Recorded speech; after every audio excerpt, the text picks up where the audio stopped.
and Development, licensed by Ministry of Corporate Affairs, Government of India. On behalf of the conclave and organizers, I, Archana Madhusudan, take great pride in addressing this august gathering of high-profile speakers, dignitaries, and illuminati from prestigious organizations who have made a mark in thought leadership and creativity. Heralding a new beginning with the first of its kind event and setting a precedent for many more to come. I take great pride in introducing to you Professor Dr. K.S. Charak. So, Shall I start? one second, sir. Professor Dr. K.S. Charak is a global motivator, mentor, and director of Management Institute. He is the founder member of Innovation Society of India, Asia Africa Development Council, Council for Sustainable Peace and Development, International Association of Sports and ICT, India Africa Knowledge Consortium, and author of numerous books, and a member of various international associations. I call upon Professor Dr. K.S. Charak to share the idea and conception of the World Creativity Conclave and address the gathering. The stage is all yours, sir. Thank you, ma'am. Thank you. Good morning, good afternoon to all my dear friends from different time zones. I formally welcome all my good friends from across the globe onto the World Creativity Conclave 2021, organized by Asia Africa Development Council, that is managed by Council for Peace and Sustainable Development, the organization that is working in tandem with UN Charters for Peace and Sustainable Development for 2030 and Innovation Society of India.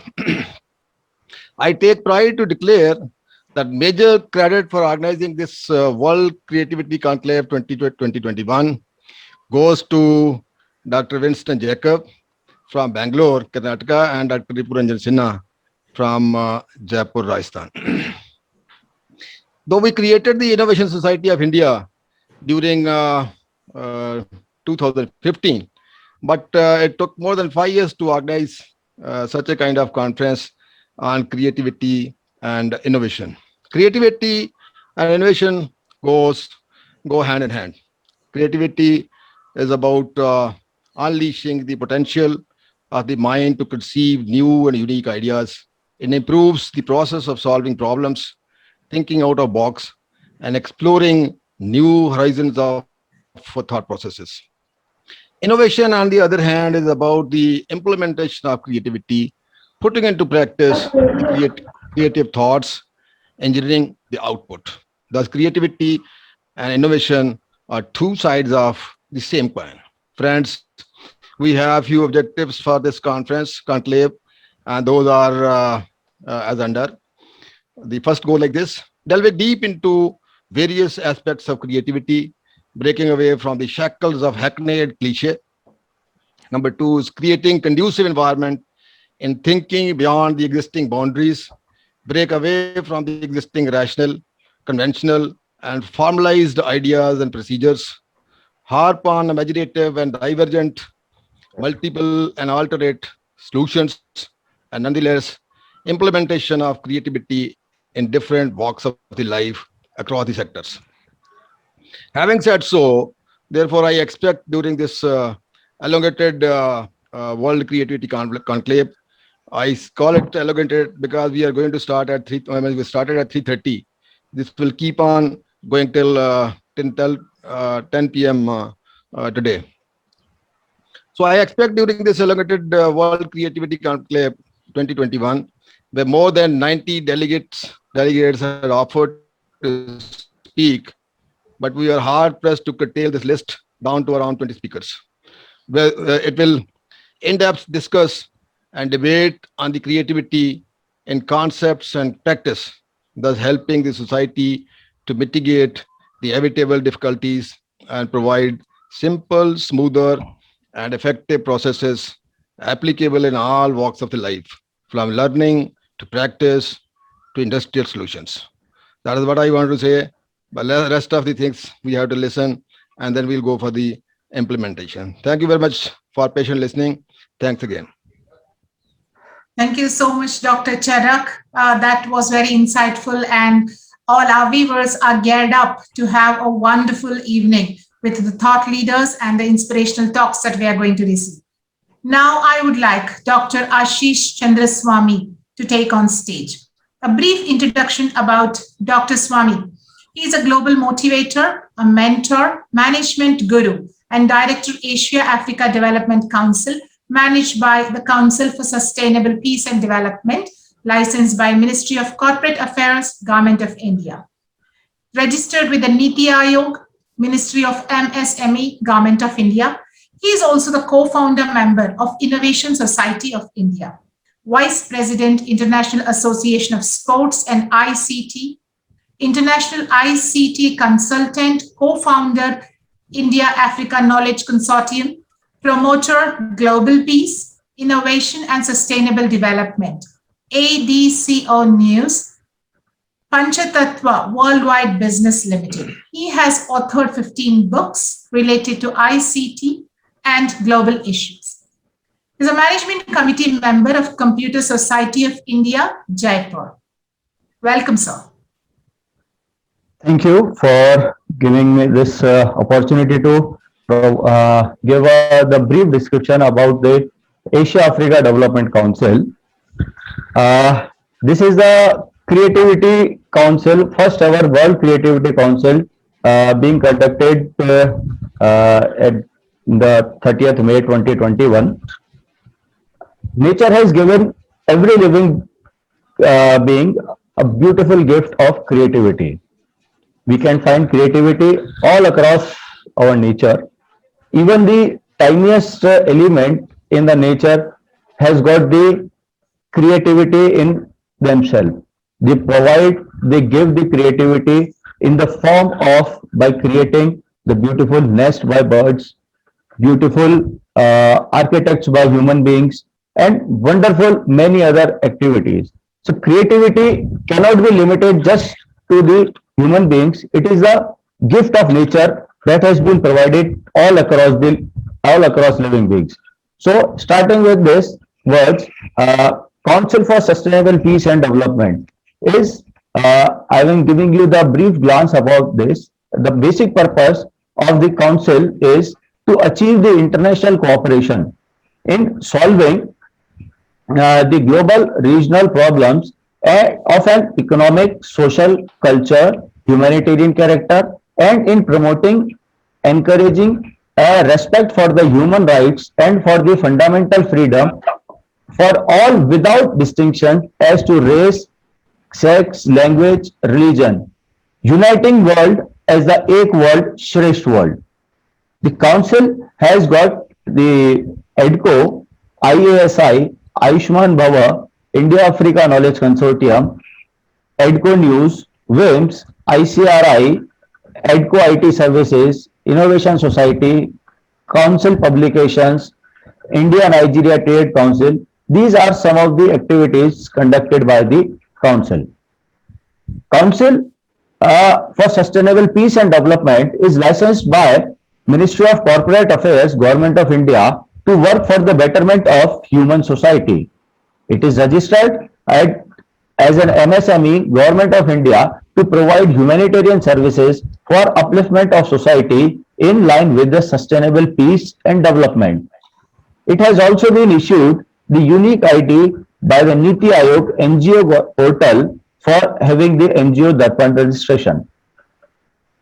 Apart from this, the various global alliances of the council have the council is also have the part of alliances of NGOs, CSOs for South-South cooperation, and is an international network of NGO, CSOs which work in collaboration with the United Nations for South-South cooperation, UNSCO, to enhance the civil society understanding the values of South cooperation in development of humanitarian and related spheres. Development consultant of Government of South Sudan, United Nations Global Compact signatory member. So these are the international affiliation, global affiliation of Council. Council is working in the vision of these high-level dignitaries and all the people who are working for the peace, sustainable growth at the global level. Why we are? Council for Sustainable Peace and Development is bound to promote, support, and work in line with the United Nations guidelines and policies in relation with the sustainable peace and development by establishing EDCO multipurpose centers at global level. EDCO multipurpose centers work in areas of science and technology, innovation, water, food security and agriculture development, clean and affordable energy, tourism and cultural exchange, healthcare and gender equality, quality education, sustainable countries, infrastructure development, economic growth and cooperation, and ICT implementation in all the sectors at the international level, and assess the activities towards the sustainable peace and development. So this is the glance of Council, that Council for Sustainable Peace and Development is having the Asia Africa Development Council, that is EDCO. EDCO development activities have the projects, fellows, memberships, certifications, and accreditation. So this is about the council, that how the council has established and what are the where the seeds of council has been laid. That is, in November 2018 marks the 100th anniversary of the end of the First World War. World needs the peace across the globe for sustainable development. With this strong belief for establishing the peace and sustainable development across the globe, Council for Sustainable Development is formulated. The seeds of council was laid during the 2017 India-Africa ICT Development Summit held during 1st and 2nd December 2017 at New Delhi, where all the participants across the Africa and Asia felt the need of the podium that could work in line with the United Nations and other global agencies working for the same mission. So, in this way, the Council has established. The Council for Sustainable Peace and Development is licensed by the Ministry of Corporate Affairs, Government of India, to work for the betterment of the human society under the Companies Act 2013 under Section 7(8). We urge the global society to perform actions towards the achievement of sustainable development and peace for the betterment of our future generation. So this is some points about the council. The council dedicates and marks the November 2018, the 100th anniversary of the end of the First World War. The world needs a peace across the globe for sustainable peace and development. Council is dedicated and advocating for the promotion of UNSDG 2030 Goal 17. The Council is working and all actions and activities formulated in line with UNSDG 2030. These are some of the trademark logos of the Council. These are the development, sustainable peace activities and the projects for which the Council is working, that IAIRF, accreditation, India Africa Knowledge Consortium, EDCO News, DG SportsCon, Government of South Republic, Consultant of Republic of South Sudan, Green and Industrial Revolution, Ayushman Bhava, iNext, IASI. So these are the projects of the Council. These are again some of the glimpses of the Council for which the Council is associated for their performance. These are some license and certifications, government certifications that are being issued. This is the trademark application of the Council. Now, some of the developmental activities. So, these are the few glimpses of the Council developmental activities that Council is performing around the year for promotion of sustainable peace and development. So, these are the activities that Council is regularly performing. This is another some glimpses of the Council activities that Council on the regular basis Almost every month, the council performs or conducts some kind of seminar activities for the promotion and making the awareness of the global society. These are the projects which Council is working on. That United Nations Sustainable Development Agenda 2030 Awareness Program, South Sudan Green and Industrial Revolution 2030, International Association of Sports and ICT, DG Sports Academy, Ayushman Bhava, South Sudan Holistic Development Agenda 2030, Nigeria Trade Council, India Nigeria Trade Council, India Uganda Trade Council, India South Sudan Trade Council, African Union Development Agenda 2063, Uganda Development Agenda 2040, India H75 Development Agenda. So these are the various services that Council is offering, that is accreditation process, social movements, certification and diplomas, fellowship, award of excellence, training, EDCO channel, global conventions, young internship programs, sustainable peace affairs, and consultancy activities. These are the process through which the council is working. So these are the global conventions which council has conducted on the regular basis. Sustainable innovation cities, sustainable agriculture, sustainable treatment, water treatment, sustainable business. And so these are the activities for sustainable growth and peace and development. These are the Council Award of Excellence that the Council provides to the deserving stakeholders in that particular domain, that who are working for the betterment of society.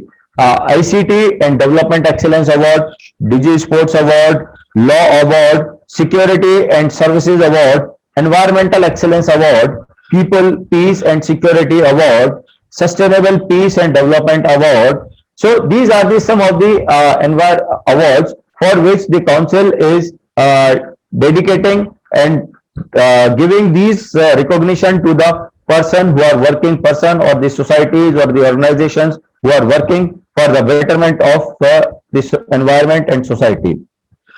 This is the activity of the Green and Industrial Revolution 2030 launched by His Excellency Vice President of South Sudan, Professor General James Wani Iga. These are the certification programs that Council is conducting on a regular basis. This is the list of the programs and activities. This is the on 2nd or 3rd August, the Council at the Kanyakumari has launched the International Association of Sports and ICT in the at the Kanyakumari for the promotion of good health and well-being, goal number 3 of United Nations Sustainable Development Goal Agenda. This is another project of Ayushman Bhava चिकित्सा एवं अनुसंधान केंद्र सतत शांति और विकास परिषद के द्वारा संचालित यह Ayushman Bhava Chikitsa and Anusandhan Kendra is promoting the Ayush healthcare technology for the development of for fighting against the diseases that are coming across the globe. Like we are facing the pandemic situation of current global pandemic situation of COVID-19. Ayush Mantralaya supported activity we are conducting for the betterment or the development or the inner strength of mankind. EDCO internship is another program where we give the opportunity to the young people who want to work for the betterment of the society. They are being provided the opportunity to work under our various flagship projects, and we provide them the mentorship across the global level. These are some of the publications that Council is conducting or making on the regular basis. This is the Uganda top law firms, futuristic forensic sciences, sustainable peace affairs, novelty directories. This is the guideline for preparing institutions on COVID pandemic situation, Endeavor magazines. So these are some of the activities that council is providing in form of publication. This is another list of events that council is again conducting on the regular basis. This is the these are the some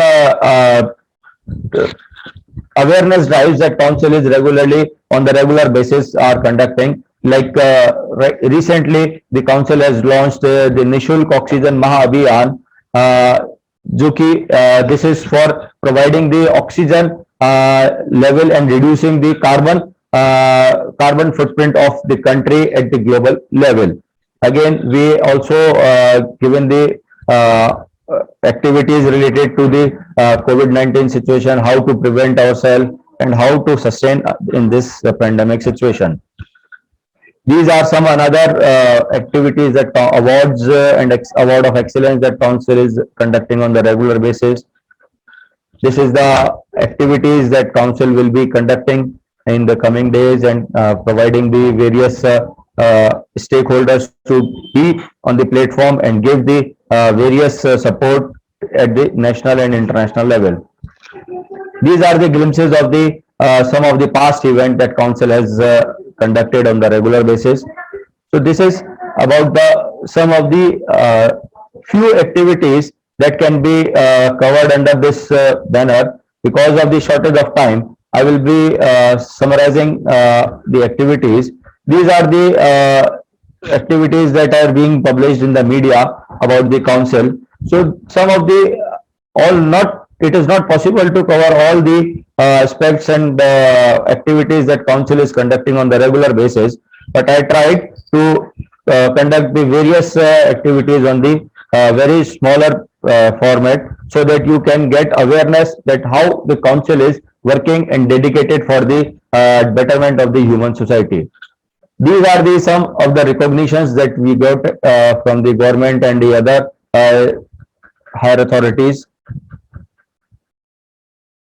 This is the some say hello to our members. So this is Professor General James Wani Igga, Vice President of the Republic of South Sudan, who is the patron of this council. And these are the some of the members. To say hello to the members: Professor Ripuranjan Sana, Ludiana Adam Gonza, Dr. Ashish Swami, myself, Professor Harish Tang, Dr. Satnam, Dr. Ravi Nath, Professor Rakesh Mitta, Dr. Nityanand, Jiyad Shams Abdullah Amaro, Professor Chris, Raina Lempu, John Yetta, Professor B. Babu, Sanjay Mohapatra, Shanmugnathan, Professor B.K. Gupta, Professor Charak, Professor Aftab Anwar, and of course, the Sushant Masurkar, Abdul Diwale, Professor Nayak, or Thamba. So these are the some of the members associated with the council. These are the key pillars behind all these activities which we are conducting on the regular basis. And this is about the correspondence address of the council. So council aspires for the global innovation, peace, and sustainable development. Humanitarian is our motto. We are committed to deliver values to the system, to our associates. Our consultants provides excellent quality and cost efficiency services. We are design and develop products for the betterment of the humanities to make easy for sustainable development. So we welcome to the world of global innovation, peace, and sustainable development. Thank you. Thank you so much, sir, for that in-depth understanding of the necessity for establishment of the council, the associations which were further taken up, the purpose right from the inception stage, the various activities in which the association has been involved with, collaborations, and also how it has been instrumental in maintaining the global presence by conducting several events. Thank you so much for that in-depth understanding, sir. Now, I would like to introduce you to another one of our stalwarts, Professor Dr. Ripuranjan Sinha. He's the chairman, the World Creativity Conclave 2021. Professor Sinha is an Indian academician, an entrepreneur, a philanthropist, a national spokesperson of Bharatiya Lokmat Rashtrawadi Party, Professor Information and Communication Technologies and promoter of global innovation, peace, prosperity, and sustainable development in tune with United Nations Sustainable Development Agenda 2030, African Development Agenda 2063, Uganda Development Agenda 2040, and India Growth Index India at 75. Professor Sinha is the founder and key personnel of Innovation Society India, World Academy of Informatics and Management Sciences, BrainDrime, Council for Sustainable Peace and Development, India Africa Knowledge Consortium, International Association of Sports and ICT, and Panchatattva Worldwide Business Limited. He will speak on the importance of the World Creativity Conclave 2021 in the era of global innovation, peace, prosperity, and sustainable development. Welcome, sir.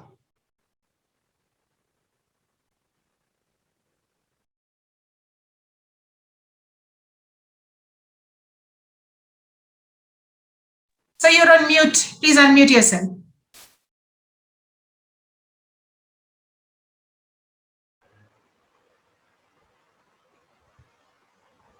Yeah, thank you everyone. No, it is okay. Am I audible?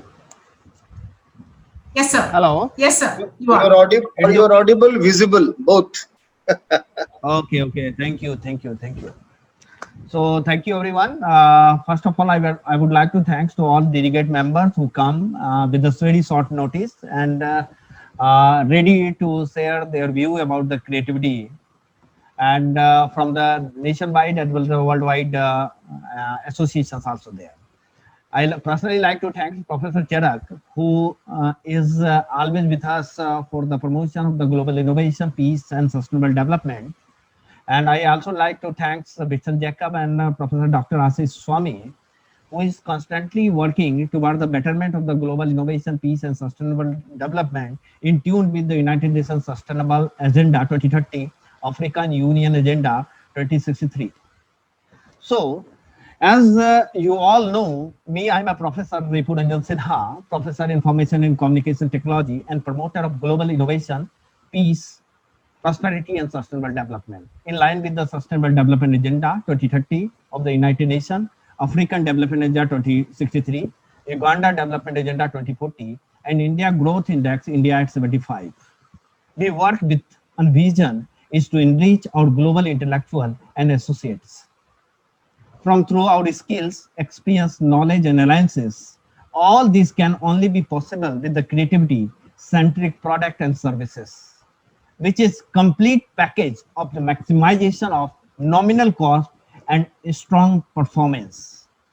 What we are enjoying today, that is the result of the creativities. It may be the information technology, it may be the another aspect of the life. I would like to thank Dr. Jacob, Dr. Charak, Dr. Ashish, and Professor Sushant, who constant efforts toward the creativity upgradation mechanism is really very appreciative. I am also thanking all of my colleagues, directors, associates, mentors, and friends. The conduction of this conclave, the Creativity Conclave 2021, with such a marvelous and worthy theme, is possible only with their sincere contributions. I want to dedicate this event to the two God soul, my father and father of my beloved friend, Dr. Ashish Swami. My father is no more with us. I am here at this stage is the outcome of his precious guidance and blessing. He always encouraged me to spread the knowledge and experience skill for the good cause of social benefit. Creativity is a phenomena whereby something neat or somehow valuable is formed. The created items may be intangible or physical object.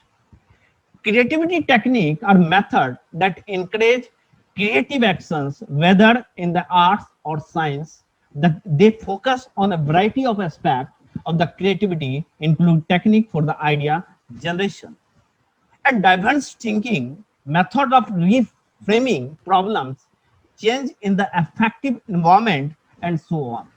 They can be used as a part of the problem solving, artistic expression, or therapy. Some technique require groups of two or more people, while other technique can be accomplished alone. These methods include words game, written exercise, and different types of improvisations or algorithm for the approaching problems. Alternary techniques explain randomness are also common. In a world filled with the challenge where evolutionary and revolutionary in the world filled with the challenge where evolutionary and revolutionary innovations are increasingly valued, the capacity for creativity and innovation has emerged as all important. This conclave will address the issue and provide opportunity for the innovation by acting as a catalyst for the creative thoughts by the worldwide delegates. It draws upon real-world example of the innovation and anecdote from the lives of prominent creators to illustrate how problem can engage curiosities and inquiries and thinking in meaningful and powerful way with the world renowned academician, entrepreneur, philanthropist as delegates, which is sharing this conclave. I personally like to thanks to all delegates of this World Creativity Conclave from the various time zone who is participating with us. To be compatible with the demand expert on the individual today, education must change such threat problem are used as a means of fueling learning and a vehicle for the cultivating creativity. Need provide the basis for problem-based learning as instructional method that encourage the development of creativity, thinking, and creativity problems. Scientia is the Latin word for the knowledge that both basic and applied research feed on the today is a multidisciplinary in the nature. In this new millennium, knowledge is increasingly characterized by the creative integrations of the information and learning from the diverse discipline. Problems are a source of creativities. Problems are a source of creativities which we are discussing today. Same as the science and technology are the often the result of the fascinations with the problems. Great learning often begins with the preoccupations, with the problem followed by the taking ownership of the problems and harnessing multiple dimensions of the thinking. The history of the science revealed to us that necessity is often the mother of innovations. During the World War II, research in the nuclear technology was accelerated in the desperate search of the powerful weapon that could defeat the inventor and in the autocracy the common in Europe and Asia. Similarly, the mathematics of the operation research was advanced as a result of looking for way to optimize the combat effectiveness of the warship in different locations of in the ocean. Other than high technology, there are countless simple innovations that are designed for the make and to make our life better or easier. After the World War II, many parts of the world were threatened by the food shortage. A Japanese entrepreneur by the name of the Makoto Ando wanted to lead a hand to help the thousands of starving people in the different parts of the globe. But keeping food fresh, hygienic, and safe for the consumption over the long distance was very problematic.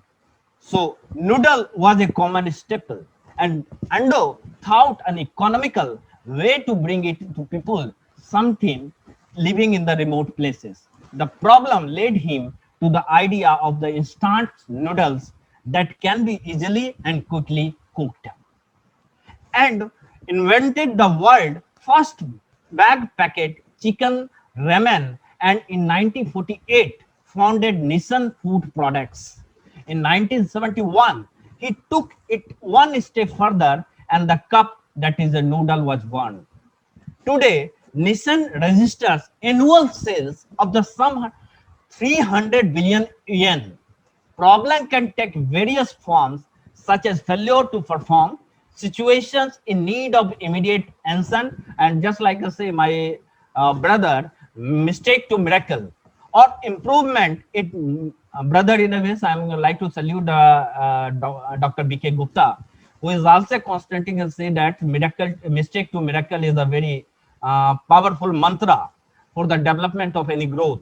So problem can take various forms, such as failure to perform, situation in need of immediate attention, or improvement, a need to find better or need way to do things, unexplained phenomena, or observation, gaps in the information and knowledge, decision making situations, or a need for new design or innovation.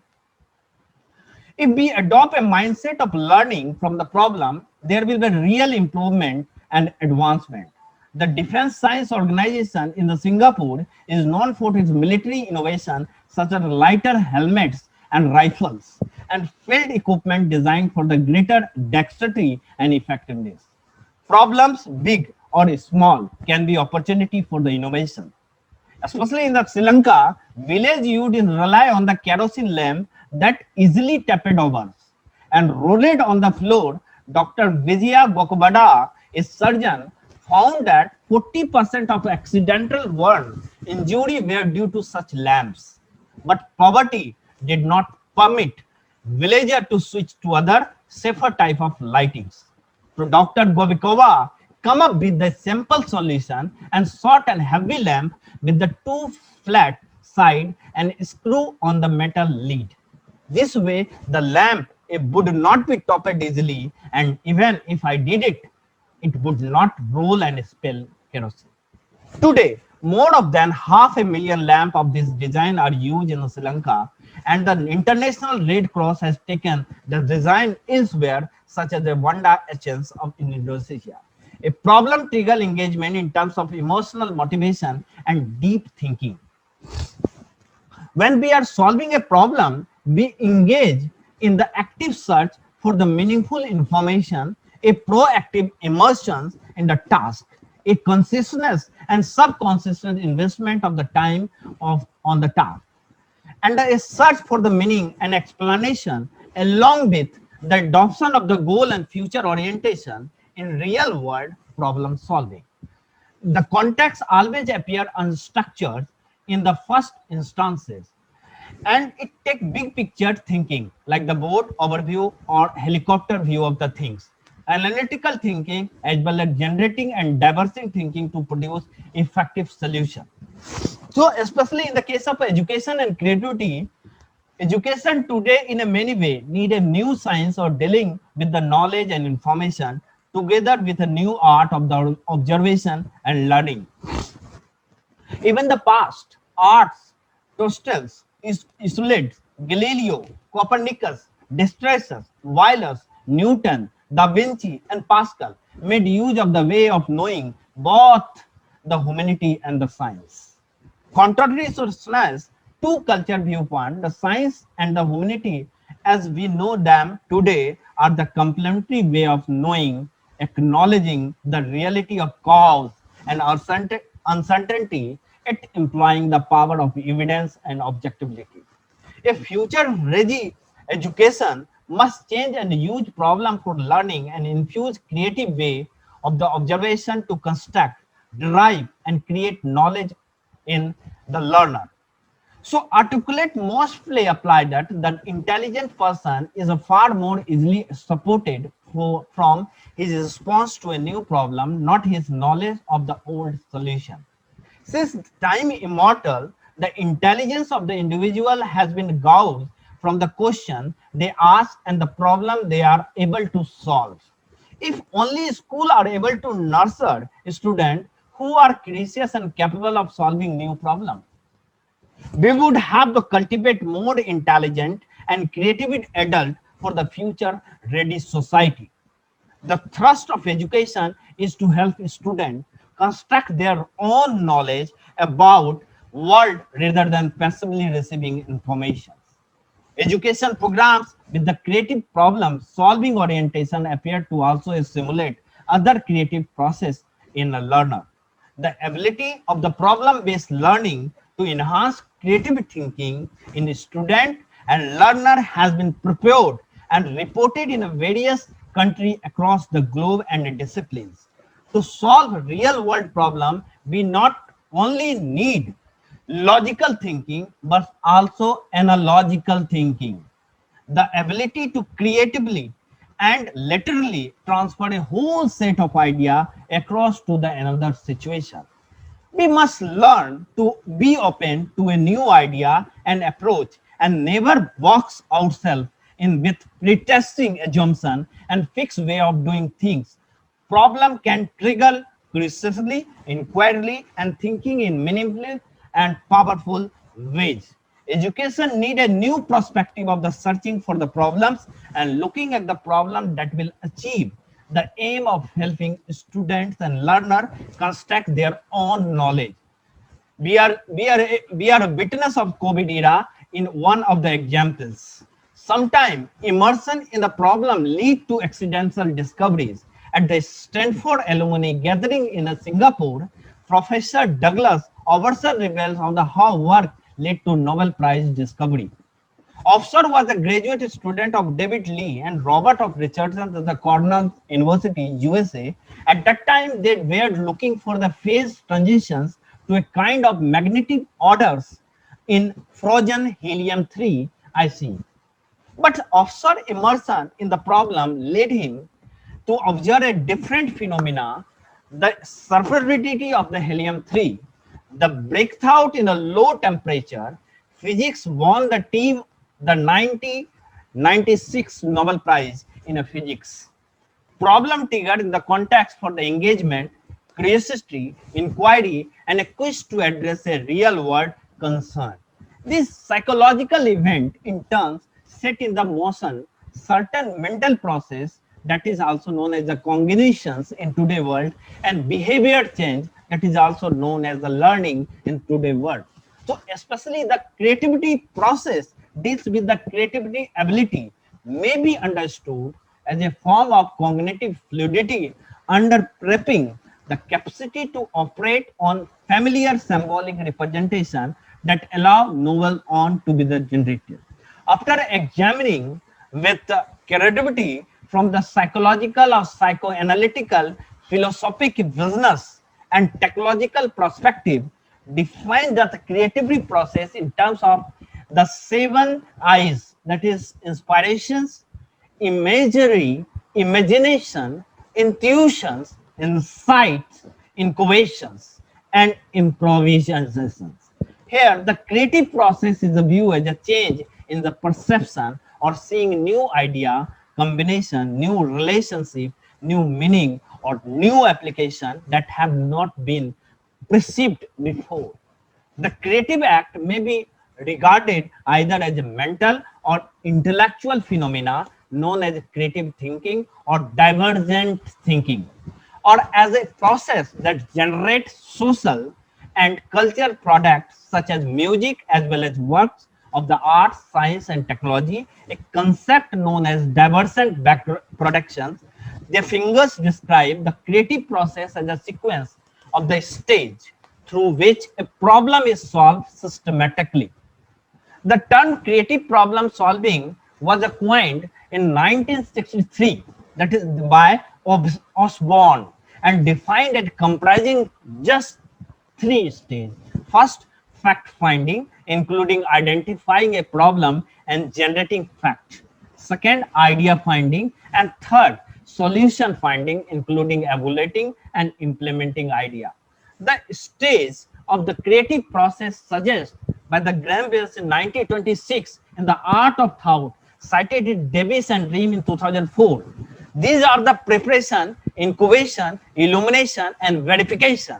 The perceptions and preparation stage involve the clarification and definition of the problem, review of relevant materials, examination of the requirement for the problem solution, collections and data, and understanding the implication other indigenous and previous unsuccessful solution. The incubation stage is the period of conscious reflection when the person goes about his or her daily routine and is not actively seeking the solution. The third stage of the illumination is when the solution suddenly appears to the person.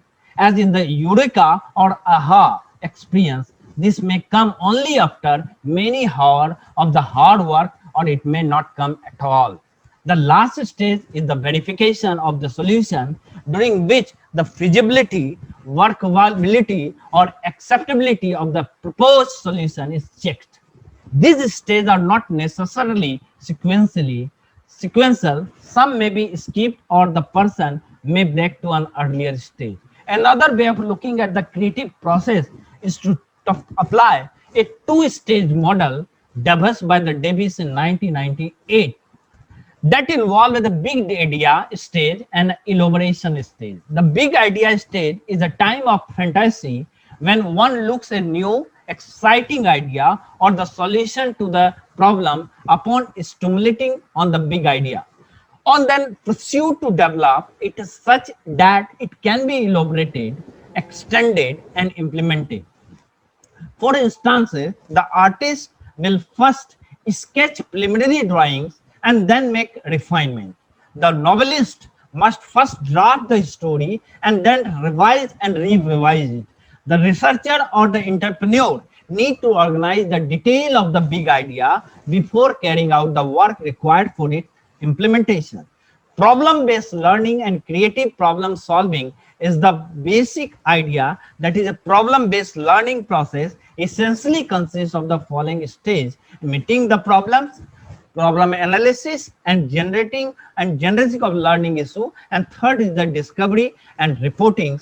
Fourth, solution representation and reflection. And fifth is the overview, integration, and evaluation with the self-directed learning, bridging on stage and the next. In the PBL, the problems encast the refined context that the learner might encounter in the future. Allowed creative individuals tend to work alone. Student and learner in PBL classes and work in the group, brainstorming issue, pretending to the understanding of the problem and defining it by the group consensus. So in the cases of the discovery stage, in the PBL is limited to researching existence of the information found in the books on the internet. It is not intuitive like the eureka experience at the illumination stage of the creative process. Although the discovery process is also maybe speedy and time-saving, originality may be compromised. On the other hand, by the sharing research work and finding, learning is augmented, or student and learner at the sum of the learning the group of greater than the learning of the individual students. So in the case of blind imitation also is stimulus creativity. The articulation of the learning and knowledge acquired in the attempt to solve the given problem help student clarify their thinking and formulate conceptions articulately and contextually. This stage of encourage learner to reflect constantly on their learning, although reflection in the creative process occur at the incubation stage and not fully consent. Finally, the review, evaluation, and integration of learning across the discipline at the last stage of the learning enable the learner to make sense of the new knowledge constructed as a result of the problem solving. In all instances of learning, learner need to be involved in the active thinking, both creative and critical. Thinking cannot occur in the vacuum. It has to take place within the system, like in the context of the problem. Thinker mentally create provisional small-scale logical models for the figure out the system to be understood, with may or may not match reality. Whether the structure, when thinking something through for the first time, on generate new idea, new assumption, new concept by asking new questions, making new inference, and allowing view to from a new direction. This is basically a creative act. Reasoning or critical thinking is inherently creative, and we need to recognize that the critical and creative thinking are inseparable and integrated. In both the cases, learner usually remember some parts of what was figured out and then out the race new of the strive to conduct new understanding and discovery to their prior knowledge. So, however, novel solutions alone are not enough for the resolving a problem. Worthless novelty is easy to produce, but whatever synthesized as a solution must meet the intellectual criteria. So, in the cases of the trust of this natural self-directed learner and third aim of the protect creativity to include an independent attitude to the problem identification and solution, the understanding built from self-directed learning is augmented through the sharing of learning experience with the one's groups.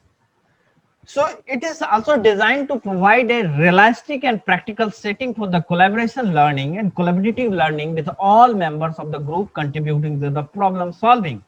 The rationale for the employing in developing creativity is the learning feel more confident working in the grouping. Creativity is a more readily developed in the discipline area where the content and process of learning are susceptible to create treatment. Student may be exposed to different artistic media and way of expression themselves orally, visually, or kinesthetically in what dance or other creative media. So educators or teacher may ask a student to open-ended question, not a closed-ended question, and deploy problem-based scenario to elicit usual responses. Reflecting on the idea and considering alertness constantly is a way to ensure that fresh idea surface. It appeared that creativity evolved from the learner's point and develop self-knowledge, providing learner to opportunity to plan, monitor, assess their own work in a crucial and becoming more creative. So cases is the with PBL implemented in the colleges, school, university, and learning center, learner will become a proficient in the methodology of the guided discovery learning at the same time as a teacher strive to provide a pedagogy and environment to nurture creativity in various subject area, including incorporating as a part of the curriculum. Learn student will gradually integrate creative attribute into thrips.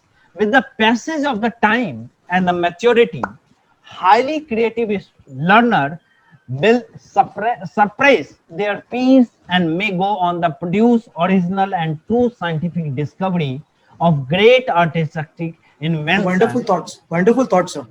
In So the can we? in the last, I like to conclude my view of this mega virtual conclave with this sentence: the progress of humankind is obviously dependent on our ability to create and be creative, not only in the problem solving but also in the understanding uncharted territories yet to be conquered by the all powerful human's mind or intellect. We expect that from the council or young generation to solve real life problems through inquiry and independent learning and thinking. We are one step nearer to goals of the learning, namely to bring civilization to greater heights joyfully. Jai Hind, Jai Bharat, Jai Manav. Thank you very much. Thank you so much, sir. That was an exhaustive analysis of what creativity is and how it can impact the current generation and the current world. In fact, Archana, I'm sorry, I'm interrupting. I have a yes, small suggestion because we have already overshot by 30 minutes time. So please, when you request the other speaker to speak, then you give them the time. So there's no point to overshooting and then of course making the people wait for their turn. sure, sir. It looks a little harsh, but then we have to stick to the timeline. Okay, sir. Thank you, sir.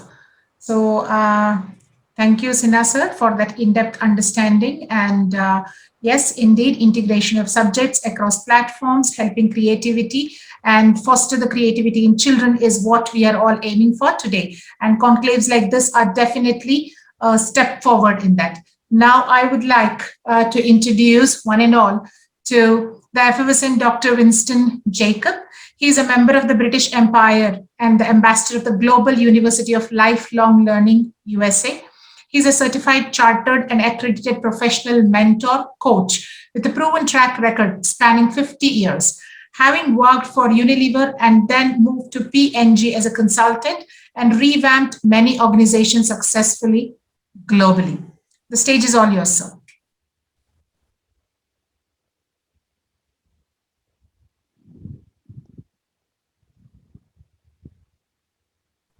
Winston, sir, you need to unmute. Apologies. Thank you. Can you hear me now? Yes, sir, we can. Thank you.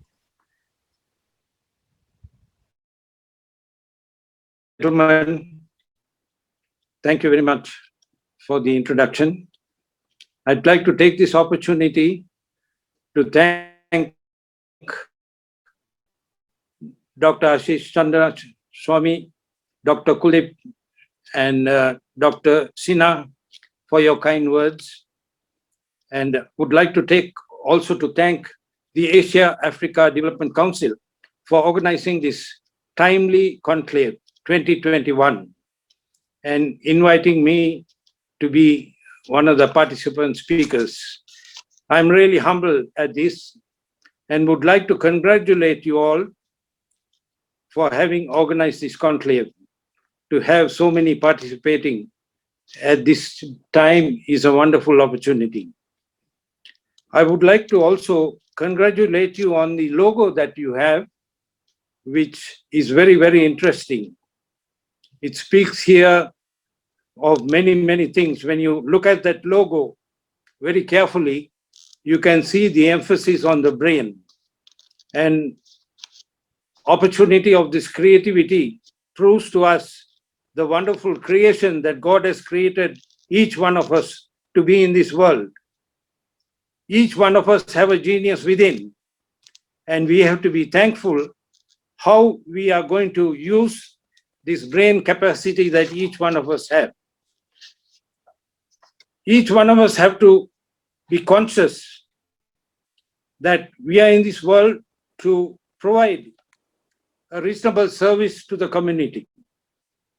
And this can be done if we have our minds fixed, creative minds. So I'd like to take you to my first slide. The important factors towards creativity. Could you kindly put my slide? Request the host to please give sharing rights to sir or share the screen, please.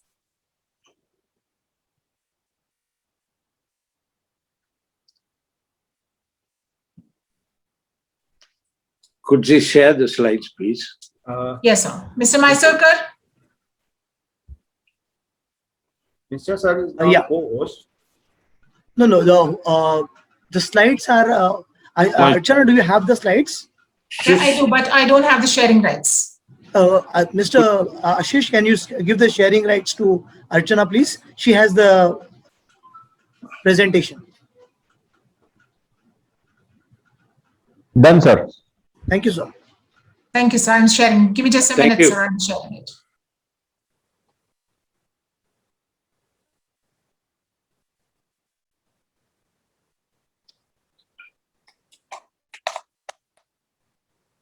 Yes, sir.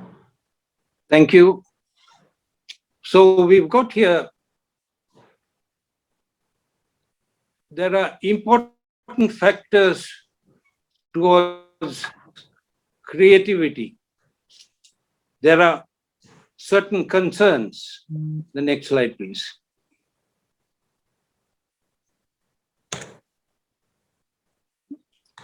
Next slide. The first one is surprise. 4 key factors are there. No. 4 key factors. The one before that. No, you're moving the slides. Surprise is the first one. And the second one is originality. Third one is beauty. And the fourth one is utility research. These are the 4 concepts when you think of creativity. Next slide, please. Next one. 6 obstacles to creative thinking. What are the 6 obstacles? Move the slide, please. Lack of direction is the first one. Second one is fear of failure. Third one, fear of rejection. Fourth one, fear of change. And the fifth one, lack of proactive thinking. Sixth one, move the slide, please. So proactive thinking is a very, very important thing for in this when we are considering creativity, where each individual has to use their thinking capacities, thinking styles, how they are going to move forward. Next slide, please.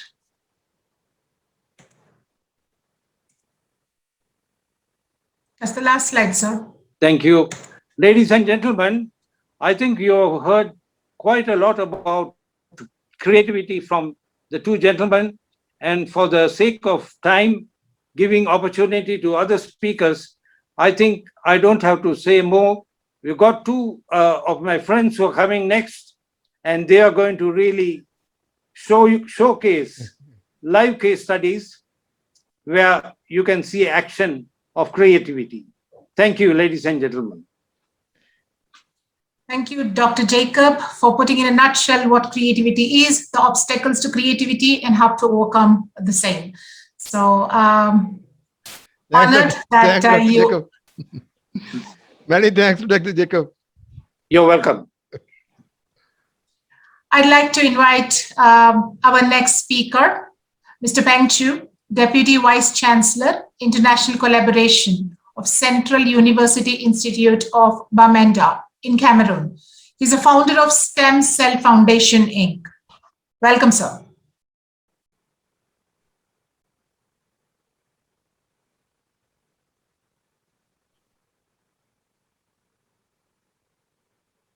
Dr. Peng Chu. He's got to unmute.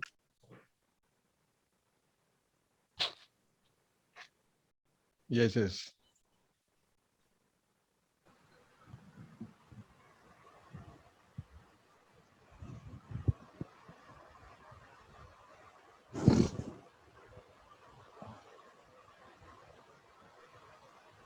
Dr. Peng Chu is changing his device so that he can use his sound. He's having a problem with his sound. Yes, sir. Miro, can you help him, please? He's connecting with another Ping, right? Yeah, use the other device.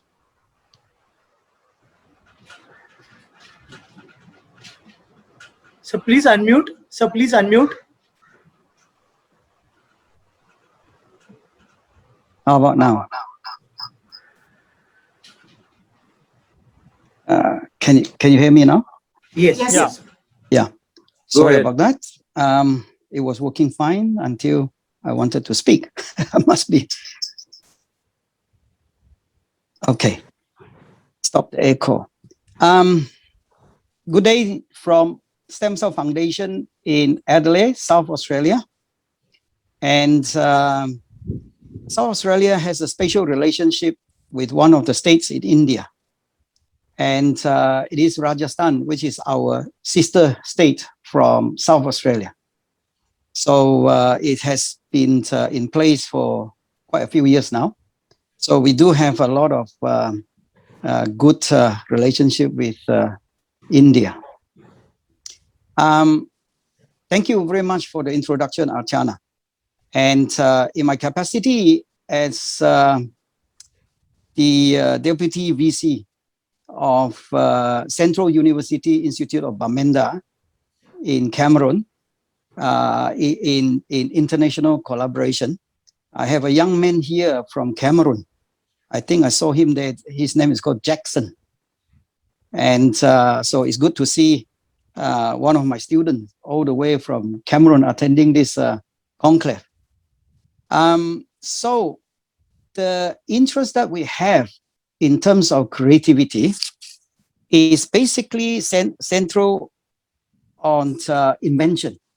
So my colleague Miroslav Kostecki, who will present and demonstrate hands-on making of STEM projects, which includes Internet of Things and artificial intelligence, will follow after I try to share with everybody here how creativity is of the main concern for us as a startup company. So they describe startup company, but we've been around for about 27 years. So we basically have to deploy a lot of creativity in order to invent things. So just start off with then, our interest is artificial intelligence, by the way. So we have now invented artificial intelligence technology that we believe can be used to implement United Nations SDGs. So going back to how do we realize that creativity is critical in what we do? I suppose there are so many ways when I check Wikipedia of identifying what's creativity. And but in our case, I suppose quoting what I read there is creativity for us that fits well is the act of turning new and imaginative ideas into reality. In our case, I repeat, it is an artificial intelligence disruptive technology, we may call that, that can turn months of work into hours, and starting from about 9-10 years old, all the way up. So then going back to the best fit of creativity that has helped us to make this invention is creativity is characterized by the ability to perceive the world in new ways, to find hidden patterns, to make connections between seemingly unrelated phenomena, and to generate solutions. This last part of it, to make connections between seemingly unrelated phenomena and to generate solutions, is critical in our application of this new disruptive AI technology called RunLink. The name is not important. We just call it AI technology at the moment. So then creativity involves two processes. I'm just reading out what I found from Wikipedia. The two processes are thinking and then producing. So this then form the basis of our invention, which now is being used to, as I say, implement UN SDGs. So many of them, 17, right? So the one that is of special interest to us is actually mental health. And of course, gender equality will come into it too. If you have a technology that can complete, what do you call this,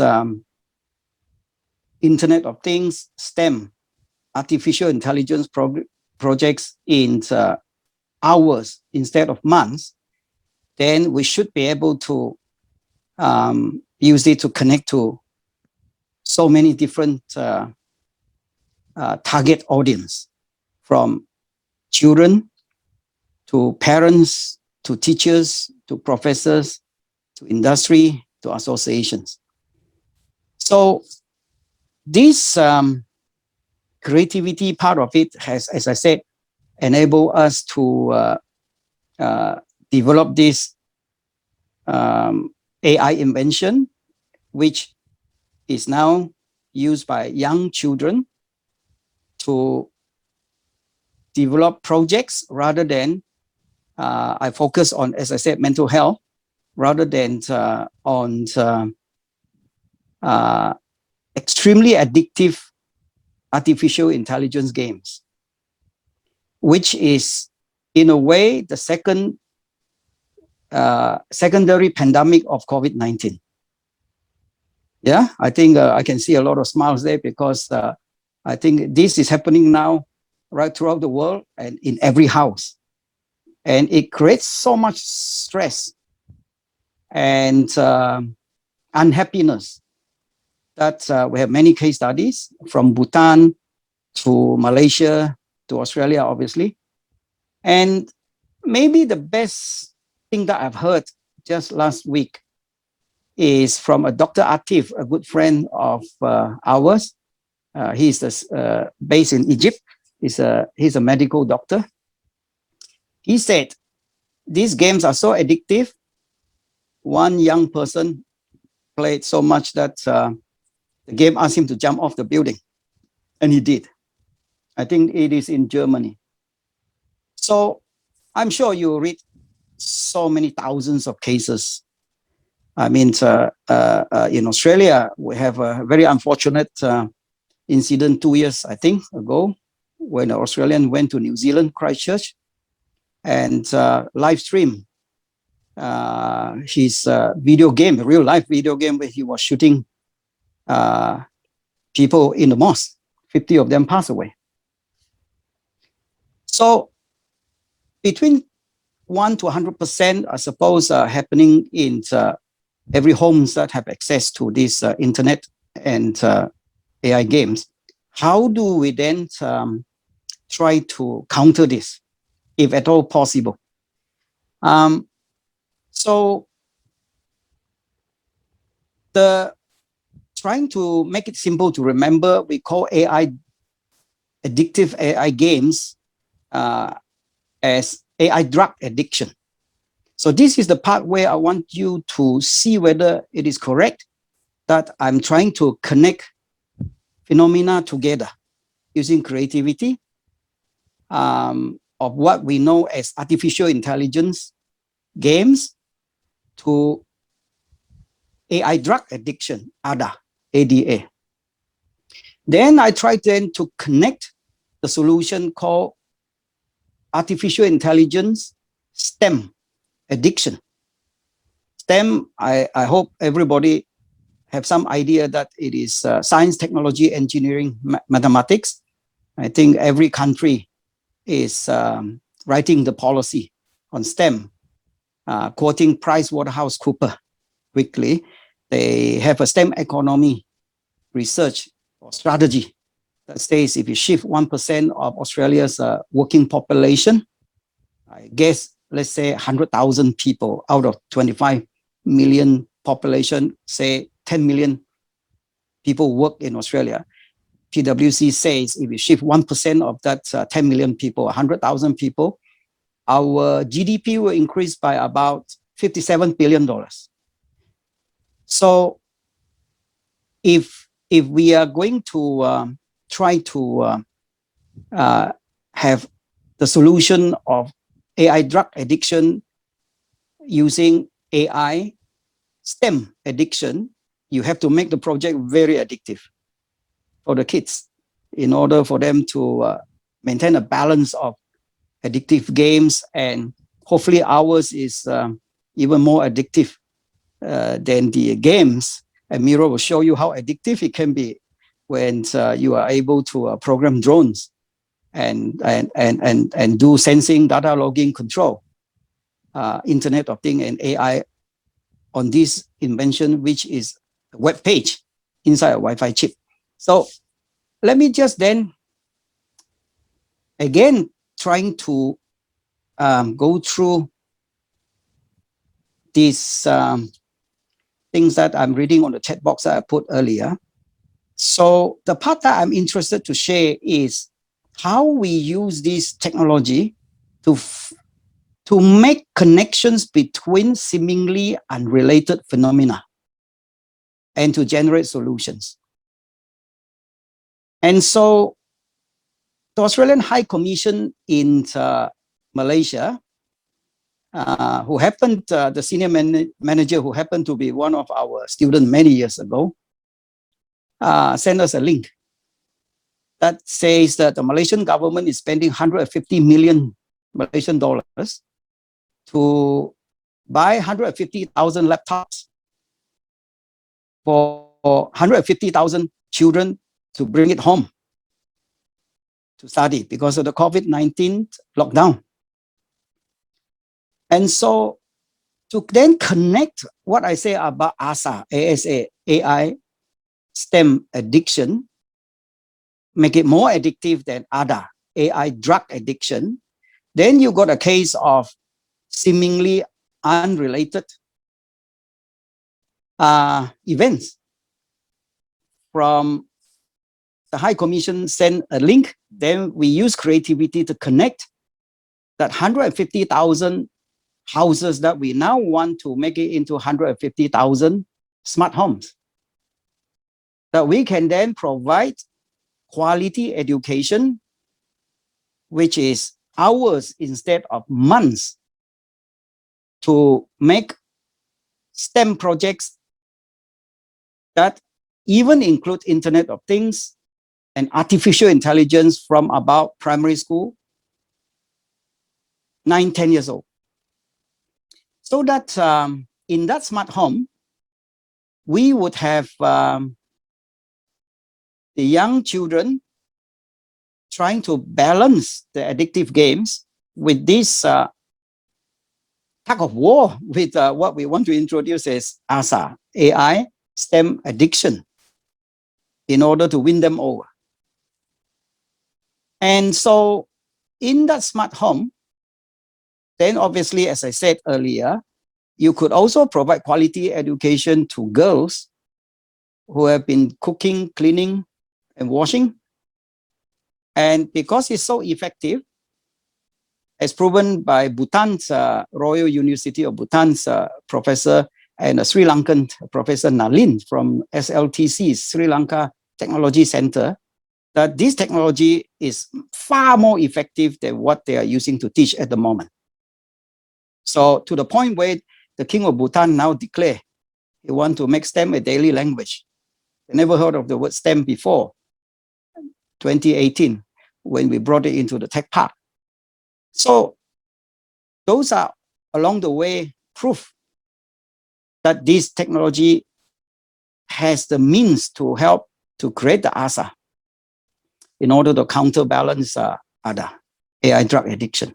Now then, the thing that I feel good about this definition of creativity, about connecting things that are not normally connected, for instance, then trigger off the Minister for Education, and who gives the laptops, who allocate 150 million ringgit to 150,000 students to go into 150,000 houses. Then the word houses connects to the Minister for Housing.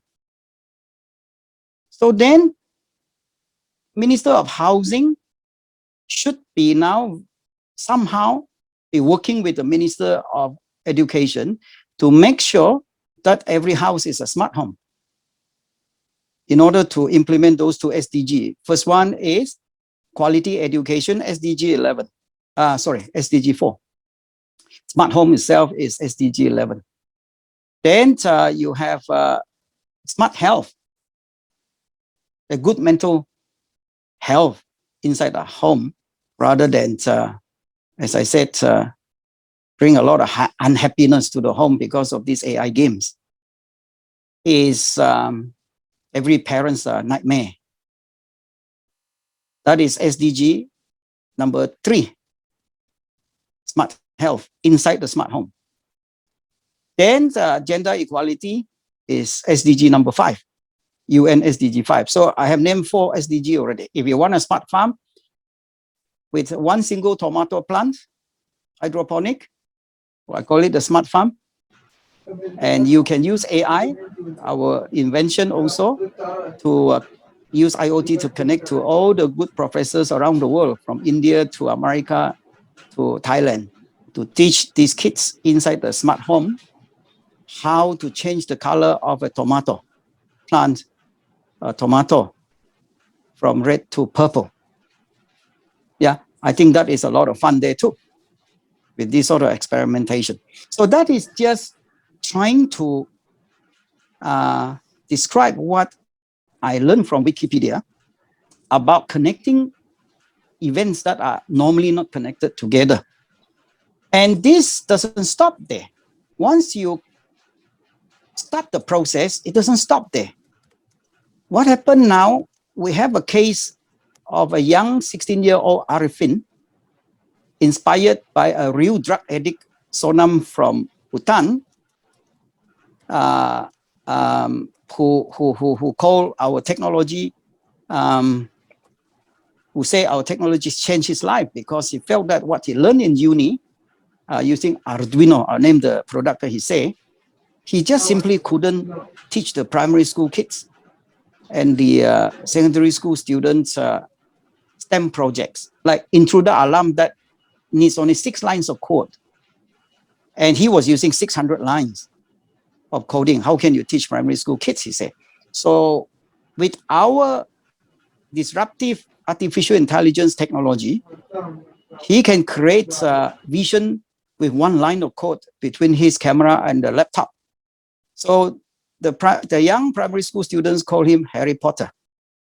Remember, he is a rehabbed drug addict and alcohol abuse. And so I then told Sonam, we got a friend who has a problem with ADA, AI drug addiction in Malaysia, a Bangladeshi boy who study in Malaysia. So, and the father obviously told me the same thing. He has to actually go to hospital to find antidepressant. During the pandemic last year, from March to June, Arifin was on games about 8 hours per day. So Sam, huge amount so of... sorry to disturb you, sir. Please check your chat box. Thank you very much. Sorry? Yeah. Please check the chat box. Okay. Yeah, Okay. thank you very much. So no problem. So I'll finish in a few minutes so that Miro can continue. So Arifin then showed that to his principal. Principal then said, share that with all your friends. And he won 30,000 Malaysian dollar scholarship. And now he gave 1,000 of that scholarship, 1,000 ringgit, to buy 2 tickets for 2 girls. One of them is called Pavana, from Penang, to come to his school to present. And then Pavana said, thank you. How about we also present to the minister? I'm a girl. I want to talk to her about changing every house, 150,000 houses into smart homes. So I will conclude here with the more you give, the more you get, according to all the holy books. And so Arifin give a ticket, Pavana give a minister. So again, is that creativity that we can measure? So I hope that Miro will show you the application part of this invention, which I sum up as ASA, AI STEM addiction, to make it more addictive than AI drug addiction, so that we can help these 150,000, I use that as an example, families to have some happiness. Because I think this is not going to stop.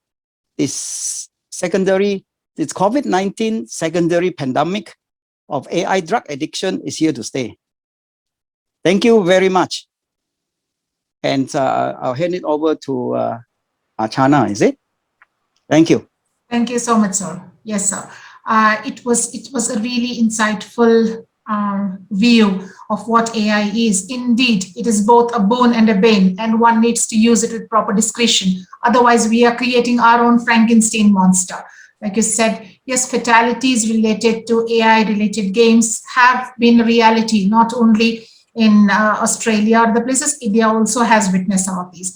And thank you so much for bringing in those insights. And we are really waiting to see how you can de-addict our kids from the addiction that they have been in because of this pandemic. Thank Dr. you. Jacob, would you like to add a point? I see you have raised your hand, sir. No, it's okay. You can go ahead. Sorry. Thank you, sir. No issue. If I can thank Dr. Winston Well, Jacob, no, it that's was not him necessary. who brought us onto this conclave, That was and late. we have been on a journey together in the last few weeks, and it's amazing how many of these international association, one of them is called ADDO, Asia Regional Training Development Organization. We are now heading the technology team in ADDO, which has about 40 plus countries. Thanks to Dr. Winston. Indeed, we also extend heartfelt gratitude to Dr. Jacob for having introduced us to such amazing personalities across the globe and giving us such deeper insights about what the world is headed to. Thank you so much, sir. Now, I would let me introduce Dr. Miroslav Kostecki. I hope I pronounced it correctly. He is Pro Vice Chancellor, Central University, Bamanda. Technology Transfer CTO, Stem Cell Foundation, Australia. We've been waiting to listen to you, sir. But Ms. Meera, please mute yourself. So, Miro, sir, we are all ears. Please take the stage. Yep, I think he's just setting up. Thank you very much. Can everyone see me? Yes, sir. Okay, thank you. All right, so just to follow what Peng Chu said, I would like to actually share a few things and also do a demonstration. So at the moment, I cannot share my screen. So if we could change that.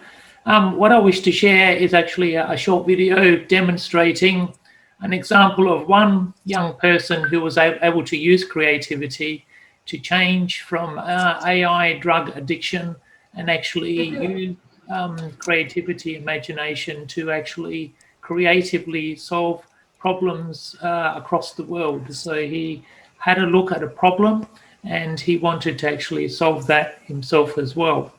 So excuse me, sir, now it is enabled, you can share. I can share, thank you very much. Okay, so this is the video I wish to share first, and then I will also do a demonstration of this technology as well.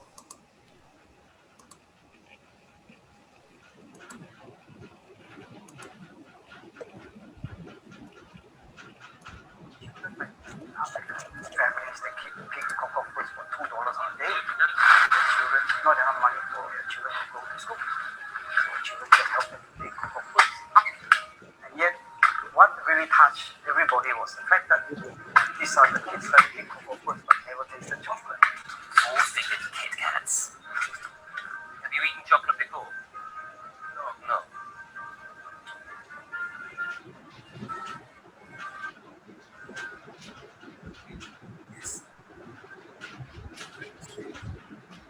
I asked them some questions like, what do they do there, how much money they earn. I figured out they earn around $2 a day, which is just enough to live. And they, from working 10 hours of picking the raw cocoa fruits to make chocolate. But they have actually never tasted chocolate before. I decided to do projects for social good because, well, we need to help each other, so make the world a better place. We were doing an agricultural project, me and my team of 3 friends, so Daniel, Victor and Sophie. So we were making a project for the Royal Adelaide Show stem cell competition. We did a locust trap with a laser grid like net, which basically when the locust jumps in, it counts how many locusts jumps in. And with that project, we can sell the locusts caught by the trap and make money to buy chocolate for the kids in Cameroon. By this invention, catch a grasshopper, sell it to the chicken farmer for some money, buy the chocolate, send it to them. Michael, we met him at the Royal Adelaide Show, which we have competition every year for young inventors and for adults as well. So the Royal Adelaide Show very kind sponsored us space for exhibiting these young inventors projects. So we run competition. He doesn't want to stop there. He says chocolate is possibly not the thing that will keep them going. We want to help them to learn how to invent things like himself. So through Skype, through WhatsApp, starting so this is just a case study that I could share in Paris when his invention won a prize of 2 tickets to fly to Paris. So there, of course, we went to the conference, which is a social business conference hosted by Professor Yunus from Bangladesh. The story will be a proof. The thing is, Michael John is trying to have entrepreneurship and also the social responsibility for the societies. I mean, not Adelaide, I mean globally. That's the idea behind this invention. That's a fabulous story. It doesn't matter this invention is a bigger project or small one, but it makes sense. And then really reality and the practice, I'm thinking it's good to follow up the stories and then to sponsor him to have a chance to go globally. Congratulations to Nobel laureate Professor Muhammad Yunus, the Yunus Centre, and all that have worked to make the 8th Global Social Business Summit in Paris a constructive and productive event. Congratulations also to Professor Yunus for becoming the honorary citizen of Paris. I commend you all on attending the conference, particularly those who have travelled long distances, to remind us all just how important this work is. Young Michael Jang from East Martin Primary School here in Adelaide will share with you his ideas of a sustainable and scalable social business model. There are many esteemed specialists attending the 2017 Global Social Business Summit who will keep you challenged, excited and inspired by their presentations.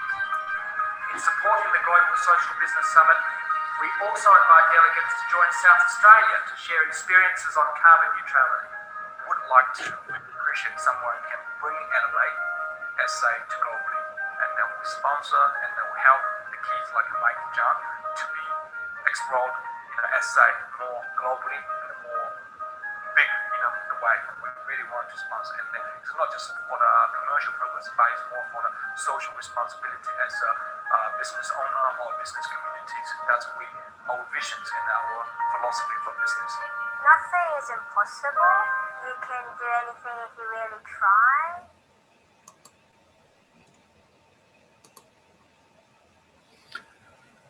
Okay, thank you. So this just illustrates the power of a new technology which we also are using to help young inventors actually be creative and to be able to use that for the social good. So what I wish to do is actually show you a quick demonstration of that technology. So what I will do is I will change my device so that I can use my camera and move it around so that you can see more closely what is actually being used and controlled as well. So I'm going to change that now. Okay, so just give me a few seconds to do that.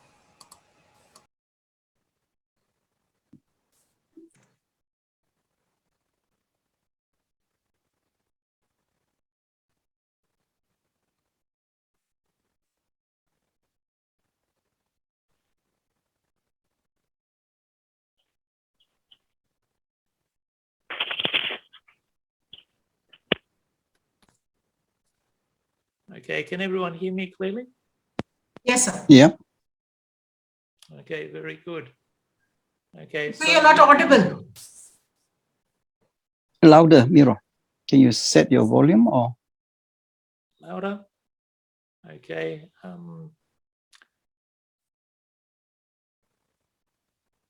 Maybe.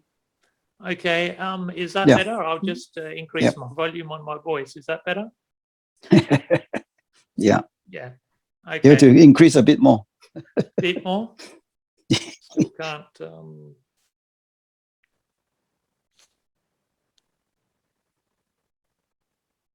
Okay. Let me just see if I can then change my microphone.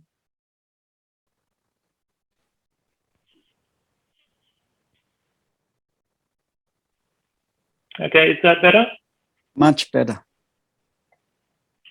Okay, very good. All right, so what I'll do is I'll turn around my camera and show you what I have here. Okay, I have here actually a device which is a Wi-Fi chip. Wi-Fi was invented here in Australia. Wi-Fi has become so common and popular, someone had to invent it. They had to imagine this. How would you imagine Wi-Fi before it was invented? Amazing amount of imagination to be able to create this. This actually now can then go onto the internet, and the internet itself obviously is amazing as well. So it has a web page which actually opens like this, and it can open on a local connection or it can open across the internet. So what this is actually a tool to be creative. But actually what it does is it creates also a web page which can include, it can include sensors, it can include outputs, lamps, etc. So to give you an example, if I go down here and I enable a button on here which is connected to the blue wire over here, then I can actually click on that button and immediately it turns on the lamp. So we've had many people open this even across different countries and able to immediately turn on, turn off the lamp. Okay, so we then can have the lamp, and we also have here a sensor, a light sensor. The light sensor, if we read it, then you can see that actually streams immediately numbers onto the screen. When I cover the sensor, it goes down and it goes up. So students can use this immediately. In the JavaScript loop, then they can put in a name, line, and sensor, and then they can actually activate different things such as the lamp immediately as well. Also, this part, they're able to create a web page. For example, they can create buttons on their web page to turn on and off anything, whether it's a lamp or a fan, or they can open a gate. They can sound an alarm, many things that they can actually do. This part over here, they can send that web page, and then immediately it becomes their own web page, so they can create their web page. So I'm going to show you an example of a web page which I will also just open. So we have just a few lines of code. So you can see here that this one here, just highlight it again.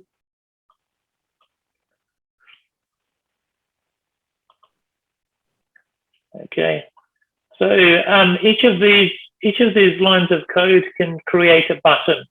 So immediately we have then buttons. So if I start the code, you can see that there are buttons here on the web page. Just takes one line of code, you can already create a heading. Each of these can be a button. What sort of things then can this connect to? It can connect to the camera, it can connect to the microphone, it can even create speech. So this part of the page here, which I will highlight, okay, also create speech. So this is text, and this text will be turned into speech. So students can do this. One of the most important things about this technology is that it takes hours instead of months. Hours instead of months. Think about the repercussions.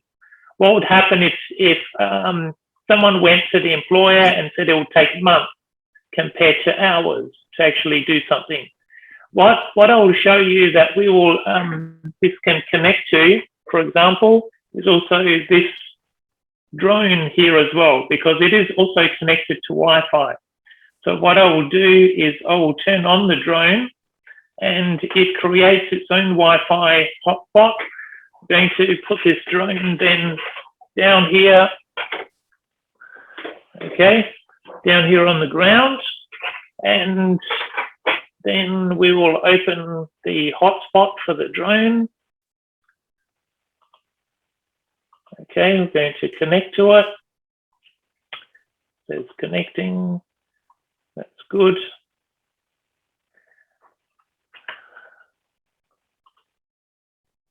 Okay, so what I will do is actually share this page so that you can even hear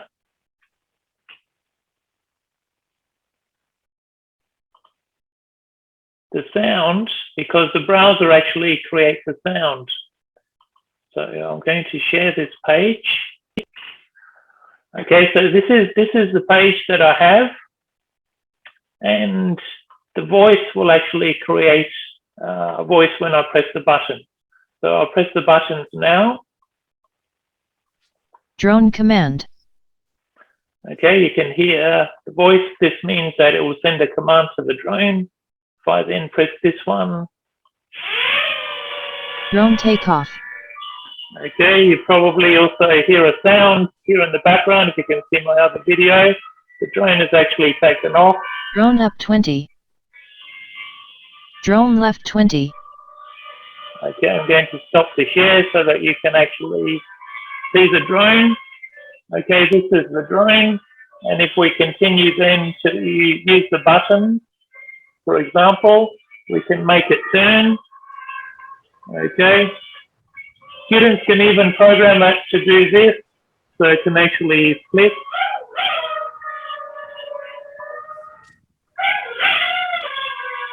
Okay. And then we can land the drone. Okay, and because we actually have here the numbers that are connected to the drone, and it says if the sensor becomes less than 100, activate the drone, do a sequence. So if I cover the sensor, then it will activate the emergency procedures for the drone. So I cover the sensor like this, it turns on the lamp, the drone actually flies, and it activates the sequence for the drone to go up and to go around. Okay. Now remember, even students can do this because it only takes hours instead of months. When I uncover the drone, then the emergency is over and the drone can also land. Okay.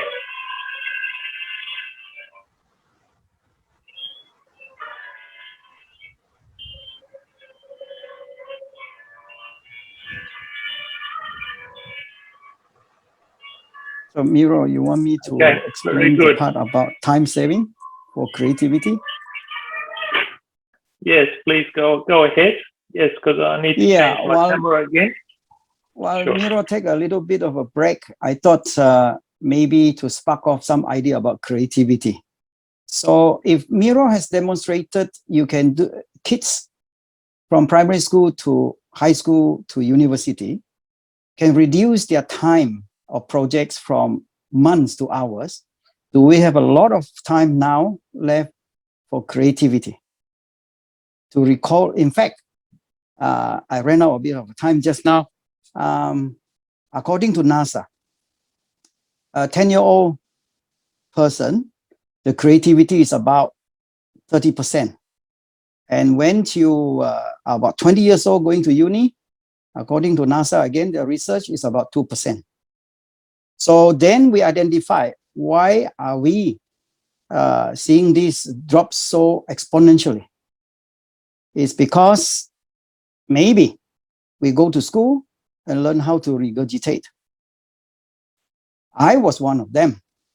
I go to school to memorize things and I get super A's. But when I go to uni, my A's become C because there's too much to memorize in university in England. So then I realized there's something wrong with the system. Yeah. And that was a long time ago. That was about 40 years ago when I went to uni. So today, I use the same problem that I identify I come from Brunei, by the way. I've been here 37 years. And so I went to school to memorize things. I don't solve problems. I do not need creativity. I do not need ideas and imagination. So it must have gone into hibernation.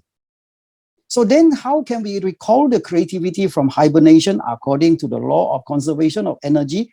Possibly you cannot create or destroy energy. If mental energy is creativity, then we cannot destroy it. Then all of us are not zero. After 20 years old, I'm 66. So I can recall my creativity by problem solving using running. Then I have to use a lot of imagination and idea like what you saw with the cocoa pickers who never tasted chocolate. Of course, kids cannot think like adults like us. But if I am just interested in STEM only invention, then I shouldn't be worrying about the cocoa pickers who never tasted chocolate. You know? And then so this young man, I don't know whether you can see, but I can't see myself there. But anyway, he presented in Paris and met up with the Queen of Spain and told the story because there's 1,000 professors there telling their stories for about 5 days. Disturb you. Extremely sorry to disturb you. Can we finish the first Mirlos the presentation which he is doing, and then we can discuss. Sure. How much more time do we have? No, there are other speakers too. So once this presentation No. I'm saying Miro, our time. We have 5 How minutes. much more time do you allocate to Miro? Because we're doing joint presentation. 5 minutes. 5 more minutes. Okay, Miro. Yeah, I think I have basically tried to share with everybody. If you can use technology to save time, then can you use that time to recall creativity from hibernation? Go ahead, Miro. You got 4 more minutes. Thank you. So because the students can recall the creativity, they can then change this problem, the AI game addiction, which Peng mentioned before as well, so that they can change it to have the AI STEM addiction. Okay, so they're changing the ADA to ASA on there. Okay, and this is the smart home that Peng mentioned before as well. But students, it's important that students actually use their laptops to be creative using this technology instead of being addicted to the games. That's actually what's very important. So the run link that I just showed you, it is basically something that is much faster. Like I said, hours instead of months. You don't want to have to go up the stairs instead of taking a lift. So with 1 line of code, they can already take their camera, they can put it onto their web page. 2 lines of code, they can control anything anywhere. And with 3 lines of code, they can add in voice to text as well, so that they're creative. What have they made? They've been able to use AI for retina on their camera, so you can identify and help diagnose people with diabetes. Yeah, they have been able to recognize skin cancers. The drones that I've shown you, they've been able to actually use those so that they can go out and help medical supplies a long way off, so they can deliver the medical supplies. And even using the camera on the drone, they can identify emergency situations as well. So this is very important that they use that creativity for the social good. And the students, because they're young, their creativity and imagination blossoms very quickly compared to us as well. So that's what we have seen. And many of the students then have ended up with international worldwide awards for that as well. Okay. All right. Thank you. And what I wish to do is also send out more information for people as well, if they want to see how this creativity works, and another demonstration we can do directly so they can see how it works across the internet remotely as well. Thank you. So much, sir. That was a beautiful live demonstration and it really excited all of us. We can understand how children are going to be all the more interested in learning when it is taught in this experiential mode of learning. Wonderfully put up, sir. And just due to the paucity of time, we rushed through. Otherwise, we'd love to have the in-depth understanding of the slides that you were just displaying to us. Thank you so much. To do more demo, and we will put our details into the chat box. And it takes only about 10-15 minutes demo when you have the time. Thank you. Thank you so much, sir. Now I would like to call upon Professor Ujjwal Chaudhary, sir. He is a Vice Chancellor at Mass University, West Bengal. Professor Ujjwal K. Chaudhary, currently the Vice Chancellor in Kolkata, earlier the Dean of Symbiosis and MET Universities, Media Advisor to Government of India and the World Health Organization. He is a known media academic and will present his views on creative career post-pandemic. Welcome, sir. Thank you. Thank you. Let me try to go to the screen if I can. Just a minute, allow me. The screen has to open. Yes, in the meantime, this one is not the one I want. Just a minute, allow me to open the screen. COVID media. Yeah. It has been a good presentation, good program going on, and a lot of diversity. Screen share. Kindly give the screen share, please. You have it, sir. Okay. Yes. The aspect of creativity has been taken from various angles, and very interestingly, several examples have been put up. One of the key points that the previous speaker spoke was that we were more creative when we were kids. I remember, and it's the experience of everyone, I'm sure, that, as kids, our parents and our principals were very proud to put us up in front of audiences. If we could sing, if we could dance, if we could tell a poetry, recite a poem, or do some mimicry or some stand-up comedy. But as we grew up, these were considered to be nice creative skills as a hobby, or rather social charm or winning friends. But these were not considered to be a career.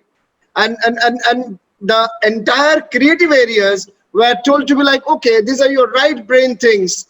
But basically, what you need for career is the left brain, the logical, the rational, the scientific part of it. And by the time you came to class 10, 11, 12, those areas, that's age when we make decisions about careers, we went into, quote unquote, the non-creative areas. That's how it had been happening with a large number of people, particularly in the developing world of Africa and Asia.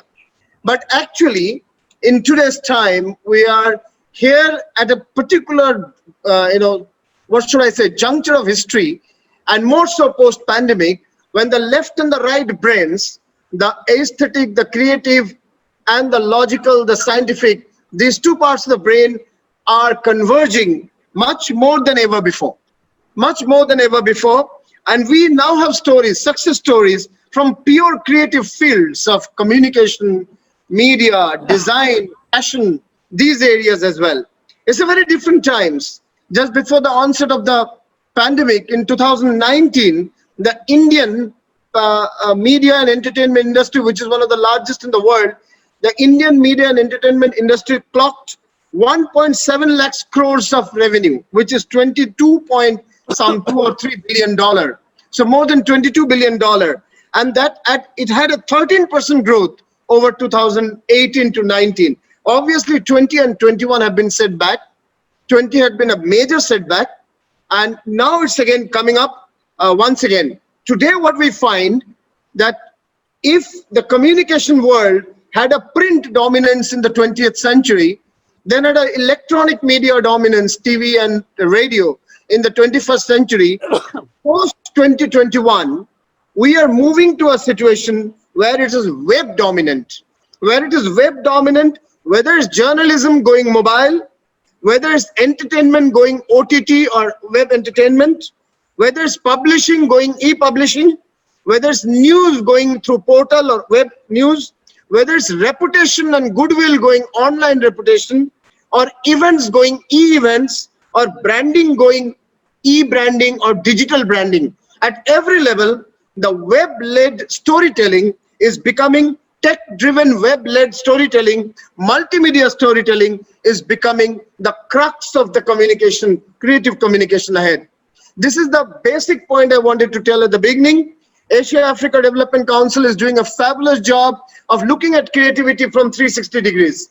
My job is to bring to you the understanding of creativity in the field of media and communication, and where can Asian African countries can collaborate to actually have strong outcome in this post-pandemic world, which is a web and digital dominant creativity, web and digital dominant media and entertainment. So, I mean, media and entertainment channels, we know there are newspapers, outdoors. I'll make a very quick slideshow because of the time paucity. I do not want to cross the given time of 20 minutes. So newspapers, outdoors, social media, radio, events, and mobile. These are the 6 channels that we have. The news media had a huge circulation drop, employment reducing, costs mounting post-pandemic. So the news media, which is to inform, to educate, had a huge hit in the post-pandemic time. But now today what we are seeing, the rise of Mozo. So whether the migrant crisis in the first COVID surge in India or the health crisis in many parts of the world, it's mobile journalism which is telling the stories. And later on, other sectors are picking it up. The portable, it's updated, search-driven, lower cost to produce mobile journalism. And the best part of online journalism is, while audio is radio, audio and video is television, text, infographics, pictures is print, it is only in the web, all the 5 converge: audio, video, text, infographics, and pictures. And therefore, creativity can have its best expression, communicative expression, only on the web, because of the flexibility of the medium, because of the diversity of the medium, and also because user-generated content, citizen journalism, these are much more possible on the web. And the entry barriers are lower. Yes, there is a challenge of false content, what we often call it fake news. There is a lot of quote-unquote creativity, even in fake news. And for that, media literacy movement is required. In the Afro-Asian countries also, it's important that we bring in media literacy movements in the higher secondary level of the schools and the colleges, so that people can differentiate between good and bad media, good and bad creativity, in the sense of something which is false and something which is true. There are some examples of mobile journalism, not getting into that. So news in the new normal is actually getting into loss of job of the previous talent, but rise of job of the new talent. The new talent, which is digital-led convergence in news. New revenue models are coming up. I'm not getting into detailing of each. Web entrepreneurship is coming up. There are 5 or 10 people coming up with web journalism platforms which are becoming standalone and even revenue-wise successful. You can look at the News Minute. You can look at several other, tinytales.com, many others who are becoming successful even financially. Cinema. The long closure of theaters have happened. Even in India, the theaters in large part of the country is still closed. Across the world, the biggest theater chain, AMC and Cineworld, are largely closed. Only some have resumed. So there is a new platform of short films, OTT, release of feature films online. Could you think of a Hollywood or a Bollywood mainstream cinema releasing on online? It is happening. Even cinema of, let's say, not just the Nawazuddin Siddiquis of the world, but even of Amitabh Bachchan's of the world. And the Gulabo Sitabo, if you remember, was released even recently. Akshay Kumar's film released online. So this, in all these what we're seeing, the new cinema has story as the hero. Less characters, more intense. Costs are lowered. Production is simpler. And yes, blockbusters will come back. Blockbusters will surely come back, but there will be very less. And the entire families will enjoy the blockbusters, but mid and small budget cinema will go online. So the creativity is moving online even in entertainment. I must tell you, the 2019 box office income in the world was USD 42 billion. And even in that year, when there was no pandemic, the word pandemic, the word wasn't known. Even in that year, 2019, the video streaming platforms earned $53 billion, more than the box office income. But in 2020, the figures are not yet out. The 2020 figures, obviously, the video streaming will be more than 100 billion, whereas not even 10 billion will be in the box office because of the closure of theaters. So moving ahead, television has also got a new lease of life. News TV will be doing well in viewership because people are stuck up at homes, but there is serious credibility issues. So stories from the ground on web will be breaking the stories and TV will be following it up. You look at the migrant issue, you look at the farmers movement issue, look at several other issues. The stories have actually come on the web first. Even in the health crisis in the second COVID surge in India, every time, TV must reinvent as the conscience keeper of the nation. Now here, digital and TV convergence will be of great importance. And there will be creative interpretation of content in TV, particularly entertainment TV. One episode, one story. Earlier we had a serial going on. Now more and more, as we go ahead, there will be one episode, one story, one non-fiction program in one episode, and episodes could be even 1 hour longer, 1.5 hours longer. So this is how the reinvention is happening. Same in radio. The problem of radio in India is that radio waves are not still liberalized. We are allowed to have only entertainment in radio and not news in private radio, unlike the television or the web media. However, the radio liberalization is only a question of time. But in the meantime, online radio, podcasts are getting a new lease of life. And therefore, campus, online, and community and development radio are expected to come up in a big way. In the branding segment, the focus will be now on digital. Earlier, people used to first create the brand in newspapers, through newspapers. Then came the television. They won't go away. They would be there. But the amount of money or in the media mix, the web content will be growing up. In the global media mix of advertising and branding, already the web has gone beyond the print and the television. In case of India, it is still television which is leading and web comes later. It's just a question of time. The rate at which the web is going, or investment in the web is going, shows that the focus has to be brand promise and the journey has to begin from the digital and move to convergent. Convergent means print, radio, television, all categories. So the brands will focus on the most urgent stories and the communication focus will be compassionate. So physical distancing, saluting the corona heroes. You know, you have seen McDonald's, that the two arches being separated, Pidilites, the two elephants being separated just to show physical distancing in the first part of COVID surge. Imami, Byju's, Zoom, all have communicated the compassionate stories on corona warriors or how to combat COVID. Now, the point that we need to understand, even in COVID times and beyond COVID, if we do not communicate, communication message can be different. But if we do not communicate, when you come back after the COVID, the brand will be largely forgotten. So 3x return later, if rightly marketed now. The focus of marketing will surely be health, food, essentials, hygiene. These would be the focus areas. Clutter of ads is ineffective. We need to move to acts. Acts mean short stories. Ad is a 30-seconder. Act is a 2-minuter, 2.5-minuter. So you have the Sweet Home Story by the Cadburys. You have Har Ghar Kuch Kehta Hai, that Asian Paints coloring each house with a different story. So storytelling becomes the crux of branding now, not just communicating aggressively. For example, there was dedicated shopping by IKEA in supermarkets for corona warriors. That became a big story. Viral films, Oyo on physical distancing, Cadbury's on sweet homes, Sunrise Masale, that was a very beautiful campaign. Or 1 or 1.5 minutes ad where the ad is speaking about immunity and spices of India. Only in the last 10 seconds, they say all these spices are available with Sunrise Masale. So this is the type of campaign, and this is more so in you may think the television does not have scope for long ads. Yes, therefore, these ads are more seen in the web, less in the television. And web is focusing on this sort of different communication, more compassionate. Corona impact will be long term. Everyone thought corona is for 3 months. It has already crossed 15 months, 16 months. And there is no guarantee that it will not be there after 12 months in some form or the other. So corona impact will be long term, no myopic moment fixation. The creativity now has to think of out-of-box solutions because the problems that we have is unprecedented. People were moving earlier. People are stuck up and today. People are moving even without a purpose. People now move out only on very strict purpose. So their habits are changing. Their digital habits of education, online education, digital habits of health, getting online, medical suggestions or medical consulting, even legal consulting, the hearing of the court. Could you even think earlier that hearings of the court are happening online?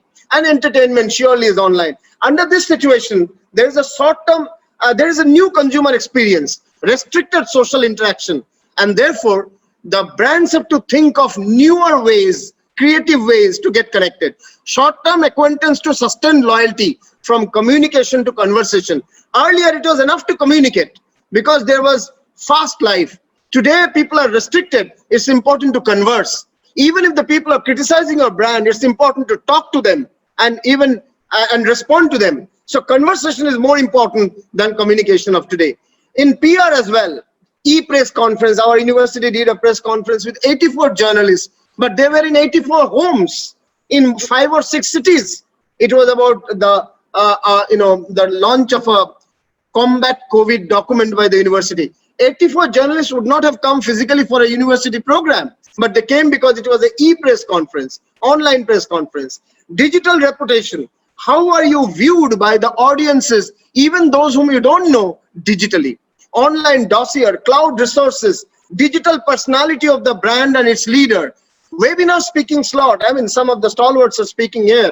So this shows, this sort of slot shows the positioning of a particular scholar or a particular work.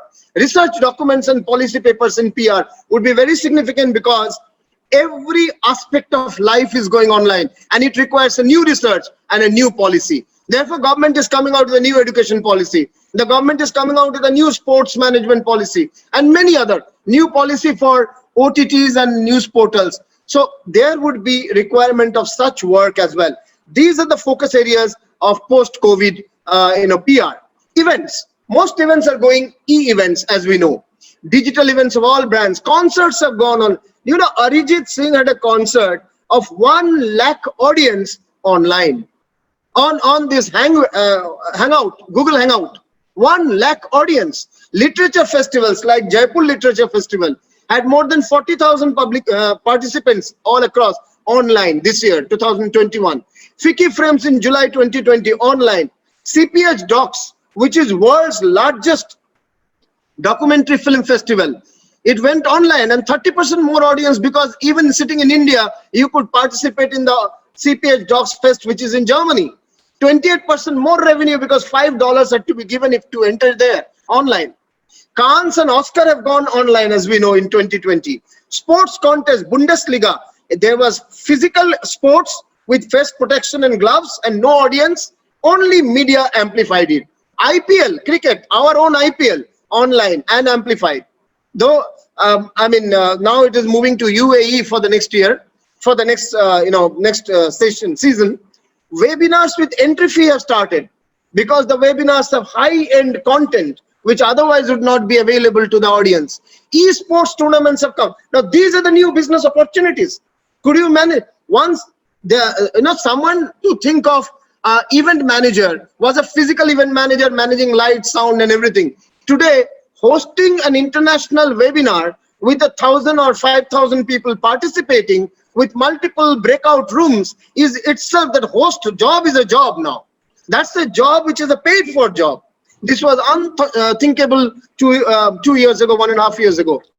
Media. Ujjwalji, please check your chat box. Yeah. So the costs are getting lowered on the media business. Turn the digital into unique, unique proposition, value command a price. Going digital is not enough. Having a unique value is important. So I would not get into the business part much more because of the limitation of time. What's significant is the last slide that I will put. First, we need to go digital, then physical plus digital, and then convergence of all media. We have to lower down the cost of media and entertainment, all creative output there, but create a high value and USPs. Crowdsourcing is a new source of fund, which was less exercised earlier. Consumers' paying willingness has to increase. Therefore, as you see that free content, the level of good free content is going down, paid for content is coming up. Focus on brand promise, brand value, and the stakeholder, and not aggression. Earlier, it was an aggression. New concept of 720 degrees surround communication. 360 is the print, television, radio, and web. 720 is when you include social media, WhatsApp, and virality, everything together. So 720 degrees is the new challenge of communication, and creatively it has to be sorted out. User-generated content. So it's not only the producer, but the users whose content also will be becoming important. Platform is the focus, not agenda setting. Gatekeeping to get opening in media. So these are some of the changes that's happening post-COVID, and these are creating new job opportunities focused on mobile journalism, OTT, web entertainment, e-publishing, web news, online reputation, e-events, and e-branding. And therefore, all of these creative expressions in communication would require multimedia storytelling, and it requires a new type of training, a new type of learning. If Asia Africa Development Council takes up the task of preparing new talent for this new regime, which is led by the web, and a different expression of creativity, that would be really great. I would be very happy to be a co-traveler in the journey of such training and learning. Thank you. And I think I've finished around 22 minutes, I suppose, 23 minutes. Thank you very much. Thank you, Professor Ujjwal.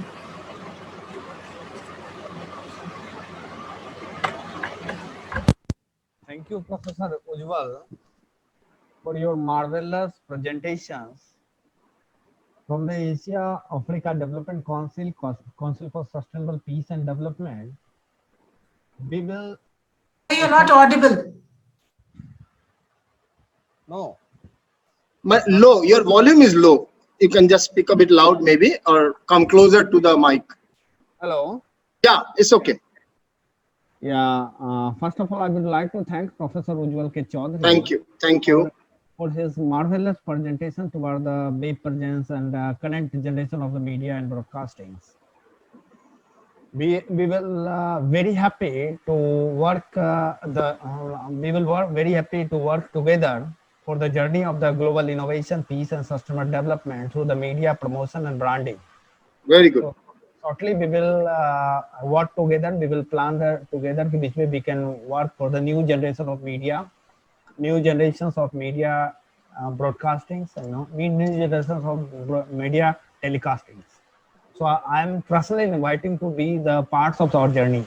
Thank you very much. Thank you. Thank you. We will surely work together. Thank you so much, Professor Chaudhary. That was a power-packed and fast-moving presentation, I guess. So much of information in such a short time. It was like you were automated. It just bang on and on. And you gave us a bird's eye view of each and every aspect related to this. Wonderful. Thank you so much, sir. Now I would like to call on Dr. Raghuraman.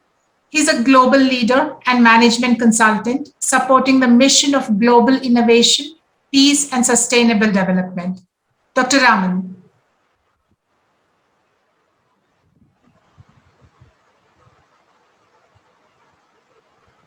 Dr. Raman? Yeah, I'm here only.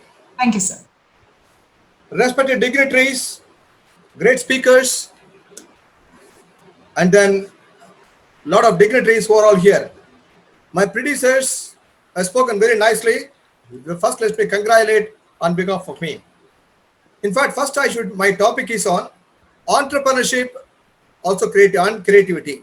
Both are going hand in hand. First, I should thank Mr. Dr. Vincent Jacob, who has given me the hint for me to take up the topic. The first thing is, he said that there are a lot of obstacles facing by the entrepreneurs. There are 6 obstacles I can say. What he quoted is lack of direction, a fear of failure, a fear of rejection, a fear of change, and then lack of proactive thinking, etc. These are the challenges they face entrepreneurs. But my question is, do we think creativity is a must for the entrepreneurs or not? That's a major question to be addressed in the platform. Because creativity is a backbone for the growth of the organization. Basic thing. Even though we have a men, machine, material, methods, all the 5 M's are there, if those days are gone, even though it is prevailing, the current trend follows the creativity, especially for the young budding entrepreneurs. We can quote many examples for the young budding entrepreneurs. Now is Uber has come here recently. The Uber has come out from this, and for this taking the passengers from one place to another place. This is the creativity only. So without creativity, it is very difficult for this. I don't have the time to prepare the presentation. I would like to give a talk on these things only. I'm sorry for that, because 11th hour only, the time has been changed for me, so I can give a talk on these things. Am I right, madam? Am I right? Okay. Okay, carry on. Thank you, Mr.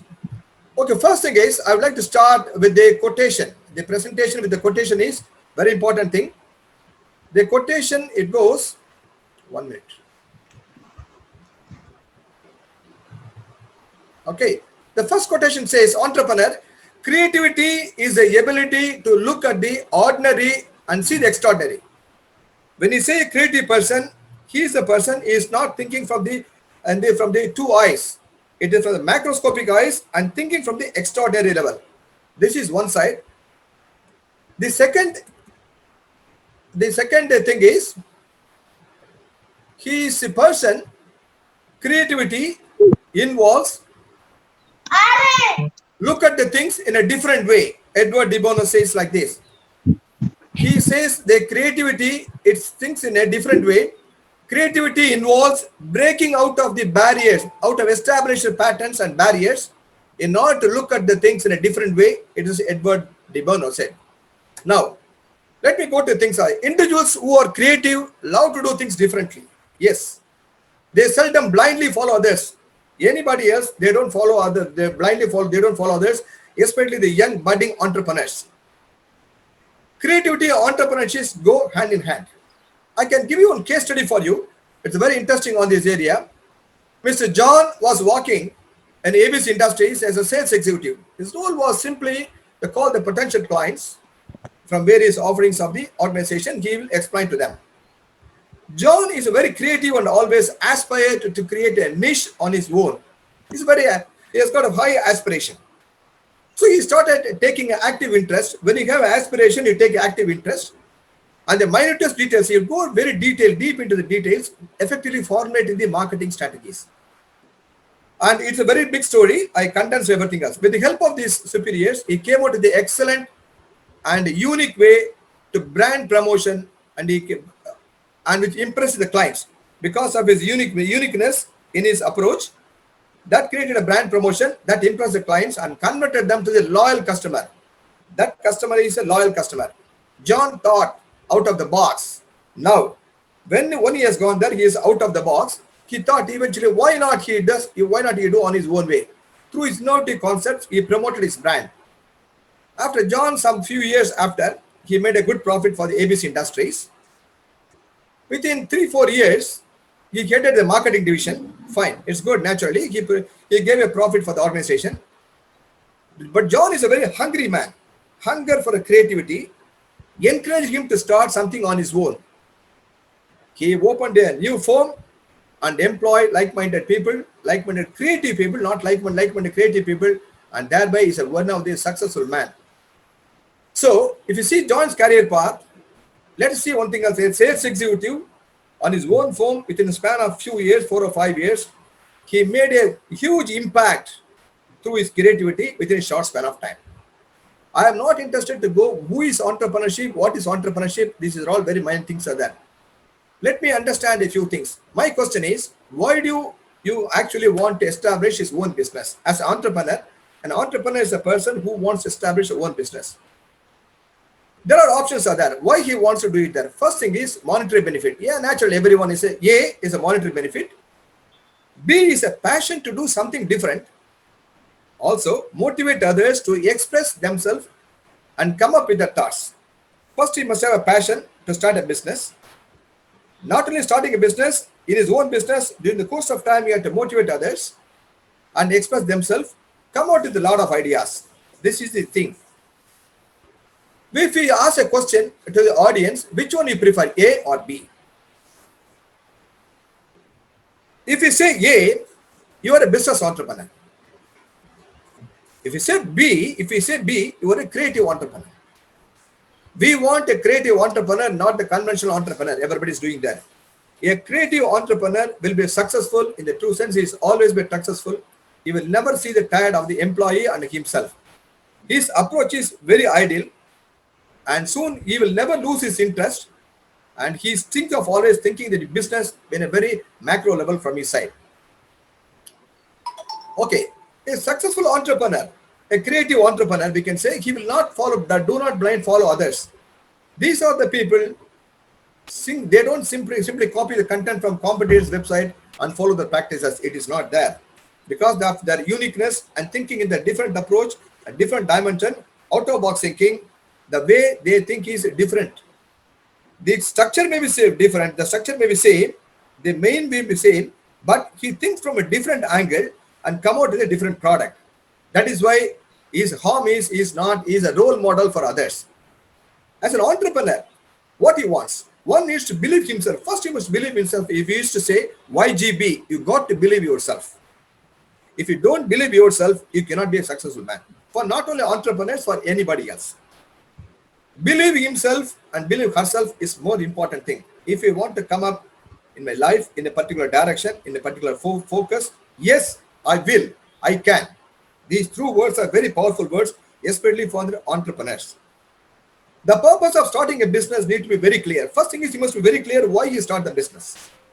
Yes, when you start the business, when you conceive the idea itself, a lot of challenges you have to face. Challenges are inevitable. You have to accept the challenges. Creative people really do not bother about what others thinking. If I am creative, this is not there. I see A, B, C, lot of creative ideas I'll have, and then I will go here. I'll go accordingly for this. As an entrepreneur, research needs to be thorough. Before entering into the entrepreneurs, research needs to be thorough.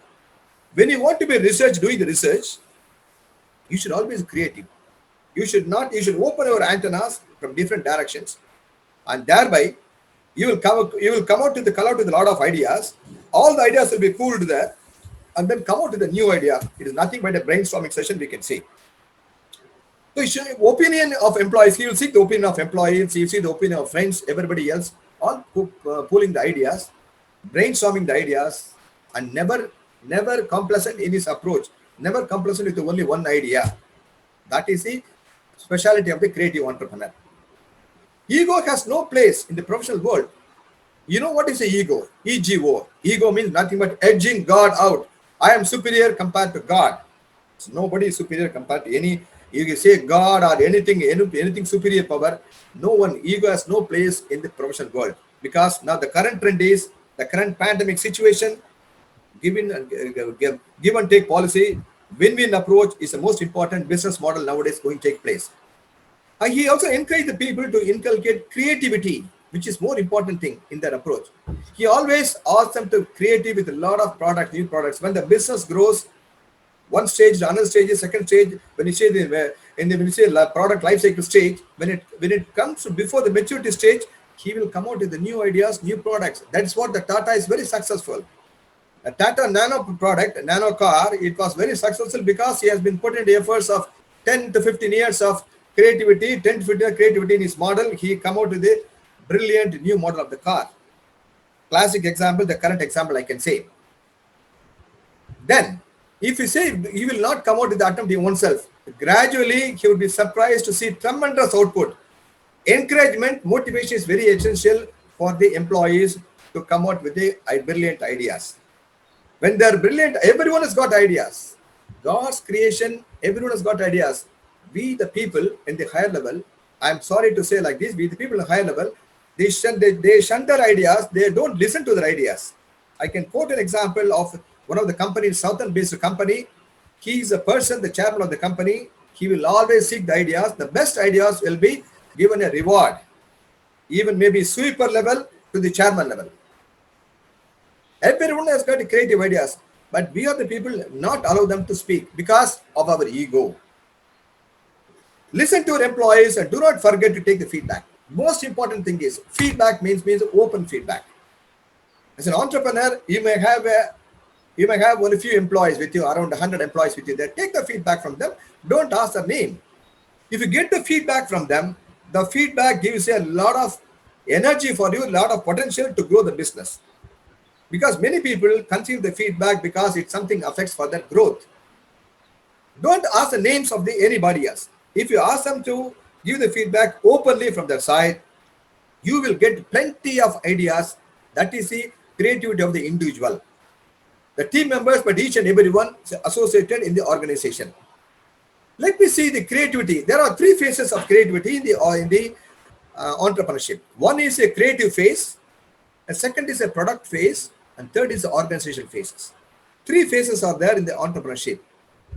In the creative phase, entrepreneur can come out with a lot of ideas directly based on his various endeavors, previous experience like this. In the productive phase, he makes these ideas reality into the job done. His ideas will be translated into the action. This is second phase. The third phase of the third phase is organizational phase. He strategizes. When he sees strategize, he hires the people in tandem according to his ideas and according to his implementation, and forms a various group and gets the job done from them. And finally, he comes up with the action plan for improvement, and thereby he'll grow for the things from initial stage to second stage, growth stage, and then maturity stage. These stages are the first two stages are very important thing for this. The creative phase is very critical for them. It will take a lot of time for these things. Once the creative stage is over, and then we can go for this. Next thing is, we can say, when you say, what is the creative of entrepreneur traits? How do you say this entrepreneur's kind of traits or creative traits or not? The creativity is within inborn. You cannot just like that creative on your own. Some people may be inborn creative. Some people, when creativity can be created. An entrepreneur would need to possess a high level of creativity generally. Generally, I'm telling you that. If it is not that, no problem at all. You can do with creativity, with the borrowing ideas from few people are there, assemble everything else and go ahead. In order to come up with the great ideas and plans, creative entrepreneurs manifest their traits. What are the traits, major traits? He must be very smart and curious. He must be very smart and curious. Energetic at any point of time. He's always energy. He never say anything lost or his ideas are broken. He will not bother it. His ideas improvement only. Next is imaginative. Always imagine. But imaginative, not empty imagine, is a practical way. I am imagining myself, go on imagining which is impossible for this. Certain things impossible is there. It is not imaginative. He is imaginative, but it should be practical one. And he is independent. He is independent in the initial stage. Then you collect the ideas from the various people, and then next is open. He is very open guy. He is an extrovert. He's not introvert. He is extrovert. He will share the ideas, what are things are there. He is very sensitive to things. Something is there. Very receptive. Very listening oriented. And finally, he is passionate about what they do. What the entrepreneurs they want to do is very passionate. If you don't have the passion, please don't go to the entrepreneur business. Any business, even a small vendor to the big, owner of the enterprises, a passion is required. If you have the passion, definitely you are the person and the creativity. When I say, I think how much minutes is there left out? Excuse me. Hello.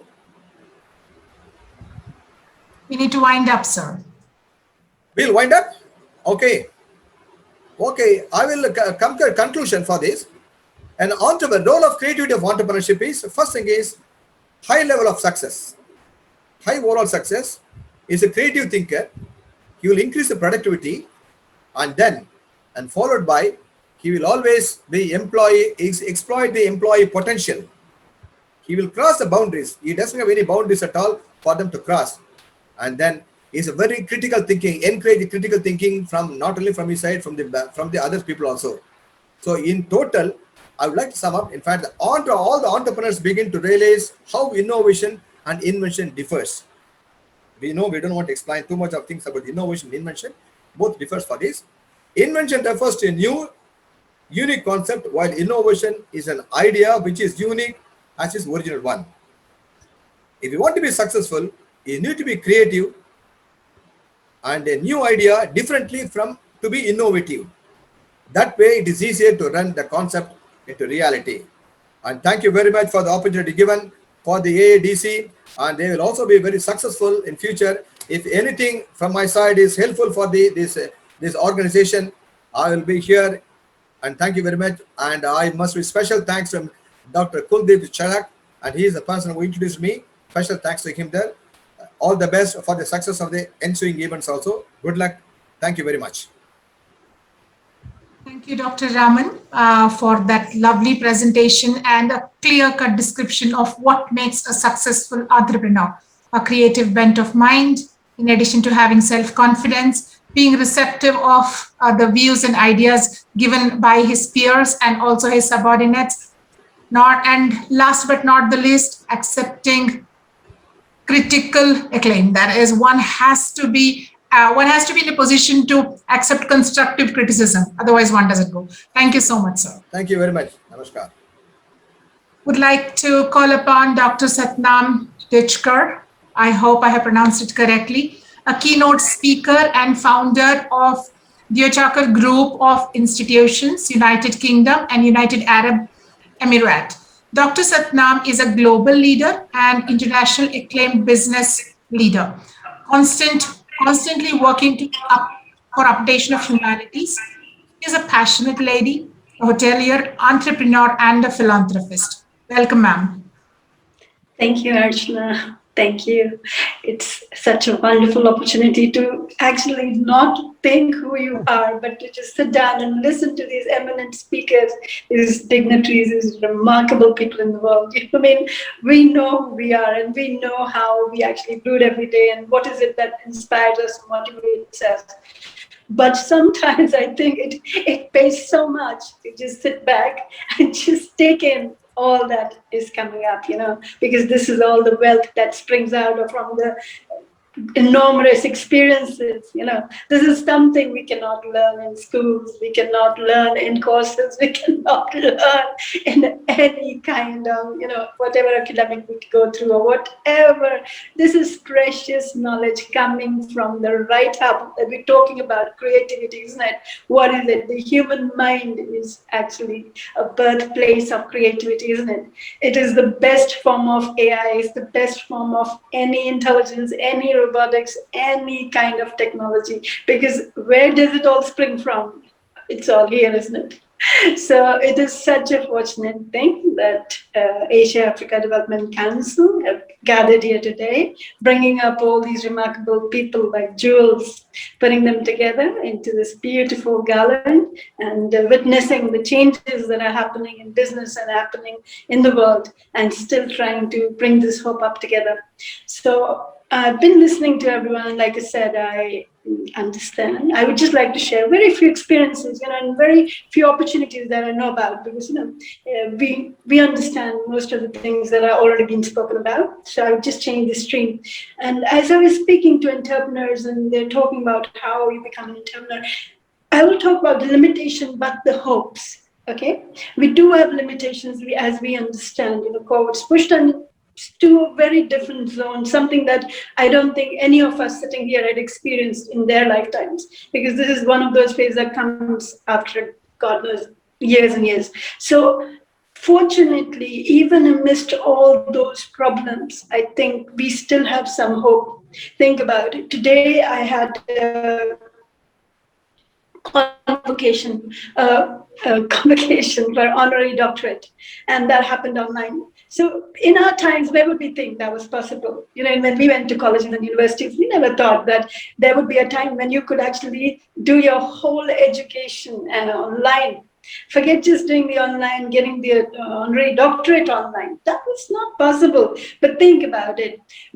So what it means is, when there is a problem, our mind is prone to find a solution. Okay, so what I'm saying is, look at the creativity. So think about it. Without even thinking, we are actually creative. We create because we are part of creation. But what we do is we also live and work with that. So we walk in the flow. So what I'm saying is, for entrepreneurs, exactly like I said, there is opportunities now where people are working online, and a lot of help now is provided by the governments for the workplaces. And I've heard, I think in India, Tata is being very supportive. I think I just heard that somewhere, I'm not too sure. But I think they've very been favorable. So likewise, I said, now I'm going to talk about something that is crowdfunding platforms. Which is very popular in the West. I think in UK, in US, in every other European world, we talk about crowdfunding, the platform where these ideas, like I think Mr. Ram was talking about, and one of my other friends was talking about, they say we have ideas. And yes, we do have ideas. And I think the problem sometimes is we just have the idea and we do not have the mechanism to take it through or actually give it that route that it will actually materialize into a free-flowing, like an opportunity, or it will materialize into something that would come into benefit for everyone.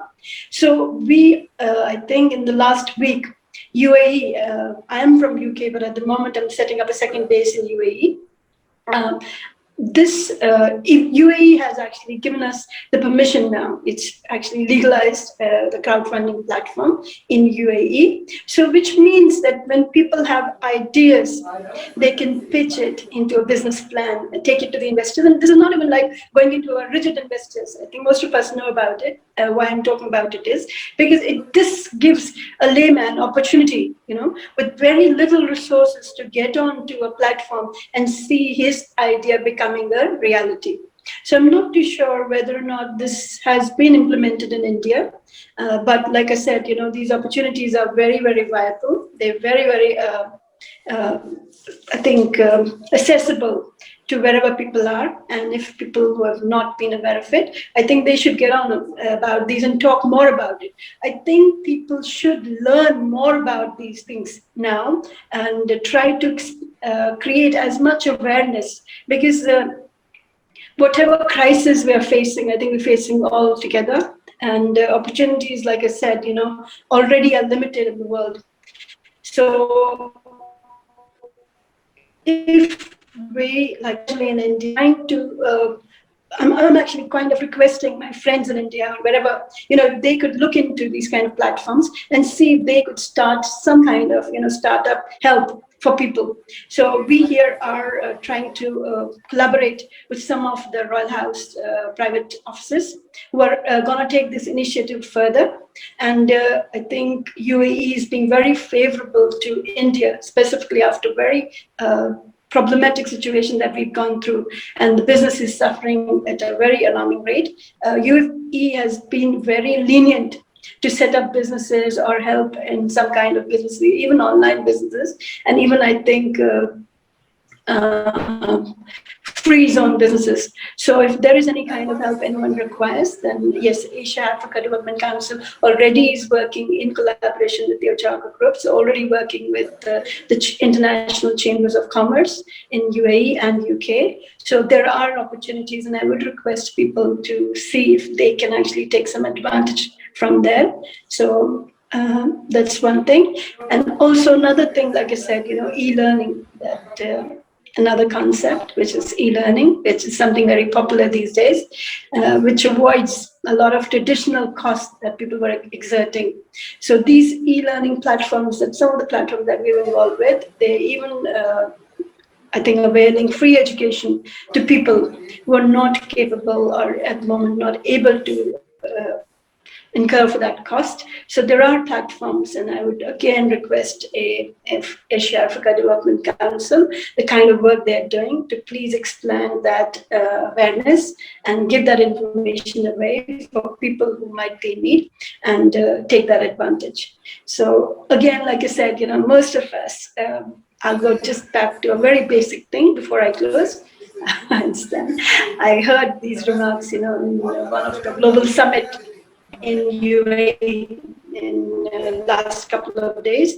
It was a global summit, and I saw people from 200 countries and all the business leaders and the Royal House, everyone talking about business. And that made me think, wait a second, during COVID, people still managed to progress things online. They still managed to get on, still managed to do the MOUs, still managed to sign business agreements. And I was wondering on the cost that these traditional seminars and summits you're exerting. And people are actually traveling from America, Russia, God knows where, and God knows how many problems they must have faced trying to quarantine and trying to be, stay home and then come out and then go through all those procedures. It's not the traditional way of traveling anymore, is it? It's a massive job. So that made me think, thank God, we've got these online platforms, the online ways of actually getting the same benefits, getting to the same level with these opportunities. So we are thankful. We, like you said, there's a lot to worry about, but there is a lot of hope as well around. So all I would say is, let's concentrate on the hope. We do understand there are problems, but there is a lot of help around as well. So let's continue to see how we can support ourselves and we can support each other. Thank you. Thank you so much, Dr. Satnam. Indeed, what was, first things first, hearty congratulations on being awarded a PhD, an honorary degree, that is. Congratulations on behalf of the forum and the conclave today. And indeed, what was unimaginable a couple of decades ago also is a reality now. It is a new normal, and we need to adapt or perish. We need to understand that. And it is not just e-learning, e-governance, e-sports, e-concerts, everything is e now. So I think we have to adopt this. And one of my mentors, Brigadier Sushil Basil, always used to say, when the going gets tough, the tough get going. And then I think and he changed it to, when the going gets tough, the tough go online. I think this is what has proved now what it is. Okay, thank you so much, Dr. Satnam. I'd like to call on Mr. Rajesh Pandey. He's an artist. He loves to illustrate through art apart, and he has published some silent books, some sets of interactive cards, and created some multimedia videos for children. Welcome, Mr. Deshpande.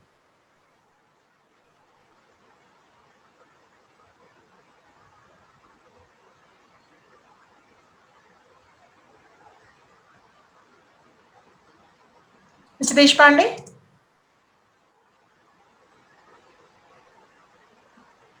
Hello? Archana, if he's not ready, you can call Mr. Arunji. Yeah, I was just checking. I was just checking if he's here.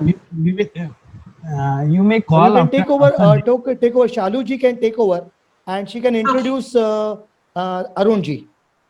Thank you. Yes. So thank you for being such a lovely audience, and thank you for all the speakers for having cooperated. Yes, we overshot the time, but irrespective of that, every speaker, nuggets of wisdom that we have accumulated here. Wonderful learning. Now I hand over the mantle to Dr. Shalu Sehgal. She is an associate professor and she teaches in SIBL.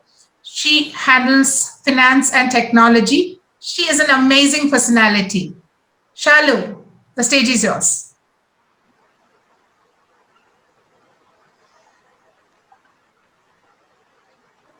Dr. Sehgal?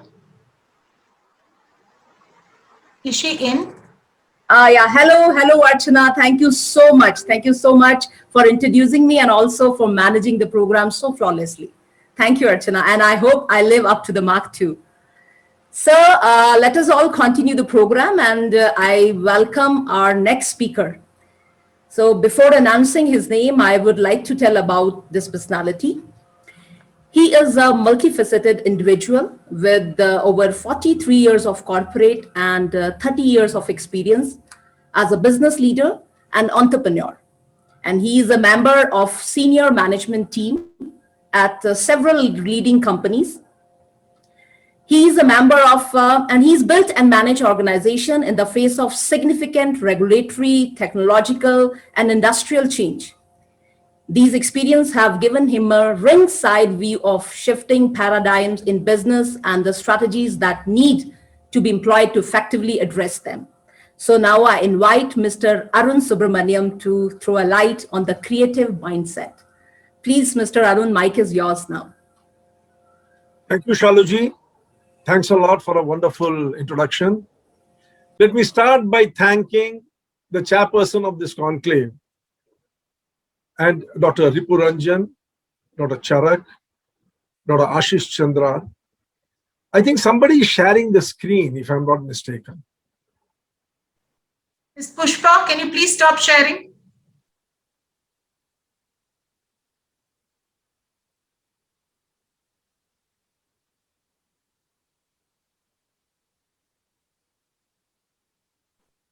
Ms. Pushpa, please stop sharing. Thank you.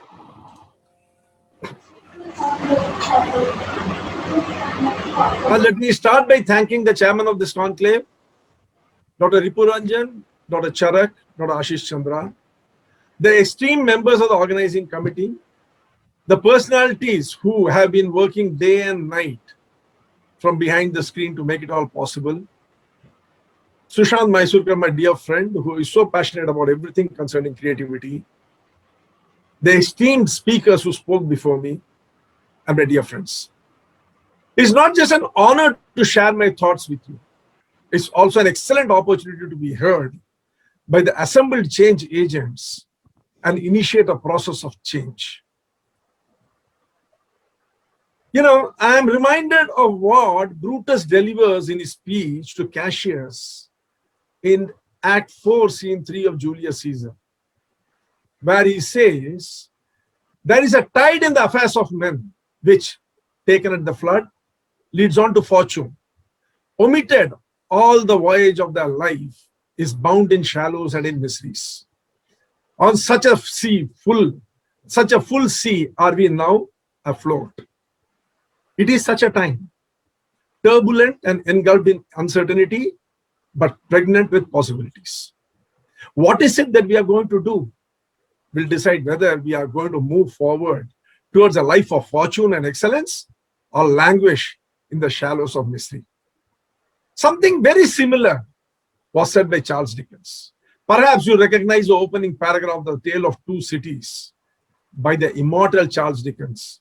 He was providing analysis of a disruptive state of affairs in the 18th century England, as well as across the Channel in France. He started his novel, The Tale of Two Cities, with those prophetic words. It was the best of times, it was the worst of times. Friends, it is at such a watershed period in the evolution of mankind that we are poised today.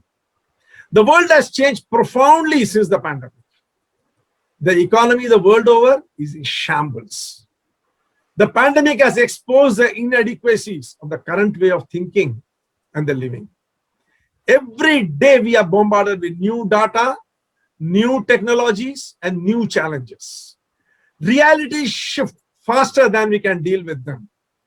In this dynamic environment, you will definitely agree with me.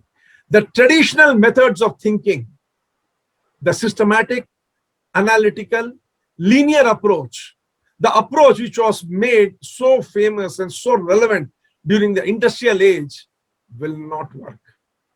We must look for new ways to deal with the ambiguous and the uncertain emergent new normal.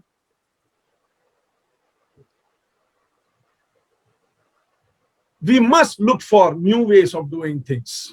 There is an urgent need to develop what we call a creative mindset, a new solution option, rather than a tried and true linear thinking pattern is today required to handle this profound change reality. Let me get this into perspective. Consider that the turtle has been around for nearly 220 million years and has yet to make an innovative lifestyle improvement. So what separates us from the turtle? The answer is our creative brain. Our brain allows us to feel, love, think, be, and most important of all, create, depending upon the need of the time.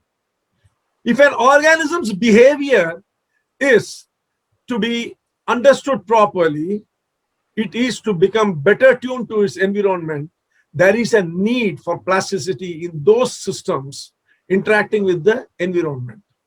One consequence of such a plasticity is the organism's ability to visualize future possibilities due to current and evolving perspectives and to adapt to them. Many think that creativity is a gift only certain people possess, like the Einsteins, Mozarts, and the Shakespeares of the world. However, the truth is, creativity is our default setting. Every person who is born creative. Cognitive science tells us that the first 3 years are the most intense learning period of our life. What drives this learning at this period is the creative ability inherent in us. Curiosity, questions. There are so many mothers here. Aren't you pestered morning, evening, night by questions from your children? Insatiable thirst of understanding the environment are what drives learning. The latest neuroscience research suggests that create mental functioning involves specific brain activation patterns amplified through conscious effort and little practice. These are skills that anyone can master. Careful analysis has shown that we lose our creativity as we grow up trying to tune to the need to be aligned with society and the environment.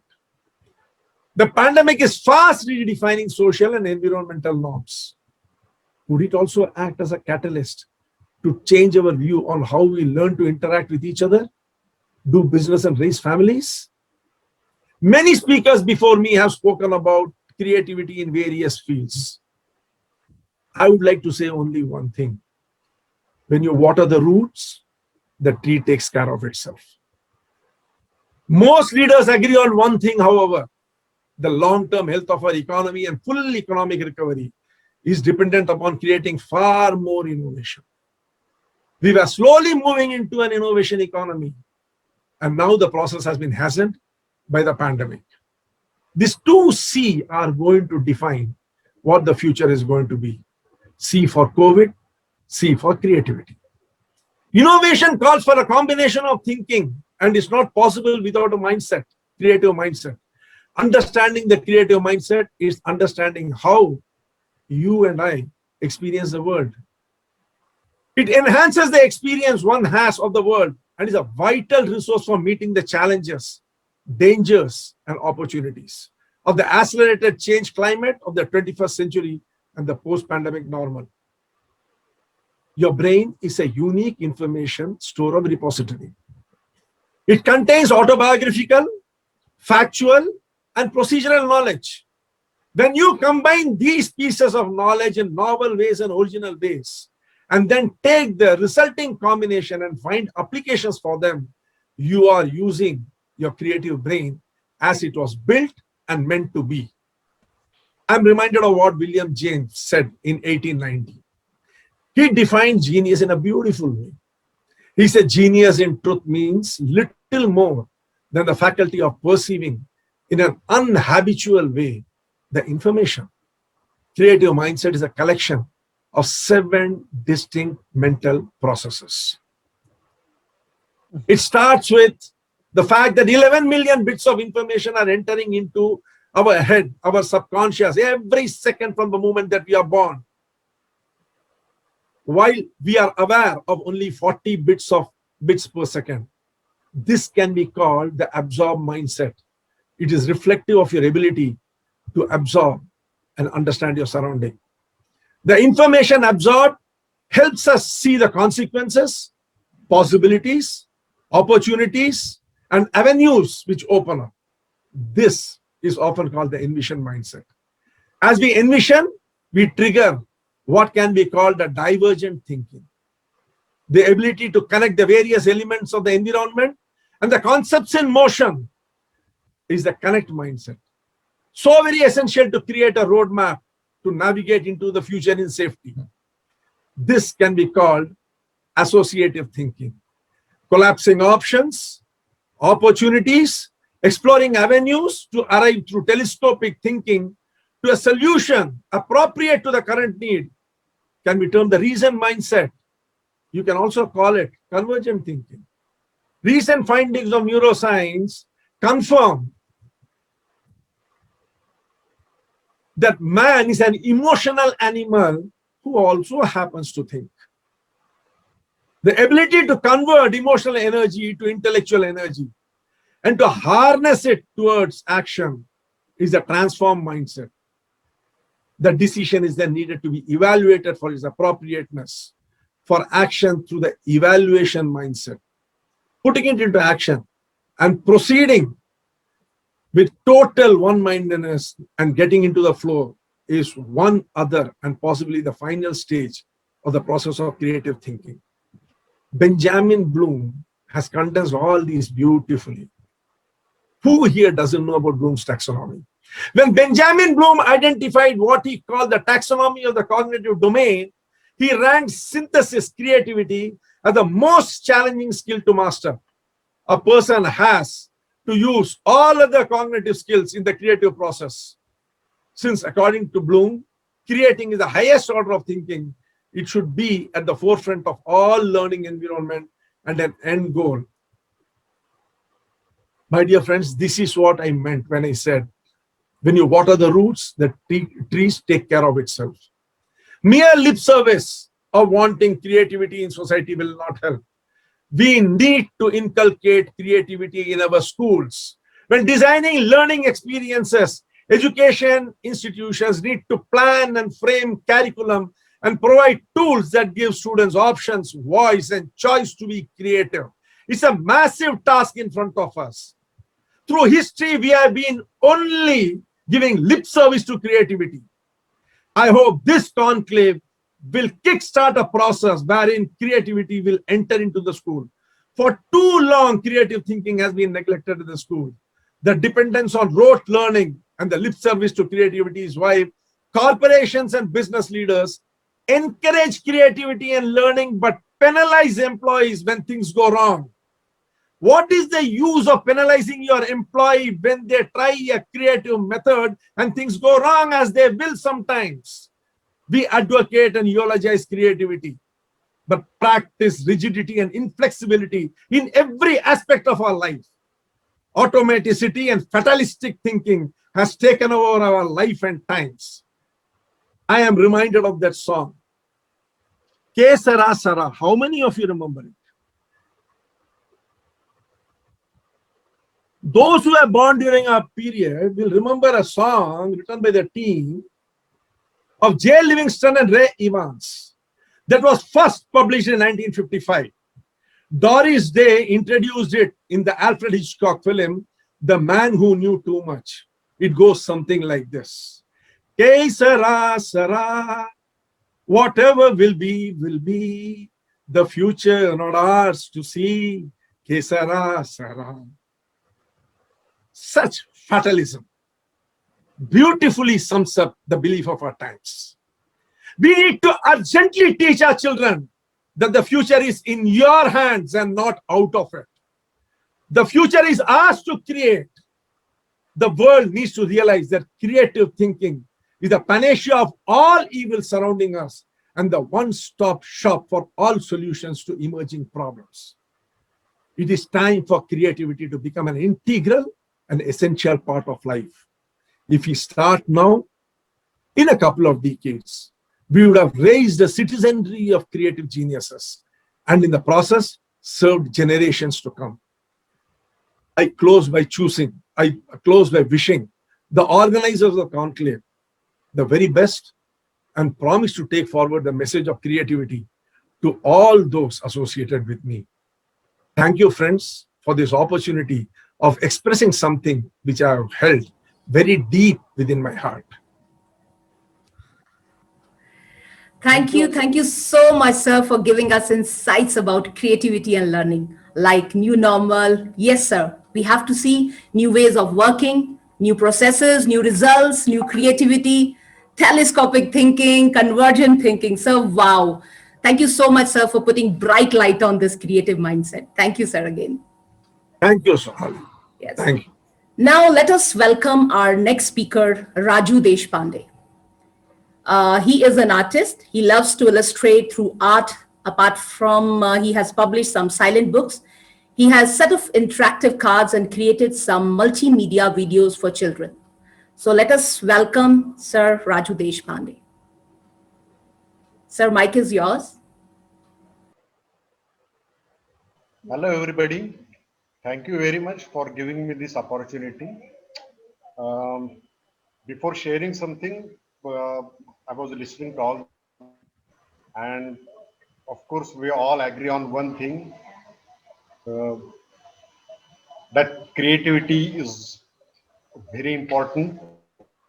Um, so, I have been artist as an for last 30, 40 years. I'm practicing art.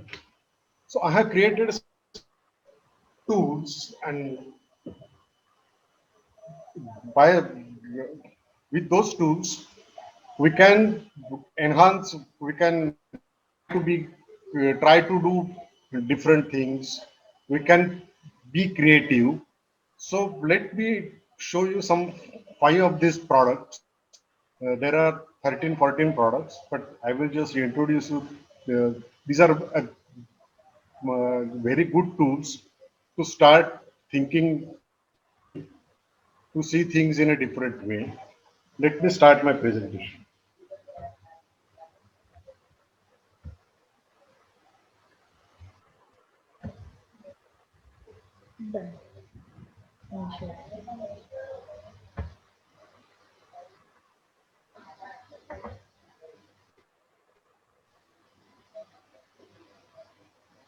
Hello. Um, this is Art Apart. I am one of the partner of this company.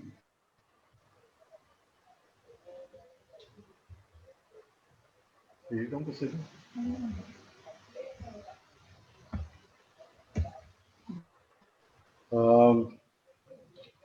This is the brief introduction of our company. We are visual art based company. We have been creating silence big books, means there are only illustrations in these books. So one can create their own stories. There can be multiple interpretations of the same book. One of the aspect. Then there are visual interactive cards. There is a set of interactive cards. I will be introducing some five set of these cards now. We also make multimedia videos. Like in these times, we are creating some 10 videos for children depicting different the values which we think are very important in this time. So I will share the link for that YouTube in the chat box afterward.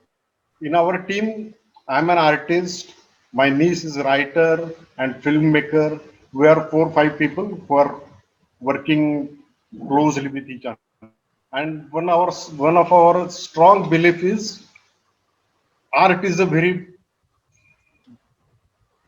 potential tool for self-discovery and learning. One need not be a professional artist to practice art. That is, I believe, profound. This project, all these products is these are only visuals. There is no text, so you can interpret the whole thing the way you want. Open-ended, so there can be multiple interpretations can be drawn with the same thing. There is no right and wrong about everything. So our users, schools, children and parents, social organizations, you can read this stuff. Uh, Let me introduce products and then we can come back here.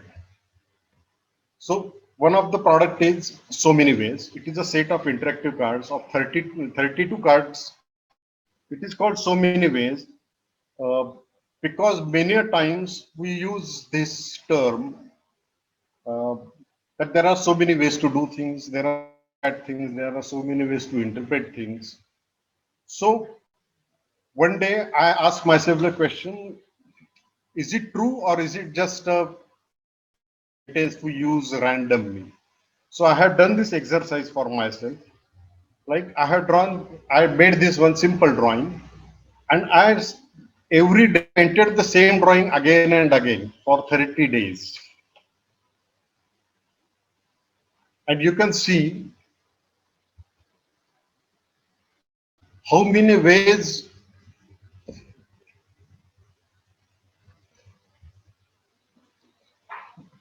we can render the same drawing. The same can be rendered in a absolutely numerous ways. After 30 days, all these drawings I made were of black and did not use any other color. And after 30 days, there was a realization, yes, I can go on doing the same thing again and again, but very differently. So many ways. So while using these cards, we can actually explore new ways of doing things, interpret the same situation in different ways, find a unique approach to your routine work. Your internet connection is unstable. Can you see this? Hello. So these cards. Then there is another set of cards. It is called conversations. It is a set of 24 cards. On you can see two faces conversing with each another. And what kind of conversations they are doing is depicted on the back side. So depicting these graphics, depicting these and their forms, we can create conversations. We can go on writing what kind of conversation is taking place. For example, we can say this one person is one, the other one is jumbled in his thoughts or whatever. So we can create conversations. We can understand non-verbal communication, which very rarely we do. Like with only these lines in the chat box, we can move this window away from the shared screen.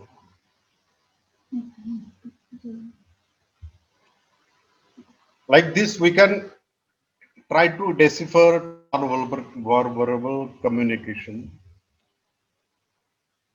And then we can create many stories. Like we can create who are these two people is taking place. Can we understand their relations? And with these kind of drawings, we can actually challenge preconceived notions which we have about people, how they look, about how they appear. And we can see our daily conversations in a very different light. This is one more. Then there is one set, it is called point of view. It is a set of 25 cards. As you can see, there are 25 dots on, and when a person, the journey is from the first dot to the last dot, and when a person is on the first dot, same situation, the same dots, he sees in this way. But as he proceeds to another position, as he changes his point of view, same grid, the same dots can be seen very differently. They can be rendered very different. There are so many possibilities in the same grid, the same 25 cards. They change. So with these cards, we can understand the perspectives. We can see these dots as a situation. And as you move from one position to another position, the same situation can be seen very differently. Again, we can challenge our biases. Like if I am a manager of a company and I see things in a different way, in a particular way, if I the same situation from my clerk's point of view, I will see the same situation very differently. Change your biases, discover different facets and dimensions. Like these are the 25 positions. This as an interactive card. So not all the cards are painted. There are only 5 which are already been designed, and they are only dots and a person. So while doing this, you can understand the same format. In how many ways can we join these dots? In how many design with the same thing? Then there is one more set of cards. It is called walk the line. Three prominent features. One is a square. what I what we can think, the things you have to do. The circle represents the things you want to do, and our every day is a balancing act between these two things. And does this every day, and every day is a different day. So that's why it is called walk the line. And you can see there are 30 different cards depicting different situations.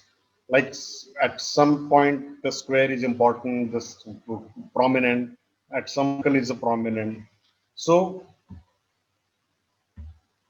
you can we can see this square and circle as square circle as a personal life. We can uh, decipher these things the way we see, and we can like this. And we these the drawings are made very simple because anybody can draw it as a group, and we think what is my day like. So anybody can we can just take a blank paper and we can draw a circle and a simple human figure, and we can actually see in what position we are.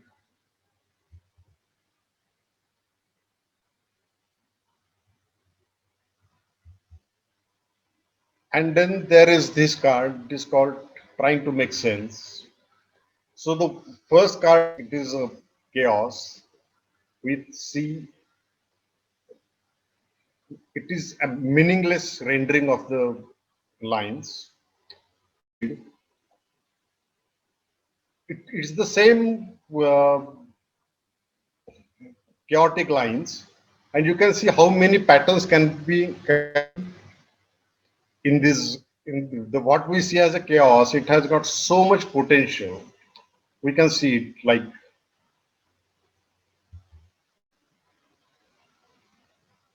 so. We can actually find order within chaos. Actually, we are in a chaotic situation just now. So this card becomes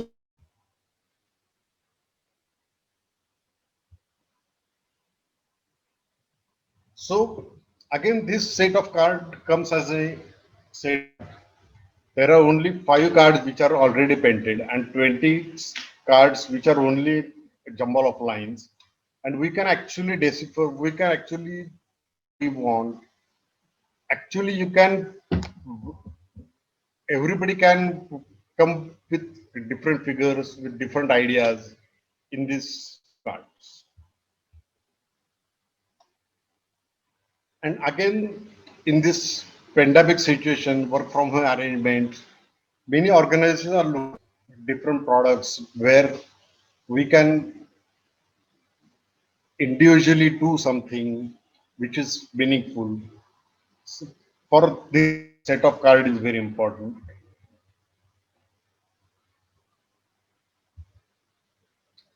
Thanks. These are some of the 5 introducing. There are other 8 products which in at some other opportunity I try to share with you.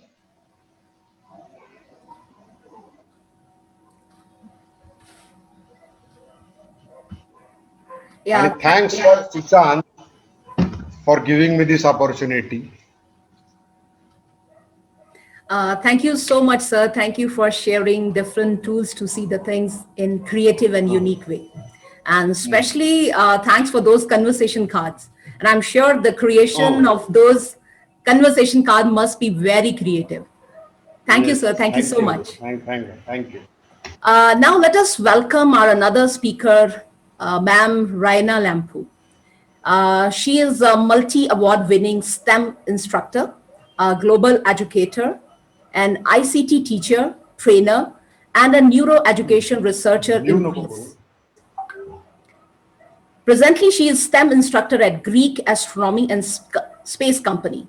She is working at the Directorate of Educational Technology and Innovation.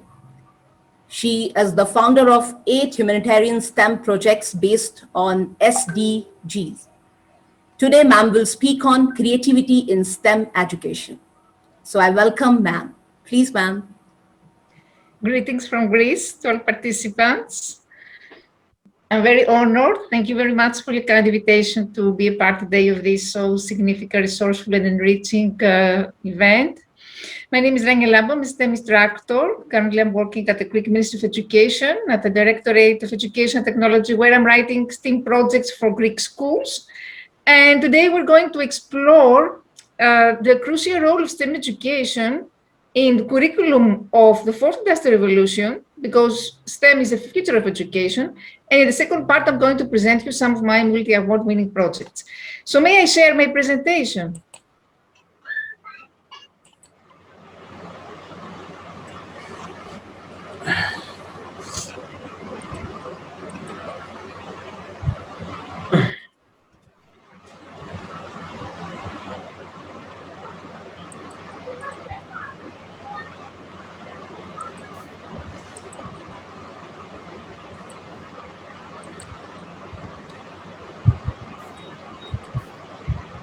Is it visible now? Yes, it is, ma'am. Okay. So we are in the age of the fourth industrial revolution. Because before showing you that, I want to show you that I'm a multi-award STEM instructor. I have so far 74 international awards for my STEM projects, and my achievements include innovation, project research, space, volunteerism, teaching to vulnerable groups such as refugees, students with special education needs, the students in the Gological Hospital. And I was elected also as Global Icon this year. So we are in the age of the fourth industrial revolution, and the fourth industrial revolution is changing the world around us, as previous speakers have already talked about. Artificial intelligence, big data, Internet of Things are the new tools. And the main challenges are related to the exponential growth of digital tools that includes robots, connected object communication systems. So the impact on jobs and industry that these tools are creating is huge, and present also huge opportunities to tap, because we need highly skilled, flexible, but at the same time, socially and emotionally intelligent manufacturing professionals that can solve tomorrow's problems already from today. So at the same time, we are in the post-COVID era, and this demands curriculum redesign, curriculum reorientation, blended learning, hybrid learning, and lifelong learning, because long-studied literacy such as reading and writing are not sufficient anymore. We need new literacy such as data literacy, because children are bombarded every day by an ocean of data. We need, of course, technological literacy, but the most important of all is human literacy in order to survive and thrive in the uncertain world of the new normal. So futurizing education for building a workforce for enterprise 4.0, we need a more robust professional framework. Education, of course, plays an important role in ensuring the skill readiness of the labor force. General education, as well as vocational education, have a critical role to play, making the labor force industry ready.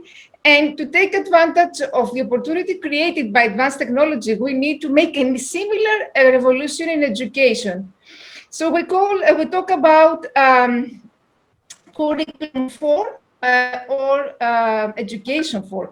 Unfortunately, in most schools and colleges, we are still teaching subjects in traditional ways with same old content. Any discussion of the future of work should go hand in hand with discussion of the future of curriculum, and also about those who eventually will deliver it. So we are faced with the challenge of redefining a functional foundation education, a new curriculum to keep up with the evolution of skills required to solve problems, innovate, and succeed. So far as a society, I believe that we are failing to meet a challenge, and consequently, we are failing to adequately prepare the next generation for the future. So moving this toward paradigm of lifelong learning, educational institutions also need to evolve and occupy new roles in the ecosystem. Here, I want to say that we are at the same time at the threshold of the fifth industrial revolution. All the experts of the fourth industrial revolution tell us that the fourth industrial revolution has failed because we have ignored human factor. So we need now human who should go along with machines. So teachers who should maintain human characters while working with machines. This is the main principle of the fifth industrial revolution. So we need, as we move towards a paradigm of a lifelong learning, we need to evolve and occupy new roles in the ecosystem. we have the emergence of new collaboration patterns. And what is that? We need to further increase university-industry collaboration in terms of both volume and diversity of collaboration forms, such as internships, apprenticeships, mentoring, think tank competitions, summer schools. We need to acknowledge the role of industry partners as education, research, employment partners, and we need to create more opportunities for exchanging experiences with other educational institutions via joint platforms or thematic networks, facilitate peer-to-peer learning, create effective learning ecosystems that engage all key stakeholder groups, including education and training providers. And as the content is concerned, we need, of course, to upgrade the technical side of curriculum to accommodate the new generation of robotics, additive manufacturing, smart materials. But at the same time, we need to incorporate non-technical disciplines into the curriculum, such as arts, marketing, communication, project management. We need also to pay special attention to the questions of ethics, social inclusion, diversity, sustainability. So we have to incorporate SDG in our curriculum, offer a holistic view of education, and of course, teaching students and workers, it's very important to acquire knowledge, as we said before, from the notion of data. Of course, apply problem-based learning, stimulate creativity, divergent, we talked about this, divergent thinking, create culture that accepts potential failures and mistakes, offer, always when we talk about STEM, we talk about real-life, real-world problems, working experiences, collaborative learning, and stimulate technology-enabled learning. Here, the fourth industrial revolution, learning can be taking place anytime, anywhere. Learning will be personalized to individual students. Students should have a choice in determining what they want to learn and should be taken into consideration in designing and updating the curriculum. They need to be exposed more to project-based learning, to hands-on activities through field experiences, such as I said before, mentoring projects, collaborating projects, and of course, we have many innovative assessment methods.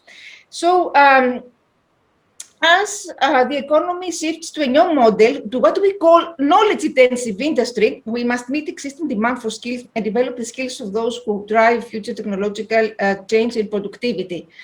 So the top of skills according to World Economic Forum in 2020 are complex problem solving, critical thinking, creativity, problem management, negotiation, emotional intelligence, and the most important of all, because learners and workers are not robots. We're talking about social emotional learning at the same time. So we need to develop a growth mindset, to create a safe environment for learning, and to foster reflective reasoning and analysis. So STEM projects focus on acquiring student-led investigations through open real-life problems and hands-on activities, empower students to become out-of-the-box thinkers and creators. Of course, they reflect the 21st century skills, the 4 C's as we call, creativity, critical thinking, collaboration, communication. And what are the attributes of STEM education students? They are problem solvers, innovators, inventors, self-reliant, logical thinkers, and technologically literate. So if we integrate arts aim into decorating STEM, we have STEAM approach. And STEAM learning is the new trend in education now. What STEAM is an interdisciplinary approach that aims to promote research spirit, logical thinking, and social skills. Emphasis is placed on empirical exploratory discovery learning, autonomy, and active participation of students through trial and errors. And why arts? Because arts should go along with entrepreneurial skills and design thinking. All the skills provide the students with competence to function effectively as informed citizens that can participate in democratic civic decision-making. These skills are necessary in order to deal better with modern life complex situations. And these abilities need to be developed in people from an early age. Here I want to clarify 2 categories of STEM. The first one is what we call STEM Unplugged. The STEM Unplugged is when we use materials that you can find easily in your house, in your home, such as cardboard, Lego, etc. This is what you can do, for example, in developing countries or to students of the privileged. Yes, it's my case now, because here in Greece, I have to work with underprivileged students that they don't have the ability to have a technological expensive equipment for STEM. And the second category is what we call what is involves computational thinking, robotics, programming, etc. Computational thinking, it's a model of thinking that's important, of course, to students. And computer science is not only about coding, it's also interface design, data analysis, and learning computer science actually encourages creativity, problem solving, and ethics. And we are also, we have also some educational robotics applications, some education technology that can foster STEM, such as virtual reality, clickers or keypads, flipped classroom, MOOCs, Internet of Things, and cloud computing. Cloud computing is important because it provides access to resources that can be requested and configured by the user, and teachers can create virtual computers, collaboration tools, or data store, and virtual learning environments. So we are the COVID era, and as Albert Einstein said, tells that the crisis is actually a blessing to humanity because crisis always brings progress. And I strongly believe that COVID is a great resetter because an opportunity for us to bring forward long-awaited reforms for the development of economies, societies, and education. So far, we have a progress in STEM education. We have a significant improvement, but a lot needs to be done. According to studies all around the world, and we know all this about this, that science, as it is taught today at schools, secondary, primary education, everywhere around the world, does not help students to realize its importance to society. The often fragmented manner in which STEM courses such as mathematics, geography, physics are taught in secondary education does not appeal to students and causes them to lose interest in science technology. And school science does not also resemble to real-world science. Does not prepare students to tackle real-world problems which often require interdisciplinary approach. So we must return to an early stage of the education system and focus on secondary education from the perspective of higher education, and also encourage primary school students who lack confidence and professional development in STEM to be involved in such disciplines. Very important to say here to talk about gender gap-based STEM-based skills, because it's a huge challenge to change the impression all around the world that science is only for boys. And we know the number of young women and girls pursuing STEM careers is lower than that of their male counterparts. And this is a challenge that many countries face. So we need an urgent action to ensure the talent pool for STEM leaders is attractive for both men and women. And I'm very happy that all around the world we have initiatives such as Girls and Coding. And at the same time, COVID, we see that is undermining sustainable development and the time in which efforts need to be accelerated to implement sustainable development goals. So it's a threat to peace building gains. So we actually here we need at the same time peace education, because peace education was utmost importance and it's holistic. It embraces the physical, emotional, intellectual, social growth of children, is skill building, and also it tries to inculcate higher human values in our children. So as I said before, I'm the founder of 8 innovative international projects that are implemented mostly in Africa and Asia. The first one is called Water Life Given a Threat. All this project aim at promoting positive peace based on sustainable investments, stability, and high standard of living, and address to African countries that suffer from all the disadvantages of negative peace, such as lack of water and food. So I'm trying to alleviate all this through education, trying to make negative peace look like more positive peace. The first one is called Water Life Given a Threat. It aims at raising water awareness among children to teach them how to sanitize their water, to create opportunities for them to appeal to the benevolence of sponsors and private citizens. And here we obtained 6 wells, well drilled, in areas of Malawi, where children had to walk about 90 minutes to find water, clean water to drink. And we're talking about very, very amazing creative activities. Children performed the water physics experiments using natural resources and everyday materials, many artistic activities, dramatizations. They managed to learn how to filter their water. And the results, they were very enthusiastic. We're talking about students that they are thirsty. So how it's very challenging to talk about water awareness to students that are thirsty and hungry. At the same time, I implemented another project which was especially implemented in India, and it's called Food for Thought. It's addressed to students in countries where high level of childhood stunting or wasting persists, and also to students affected by micronutrient deficiencies. And focus, of course, on sustainable development goals. It's STEM and project-based abilities, and it's actually inspired teachers in India to visit slums and donate them, educate students and their families, and donate them money conducting surveys. Here you can see some photos of the program. And also, I'm the co-founder of the biggest so far STEAM project all around the world, which is called Innovate Your Dreams. In 3 weeks, we registered over 2,000 teachers from all around the world. It had a great impact all around the world because it took this project to the dimensions of a revolutionary movement. And children were talked about the vision of the program even in front of the camera and the media. And a recent one is a project which is called COVID, Life-Changing Experience. And of course, it teaches aims at promoting knowledge about coronavirus, implemented also in Africa. And here I have integrated many artistic activities. For example, students learned about COVID, but at the same time, they created the creative masks. Always we're talking about using natural resources and materials that they can find easily there. And recently, I launched a new one, which is called Gender-Based Values, Why Peace a Better Option, is inspired by students in Nigeria and the high rates of violence there. And is going to be implemented in schools in Nigeria. It aims at raising gender-based violence awareness, always in combination with STEM.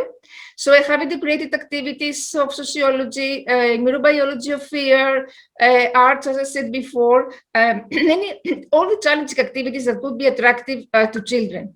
It is based, of course, on 5 sustainable development goals, such as good health and well-being, gender equality, reduced inequalities, peace, justice, and strong institutions.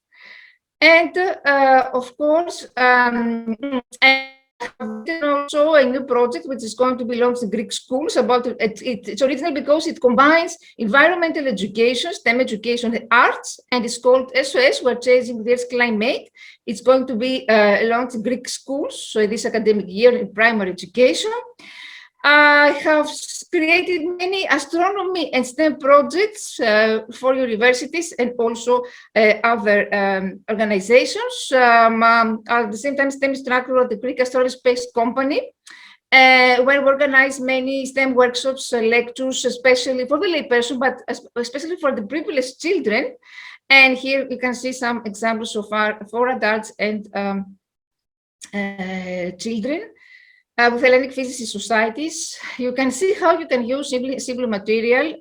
Recently, we did a workshop about how to create a solar heater, handmade solar heater using everyday materials, and they can clearly understood all these processes and functioning of the solar heater. Of course, I'm trying to also to leverage all the technology we have. A recent project of mine is an environmental project when you use Arduino, and it's a project which actually is multi-awarded. It's called the Contribution of Technology Protection of Health, and it concerns the quality of life or residence in large cities. And here, this project we examined the nuisance factors of apartments, and more specifically noise pollution, the harmful factors of the gaseous environment of the apartment, such as carbon monoxide. And we created a miniaturized model of apartments, sound detection sensors, as well as carbon monoxide detection sensors with Stalinite. Here you can see some examples. And also I had the opportunity to participate as a flexible zone teacher in a very innovative pioneer program, which is organized by CERN, the European Organization for Nuclear Physics, for nuclear research. And the originality of this project is that it has to teach, I had to teach physics, modern physics, and especially particle physics to primary school students. So I had students from 6 years old to 11 years old. Of course, the objective here is not to teach them physics, but actually to make children love science at an early age. This is the goal. We did amazing creative activities that gave us a lot of awards. You can see here some examples, many simulation of CMS experiment. CMS is the particle detector which is located at CERN. Functional models of electric generator using breadboard, wooden representations of the particle detector CMS, maquettes of sense installation. We used many digital tools and applications that we can find free. We created augmented reality apps on mobile and tablets, virtual realities, models of the particle detector using techniques, shadow and light, 3D printing, models of 3D printing, 100, this lasted 100 hours and 100 hours for assembling. I'm fighting at the same time for equality between women and men in science, and I'm trying to do many STEM projects with my students. We create many radio broadcasts about women scientists that received many awards.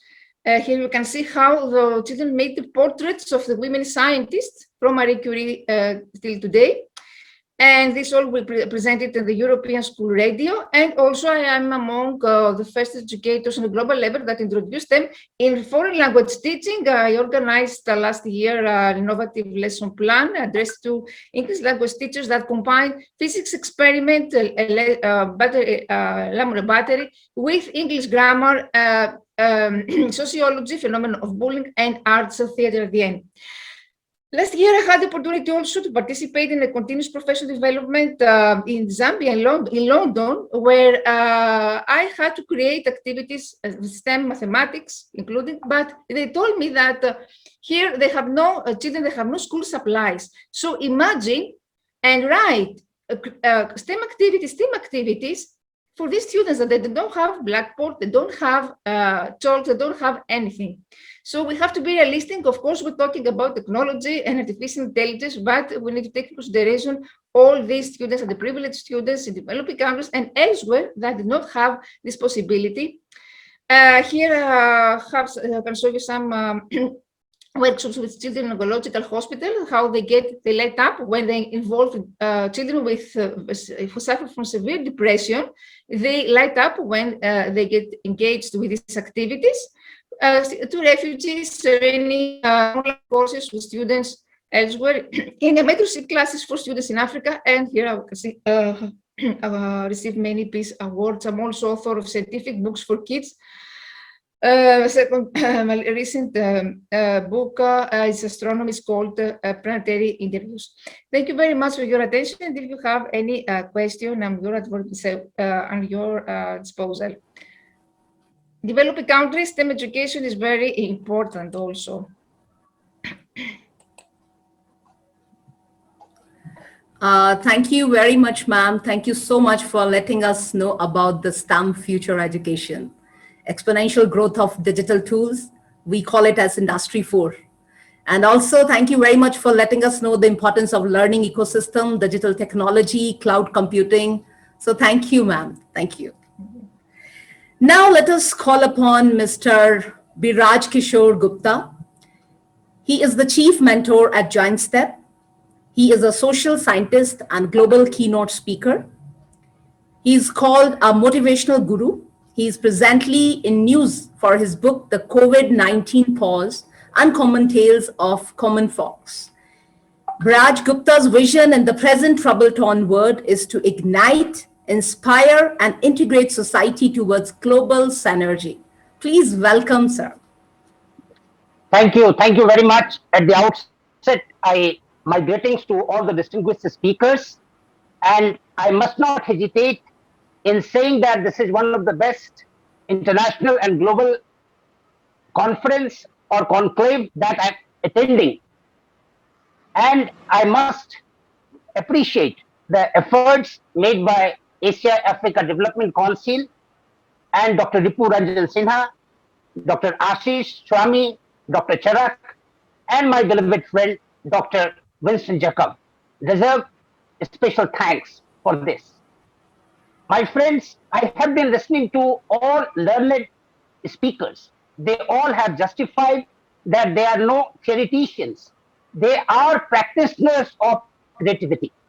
Before I proceed, I must tell you, I plan to discuss three things. Number one, I'm going to see how COVID is related or connected with creativity. Point one. Point two, are there some steps? Are there some steps towards being creative? If yes, what are those steps? And the third and the last point, my friends, is what is the road ahead for us? So let me begin with the first point. The moment we think of COVID, we are all overwhelmed with the idea of devastation, destruction, suffering, chaos, and all that. But it is at that time we should remember the wise words of most of the speakers who spoke before me, that it is only through suffering that we have the wisdom. It is only when we suffer we see the possibilities and opportunities. This is not to undermine the pain and suffering that beloved people suffered across the globe. It was definitely heart-rending, my friends. But COVID taught us many lessons. One lesson that it taught us was, I would say it in the तारीख हजार साल में बस इतनी सी बदली है, तारीख हजार साल में बस इतनी सी बदली है, तब दौर पत्थर का था, तब दौर पत्थर का था, अब लोग पत्थर के हैं. Meaning thereby, we all went through an age called Stone Age. But unfortunately, in the wake of the COVID, we realized that men have become more stony than the stone. That's a matter of serious concern. My friend, that is the negative side of COVID, my friends. But COVID also came as a ray of hope. COVID brought humanity on a common platform.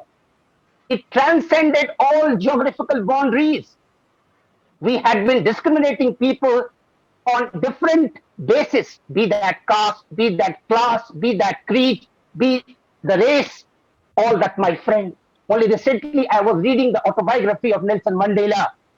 I was shocked to see the kind of discrimination, the kind of suffering that he underwent, and the so-called black who have such noble heart underwent. But I was also impressed to see the indomitable spirit of Nelson Mandela to liberate his nation. So friends, let us see COVID as an opportunity. I would call COVID as the hope, as the ray of hope. I remember one of the speakers, and that speaker was Dr. Peng Chu. While defining creativity, he said, it is to see the world into new way. This is one of his definitions, and he was quoting the dictionary. Here I would like to say, before we could try to see the world differently, it is important to turn inward. We have to see within. That is the first step, and that is the first thing that should make us creative. We must try to know and understand that there is a great deal of unmapped country within each one of us. Unless and until we try to discover the world within, we will not have the eyes to see the world outside. My friends, we must also understand that man is no more dependent on nature or on fate, because man is the co-creator of destiny. Situation and circumstances might play some role, but you and I can always contribute and make a difference. So that is point one, my friend, that I see as a step towards moving to having creative outlook in life. Point two, we must also feel the creator within. We must feel the creator within and his creation outside. It's a privilege for all of us. And this platform is a classic example that we are all from different walks of life and sharing the common platform today. Similarly, it's a great privilege for all of us to be walking on the planet, on the earth together today. Let us see it as a privilege and build and develop a greater bonding. Bonding for what? Why should that bonding be there? So for that, I have the third point, and that is he who stops being better, he who stops being better, stops being good. Friends, creativity is all about innovation. Creativity is all about possibility. Creativity is all about seeing what common people cannot see. After all, expansion is life, expansion is life, and contraction is death. We must keep growing because today the corporate world will tell you it is not good. It is not good to be good. Good is no more good today, my friend. You have to graduate further. You have to excel wherever you are. So, friends, if we have the realization of these stepping stones, we can certainly move towards being more creative. Now, I'm reminded of some of the speakers. Dr. Ripu Ranjan was very, very profound in his illustration. He talked about seven eyes. Wonderful. They are the eye openers. In fact, you have to have imagination, you have to have insight. After all, Einstein had a point when he said, imagination is more powerful than knowledge. Creativity is the sum total of the imagination and the fecundity and the fertility of the mind. I will also highlight two other points mentioned by Dr. Ripu Ranjan Sinha. He said very clearly that problem and creativity are interrelated. It's a wonderful point. And he also said that it is the problems that give us the opportunities. And here many other speakers talked about failure. I'm here to tell you, my friends, there is nothing like failure. Failure is nothing but a matter of perception by the outside world. It's your choice to accept or reject the perception of others. It's your perception that matters more than anyone else. And apart from Dr. Ripu Ranjan Sinha, I would go back to Professor Pang Chu. He made a beautiful statement towards the end of his presentation, beautiful presentation, and he said, more you give, the more comes back to you. Of course, this is the essence of all scriptures, my friend, but unfortunately, we civilized people do not follow all this. That is one reason that one of the books that won the Nobel Prize by T.S. Eliot, and the book is The Wasteland. That book ends with the same feeling and essence that Professor Peng Chu referred to, and those lines with which the book by T.S. Eliot, The Wasteland, concludes are Datta Dayadhyam Damyatam. Give. Give is the first word. Give. You have to give, my friends. Today we have forgotten to give and share. It is not fair, my friend. We must have the milk of human kindness. So we must give. Only then will we receive, my friends. And then sympathize. Datta, Dayandyam, sympathize and control. We should also have the restraint. So these are the beautiful concluding lines which will make us creative, because creativity has to have a purpose. Creativity for what? Creative to do good to humankind. After all, my friends, we all came to this beautiful planet crying. And when we depart from this, let our departure make and realize humanity, the contribution we make to them. Friends, I also was listening to other speakers, and Dr. Satnam, beautiful, she was smiling all the time, and that had a very positive vibe, I must say. Dr. Satnam highlighted one word, and that is hope. She said hope is very, very important. There is a suffering all around, but hope is important. I would slightly expand the word hope here. Hope is not only about possibility. We can see hope slightly differently. Hope has four letters, H-O-P-E. H is higher order, P, higher order purpose of existence, H-O-P-E. Higher order purpose of existence. If we have this, if we are driven by higher order purpose of existence, my friend, then we will be founding an organization called Asia Africa Development Council. Only then we will be talking about UNSDG 2030, because these organizations are there to assuage the suffering and pain of people. Otherwise, who cares, my friends? People come, people go. People come, people go, and most people come to this planet only to go. And therefore, this crisis, the pandemic, the COVID, is a wake-up call to all of us. It's an opportunity for all of us to rise to the occasion and contribute to humanity so that we become part of history. I love to say history is not created by people. History is not created by people. History is created by history is created by those people who are driven by passion, who are driven by selfless motive. After all, they alone live.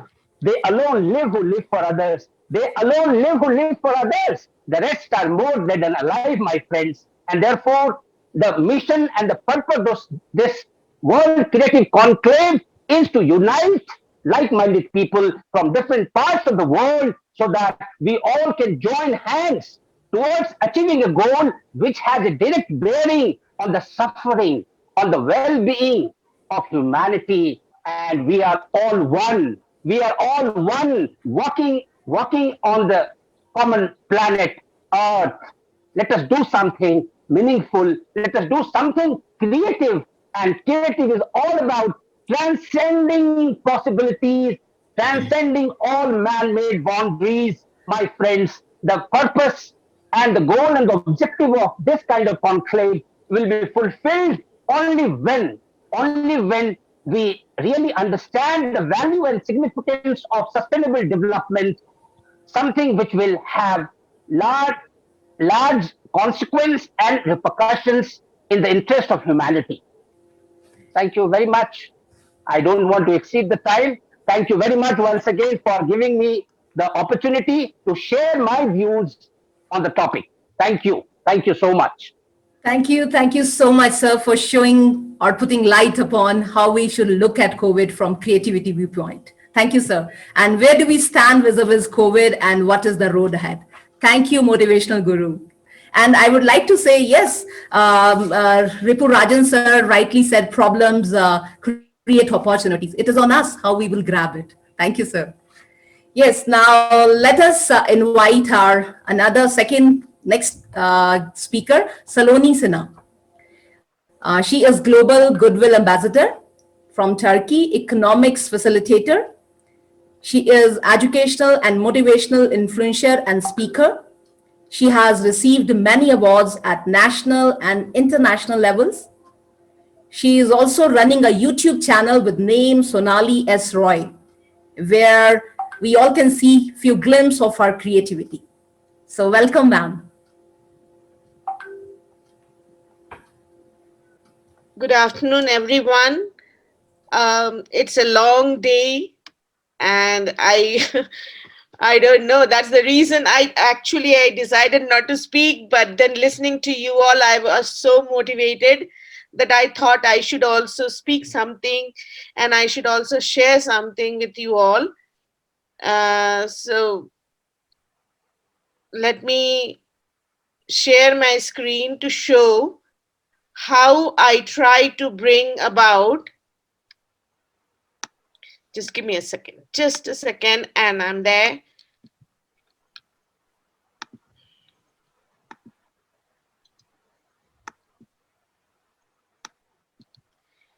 Okay, so I hope you can see my screen.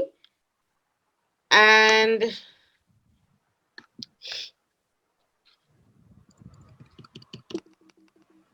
okay, so my topic of the day is like how I try to bring creativity in my teaching and learning. And as we all know nowadays that we have moved from face-to-face to remote teaching, so is there a need for a paradigm shift in our teaching and learning? So what I thought is I'll just try to show one or two instances that I did while I was teaching economics. And I was teaching economics to the students who doesn't have any knowledge about economics, because it's the first time I'm going to teach them economics. Yeah. So I thought, how should I create that interest? Because economics, if you ask anyone, they say that economics is a very difficult subject to understand and it is very lifeless. So I wanted to show to my students that in their way of knowing, it's how they can change the way how we try to make them teach, and be creative at the same time, being more interesting. So what I did is I mainly went for active learning, which is the main focus zone of my teaching and learning. So which was emphasized on analyze, creative, and critical thinking, because it has been said that the students, if you teach them, what they read is just the listen for 10%, they remember it. And when they hear, it is only 20%. And what they see is 30%. And 50% is what they see and hear. So you can find here that the passive learning is okay, but not so effective. So therefore, I thought of focusing more on the active learning, which is mainly 90% what they do. So therefore, just to introduce the terms, economic terms, and try to mix up with the culture of Turkey, I brought up like cooking in my class. You can see the students are cooking here, and this is an 1 hour learning process, and within that one hour they have to pick up whatever resources are available at their home, which was not possible when there was no COVID, you know, because you had to tell them before. But my teaching was, suddenly it came to my mind, okay, let us go for something different. And what I did is I asked them, okay, whatever you have in your room, whatever, go to the kitchen. Let them move out of their chair, because every time they're sitting in front of the chair, which has a very bad impact on their health. And we are here also to not take care about the learning, but also overall development. So for that, the well-being of a person is also very important. So they went to the kitchen, got whatever they got, they started cooking, and then this was the outcome of the cooking. You can see, and these are the dishes they made. The boys and girls, they made their traditional dishes. So what it was a combination of economic terms as well as the Turkish culture, which we are trying to do it. So after that, I demonstrated them, you know, this was my demonstration that this is the food I created first myself, and I named it as Hamdam salad. And then because it is an Indian name, so I had to explain what this dish means. And I made a creative title like Hamdam salad means togetherness, then Shahi chicken potato dum means strength of togetherness. And I name the dishes unity in diversity, that is bringing global peace into it. So I try to combine my teaching with the well-being, and also being a global goodwill ambassador, also spreading peace and love and harmony among the students. So this is what I also got at the trying to bring an age of real universal brotherhood. After that, I asked them now to give a creative title by showing my example. And then they had to name the ingredients they have used, how much, what is the price, what is the money total spent, and the references are such that they have to go for referencing, because I'm teaching them also plagiarism. So they should know, if they are trying to refer back, they have to give reference to. So this is another way how I try to teach them. And this is about the diminishing marginal utility, where through experiments they are trying to show how, when they're drinking water without any gap, a time comes when they cannot drink any more water. So in that way, instead of telling them, I'm demonstrating by the way, making them do the work. So it is first they do it, and then they themselves will decide what is the theory from it. So I'm trying to teach them a backward learning process rather than teaching them. I'm trying to facilitate them. So this is another way which I'm trying to do, is through virtual international conference. This was, I myself registered, and during my class hours, you can see the students were listening to person they may not have imagined if it was a face-to-face conference. So I thought, why not give the opportunity to the students to listen during my classroom? Then on not only this, during my teaching also, I'm trying to use the Zoom platform as a poll in progress, trying to find out, like putting them some questions, getting them the answers, and this becomes a feedback or reflection for me, that what I should keep in mind when I'm planning my lesson for the next time. So the feedback they give and how much they understand, then in between I give them a break and do the like that. So this is how I'm trying to get the feedback at the same time. And what impact? You won't believe, the impact was tremendous. It was as learning by doing, and because I'm teaching IB now, so the pass percent was 100% pass, and grade 7 to 5. This is the, we have grade 1, 2, 3, 4, 5, 6, 7 in IB, and my students all got from 7 to 5 100%. The class average was 78.1. The grade average was 6.4. So I had all students above, that is all good achievers. And this year also the same thing. So if you have any question in your mind which is coming across, I am here to answer you. So let's start with a new beginning. That remember, as long as you are breathing, it is never too late to start a new beginning.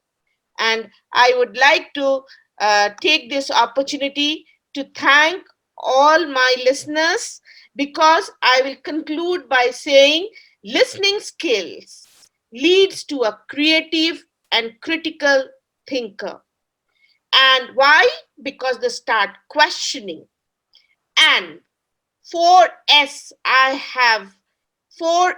have concluded: smart listening, smart thinking, smart act, and smart move. Thank you, everyone, for giving me this opportunity to reflect my whatever experience I have gained throughout this life. Thank you, everyone. Thank you so much, ma'am, for a short, crisp, and clear message for all of us about remote teaching environment, passive, active learning, and as you showed the percentage scale, that was one wonderful, ma'am. Thank you. And really thank you so much for Hamdam salad picks. And it was almost the time for snacks, I think. Thank you, ma'am. You're welcome. Yeah, now I would like to call Rajvi Chandana. She is young, talented, energetic podcaster, graphic designer, social media marketer. She is running a budding company, Croppers. So I would like to call my friend Rajvi. Please, Rajvi.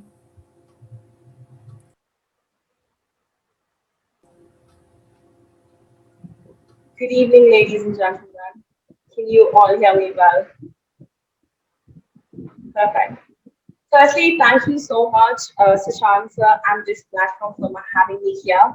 It is, I don't know how, I have no feelings basically. I have no words to describe my feelings at the moment because I never thought I'd get this opportunity. But thank you so much that you've all given me this wonderful opportunity to present myself on such amazing stage. At the moment, I'm a student entrepreneur. I am just 17 years old. I study in London, but I've been back in India since past 1.5 years because of the pandemic. And today I'm talking about uncertainty to creativity. The idea why I chose uncertainty to creativity was because of the pandemic. When I flew down from London in March 2020, I remember sitting at the airport just thinking, what am I going to do next? My life has stopped. I don't have to give board exams anymore. I'm taking my books back to India thinking that I have to come back in a month for my board exams. But London has cancelled my exams. What is my next step that I'm going to take? I didn't want to come back to India. I didn't want to go to London. I didn't know what my next step would be. I was confused that is it the right time? Should I just go back to my school and think about doing something here? Because I can't go and earn in the UK because I'm 16 above. Or should I go back home and finally stay with family after a good 10 years when I've been in hostel? When all of these thoughts started coming to my mind, my mom just said one thing. Then you calm down, think about what you want to do, and come to India, there are doors open for you. When I first came to India, I used to study books all day. Psychology was it. I was into books 24/7 because books made me feel amazing. But they were not giving me that satisfaction of what I wanted with myself. I realized how the pandemic had increased, how people were just so uncertain. They started fearing out life and they started fearing out everything that was around them. We were hit with the pandemic in a way that we could understand. Black Lives Matter had started in the USA, and everyone was upset and didn't expect that the life is going to end this soon. So that's when my friend and I we got together and we thought of doing something. And she just said one thing that creativity is what we will focus on. Now, a lot of the times when I look at creativity, people have different definitions to it. People say that creativity is art. People say creativity is dance. And until unless you can dance or you can do art, you're not creative. But according to me, I really feel creativity is more than just art. It's that energy of change. It's the ability to adapt to new things. It's basically what pushes each one of us to become individuals, to become amazing individuals that we are today. It's the transformation of our ideas, of our dreams, of our imaginations to actual realities. And haven't we all done that in COVID-19? We all had different ideas, different plans before the pandemic hit us, but we never had that power or that courage to experiment with those because we were so happy and we were so get going with our current offline schedules that we never wanted to change. As soon as pandemic hit us, as soon as we all got under lockdown, we all started experimenting with whatever we had in mind from before. We all started expanding our businesses in various different ways. We all thought of different opportunities, different methods that we can use to encourage and to empower our businesses. Uncertainty is doubtfulness, it's unreliability, when you do not know what is correct. If you have to be creative, you have to have the ability to create, and you have to have that ability to cause something to create. And that uncertainty, to be uncertain, it's when you're not sure about anything but you're very much open to change. And when you are uncertain and you're open to change, that is when creativity kicks in. Because that is when you are creating the perfect content for yourself, for your brand. Now, creativity requires change. Change requires uncertainty, and uncertainty results in open mindedness. How many of you believe that we all need an open mind whenever we want to go start doing something? I cannot sit here, not think outside my box, and not think outside my daily schedule. If I want to do something great and if I want to do something unique, I have to be open minded. It's the first essential step each of us has to take. It's that big leap we all have to take if we want to create something big. be it Ambani, be it Elon Musk, be it anyone, they had to be open-minded. And aren't we always told that, you know what, open your mind? Whenever we sit in a webinar, whenever we sit into a new coaching class, we always said, open your mind to the new world. Let your mind adapt to this change. Let your mind learn this new change. And that is the first skill we all require in order to be a creative person. It's the most essential skill, according to me. Are you one of those people who had actually lost themselves when the pandemic hit you? Or had you actually lost yourselves when something bad happened with you? You just closed inside yourself. You didn't know what you had to. You locked yourselves within the four doors. You didn't know that what my next step would be. You confronted the big life questions that was throwing at you. You know, be it money questions, be it family questions. You didn't know how to answer any of that because you didn't know what your next step would be. You were lost always. You didn't know, will I be able to get out of this? When things go haywire like this, when things go rocky like this, I think we should not focus on our problems and on our pains, and we should start looking for solutions. If we focus on our pain and our problems, that is what is going to increase. Whereas if we focus on our solutions, the solutions are going to increase. And that is one thing I realized. It was 14th April. I was sitting midnight scrolling Instagram, doing nothing scrolling Instagram, when a friend of mine asked, do you want to help me start something new? I said, okay, but what new? It's the pandemic. I can't step out of my house. I will not be able to go to my office. I'm at home. I barely have things to use. She's like, do you have net? Like, yes. Do you have good mobile to shoot? I'm like, yes, I do. Do you have ideas flooding into your mind? I'm like, okay, yes, maybe. That is when we came up with a solution that we want to help people be creative. We want to teach people creativity. We want them to stop thinking about negativity, stop thinking about what's happening in our lives, stop thinking that the world's going to end. Don't lose hope and think creative. Think outside your box. Think what you are capable of doing. And when we wanted to do that, when we started doing that, within 24 hours, we formed Astral Cognition. It was my big step, my first and the most big step I ever took toward it, to breaking that pathway of uncertainty, to breaking that pathway of where I was closed within myself to this creative box. And haven't we all done this? Teachers have done it. When teachers realize that it's pandemic, I can't anymore teach my old school offline methods, they had to switch on to new methods. I remember my teachers facing problems in the first initial weeks. They didn't know how to operate Zoom. They didn't know how to operate Google Meets. But within a week, they were all so good at it. We all took out some creative methods. We all thought about something creative when this pandemic happened to us. For example, we all had a home leak of some pipe. We're under lockdown. We can't go out and call a plumber. We all thought of a creative method to sort that pipe leak. Why? We have to sort it, but we cannot go out. And that is when creativity kicks inside each one of us. It's there within us, it's there everywhere. The scientists are daily creatively finding ideas, creatively finding cures for all our problems. Entrepreneurs are on a daily basis creatively getting up new solutions to daily problems. Isn't this creativity? We all have creativity amongst us. It's what we focus on. If today I say I'm going to focus on bad things that are occurring into my life, then creativity is not going to come inside you because it needs that space to breathe. It needs that good amount of space where it can think, it can explore. And when I started Astral, I wasn't too sure if this is what I wanted. I've just started it. 24 hours, we had our Instagram running. We had our first YouTube video out there. And I remember when the first YouTube video went outside, I was scared. How will people think about me? Will I be rejected? Again, I was thinking about problems. Again, I was focusing on my pain. I forgot that I'm trying to help the world.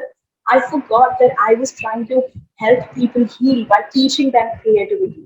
Rather, again, I started focusing on my problem. That is, will I be rejected from the world?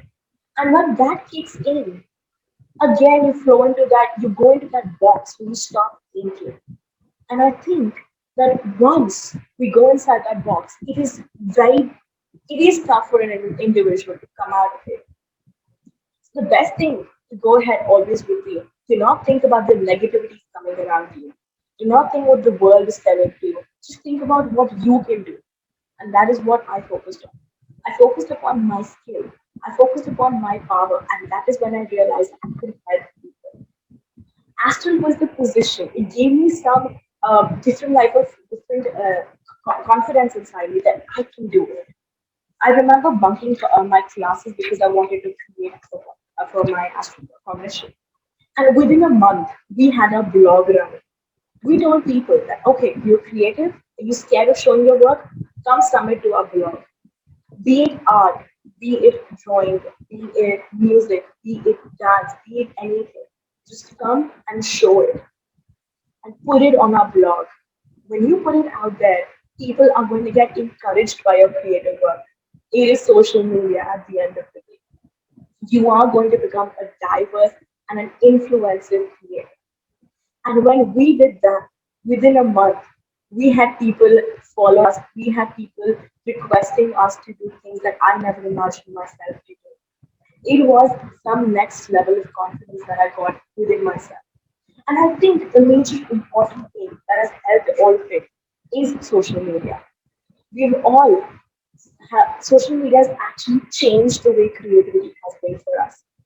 And I would say that social media has helped us and has encouraged creativity in four very important ways. Firstly, it's helped me break out of my daily routine. When I'm into my daily 9 to 5 routine, I'm not confident, I'm not looking outside the world. I'm just doing what I'm supposed to do. But when I go on social media, I look across, I get new ideas, I get new influences, and that inspires me to do better in my today's world. I come across unique ideologies. I might not know something existed in my same field, but out there on social media, I've been taught that. And when I started realizing that social media is helping me so much, I'm coming across different opinions, I am laughing. And when I laugh, my creativity boosts. Psychologically and scientifically speaking, whenever we all laugh, our creativity levels increase rapidly. When I realized that this all is happening, and social media is running successfully. That is when I chose to start my personal channel of croppers. I saw these idols of social media. The major was Amata Ali. She has 1.5 million subscribers on YouTube. A lady who was so shy to even look at anyone has 1.5 subscribers, 1.5 million subscribers. Samir Nagi, who taught students art using social media. Sean Mendes, he started uploading his videos on YouTube. He wanted to teach students on YouTube, and now he's become the best singer in the world. Aviz Darwal, he started teaching dance on social media, not knowing where it's going to take him. But it's the creative idea he had inside himself. They all wanted to break that creative block they were suffering from, and social media helped them do that. Now, when we're on social media, we're always boosting our creativity levels. It is always pushing to better because we see the amount of work coming in. And we get that complex inside us that if he can, I can. And that push is super, super necessary to become that creative version of you. When I started Croppers, I believed that I want to create a cultural environment that fosters creativity and innovation. I initially started by becoming a social media marketer and a graphic designer for various individuals or various companies. And then I realized that I'm missing out. Something is still missing.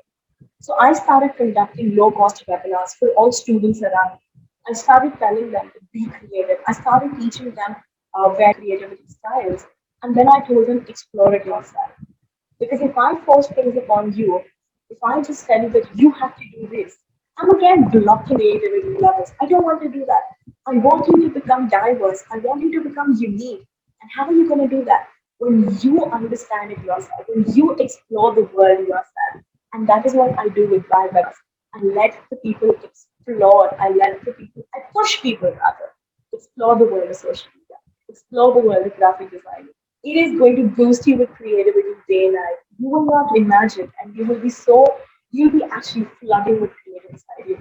And how do you do that? Because you stop thinking about pain. You've stopped the uncertainty part of pain. You stop thinking that I cannot do it, and you've changed that to I can do it, and now you are creative. Just believing in yourself that you are creative actually pushes your creativity levels to 100%. So today, I really want each one of you to just think about themselves as I am creative. I can create. I am a creator. And when you think about all of these things, trust me, you are going to be 100% more creative. And you are going to do so much better just because of what three things you think to yourself. I'm creative, I am a creator, I can. Thank you so much, everyone, for your time. It was a pleasure speaking with you. Thank you so much, Shalina. Yeah, thank you so much, Rajvi, and very well said. Focus on your own power. Really, I really appreciate that. And I really love one slide of yours that was written, creativity requires change and change requires uncertainty and uncertainty result in open-mindedness. Wonderful, Rajvi. Thank you so much. Thank you so much, ma'am. Thank you. Now let us move further and welcome Mr. Habib Mohammed. He is entrepreneur running an innovative company in Singapore. He is also a founder of media and mobile payment company named Financial Institutional Consultancy. So let us welcome Habib Mohammed. Please, sir. Thank you very much. Hope I can share my peace be upon you guys and wonderful speakers and wonderful topics. A lot of leaders around. So I want to go to the basic rather than very advanced type of topics that you guys are discussing about. Where I jumped in. Can I able to share my screen? Okay. Give me a moment.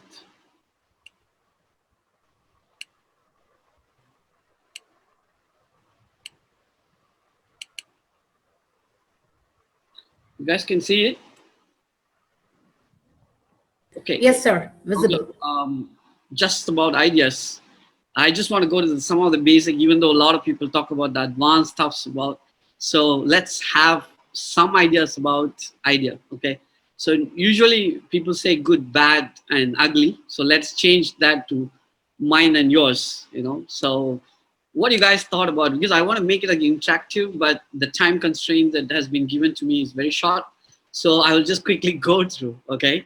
So let's think about some idea for an idea. So normally, what is an idea? It's a thought, it's a plan, right? Or a suggestion or something that you imagine or picture in your mind. Okay. So that idea is a unique future of the human. Okay. Where that idea, that cleverness, that ability to execute that idea so that humans can design tools that led them to the increasing domination over this planet on which we live. So these increasing dominations uh, without balance created a havoc right now. So that's what I was bringing that to the basic, where the idea that made us to execute, which brings us a lot of birth of tools. Okay.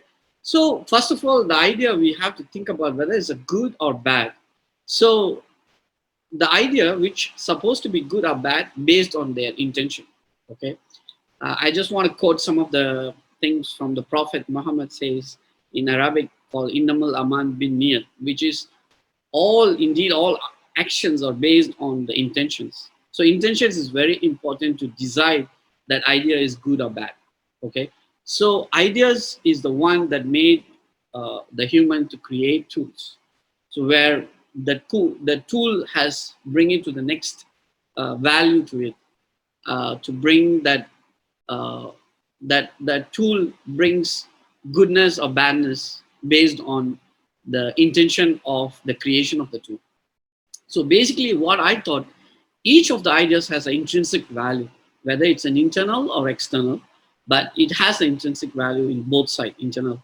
So ideas intrinsic value, normally we can calculate based on good intrinsic minus the bad intrinsic, and at the end of the day, whether it's a negative or positive, that makes it whether it's a good value or it's a bad value. So that is how I calculate this basically. So sometimes people say, you know, you should think about all the ideas from their shoes, okay, from other people's shoes. You know, some people say a politician or somebody took a decision. People always think that okay, I was in that position, so I took idea. So So even now in the pandemic, I don't know all of you agree or not, but this pandemic, everybody is looking into the solutions of an idea based on the medical experts, which is, I don't think so. Somewhere we made mistakes, and again we are making mistakes. The value that we have to bring to the human society is something that psychological need. So I always believe in this pandemic, nobody in this world or nobody in the country of the political arena never look into the precise value that needed to leave this pandemic or get away from the pandemic. Because what I'm meaning to you guys is, if you got a chance of talking to any ministries or any chances, tell them kindly, give your idea to make sure the psychologist has to come into the picture. Many Nobel laureates, many Nobel scientists who are done in the psychology pyramids, psychological space, has to come inside and play a role. We cannot just listen only to the medical professions, because medical professions is always making a point of extinct, that means living, and whereas extinct is different. They are always making the life to live, but living is different from the extinct.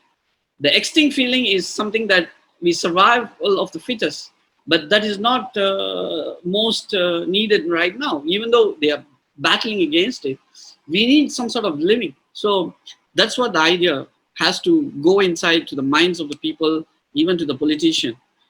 Okay, so I will just quickly go through how the ideas has led a man to this kind of 4 resources like water, stone, and wood. I want to have an interactive. I want to ask you, which are the initial ideas that came into the pictures of the human? Even though when he born, what might be the first idea in the human being came inside when he born to this world? I just want to have interactive sessions, but unfortunately, as the time constraints, let me move through. The first human idea is a cry. Okay, so the cry that makes the attention of other creations to come into the baby. So where in hunger or feeding them or taking care of it, it happens by the cry. So that is the first idea of the human. So the tools that they made through the water, stone, and wood and fire. Okay, and then if you look at it, most of the God symbolizes with a stone or wood or water or fire. So maybe you might thought about it, but I'm just putting this into the basic constraints. If you look at it, all the religions somehow or other have this idea of the human tool, which is a stone, or which is basically a wood or a water, or it might be a kind of fire. So that is the beauty of the nature that put the value in the human mind to always have a connection with the initial tools that he has invented or he has a connection with. So that's what I want to bring it in. So creations is always, if you look at it, water, if you look at the sky, not built without pillars. Every constructions have the pillars common. Ocean is built, automatically as a cleanser and a recycler to the whole entire world. We can talk in hours and hours about the ideas of the nature, ideas of the human beings, or ideas of the humans that who have created.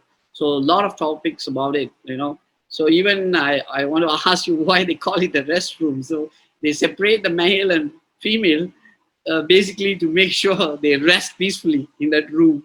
So even though they make the natural calls and all these things, so that is just for fun. So, and also if you ever thought about in animal kingdom, some of the ideas that I'm just giving, the human thought process, which are beautiful creations, people always wonder in the animal kingdom.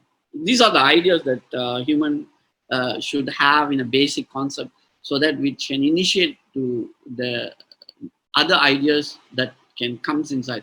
So I always wonder, in the animal kingdom, which are the male and female is beautiful. Both are beautiful. I don't want to have the male chauvinistic idea or female chauvinistic idea here, but I just want to give you some natural perspective, because most of the males are beautiful in the animal kingdom, because it's an attractive process. It's a natural process in the animal kingdom where it has attractiveness, and also for the for the basic idea of,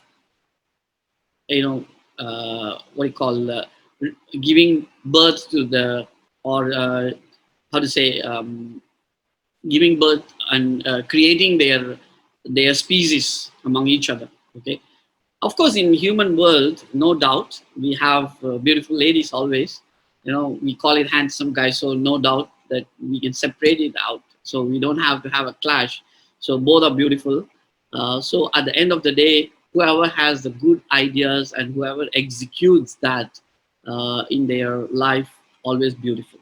Okay, so it's in the animal kingdom, it's a process of not only reproduction. Okay, in our kingdom, in our human kingdom, is not only reproduction. In animal kingdom, is because of the reproduction, it is the male is being more attractive. In the female, it's even though it's attractive, but it has a lot of qualities and all these things. I'm not clashing the thing, but I'm saying because of the reproduction, automatic natural reproduction idea was there, so male are more attractive. Okay, but in human, we are born to experience and enjoy the happiness. So we are not only a reproductive species. We are here responsibility to produce and responsibility to live across.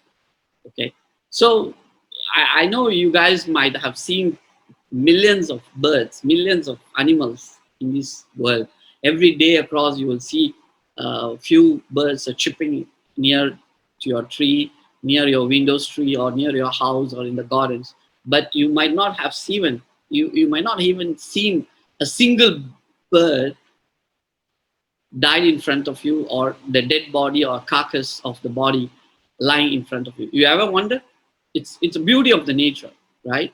So if you look at it, not even a single animal, or you may not, very rare, even among the audience here, you might have come across a carcass of a bird or carcass of an animal very rarely, maybe because of an accident, or maybe because of some electrocution. By that is also human intervention happened to them. Natural process, you might not seen any of the birds, very rare, unless if you've seen it, you are lucky enough to see a carcass of a bird. So you might have done some very kind activity of go and cremate that bird or something like that. But most of the people might not have come across a carcass of a bird or dead body of the bird or an animal, very rarely. So this is also some of the things you have to think about, because why? Nature has its own way of balancing. The other creation or other species inside that kingdom will always bury them most of the time. So we are the human. We are the one who has created a lot of imbalance. So we wish to show off, leave a trace by greed, forgot the original idea. We have to live together, coexist together. We completely forgot. So other animals, other species all come into this world very quietly, very nicely live together, very harmoniously live together with the other creations, and then without disturbance or without leave any greed or without leave any proud mark, they leave the territory and then leave the space. But only humans wish to show off, leave the trace, and buy greed. And this session also I want to have some interactive, but unfortunately, again, for the very fast running, if you look at it, tiger normally runs about 49 to 65 kilometers per hour. The deer, which is runs about 90 kilometers per hour, but yet low speed tiger catches the fast deer. Why? Okay, so it is because of most of the time the fear that inculcate inside the deer, which even though runs faster, it always have a fear that something will catch me up, so it will always turn back and it slows down the speed. Where even though you can say tiger runs because of the hunger and all these things, but still, as per the logic, it is 60 kilometers, it is 90 kilometers, far ahead, but still it catches because of the fear that inculcates inside the deer, which makes it slow down, and the tiger can able to prey on that. So if you allow me, lot of good ideas. If I ask you what is the good ideas, what is the good inventions, you guys can think about. You can name a lot of things. At the same time, if I ask you what are the bad ideas, I can ask you. You can say a lot of things about bad ideas, but right or wrong is a different story. But the intention that has been created to make the value, intrinsic value, positive, and make sure it helps the human being, helps the humankind, and also coexists with other people is very much more important. And also, I want to give you a final shot, a small shot about the mind.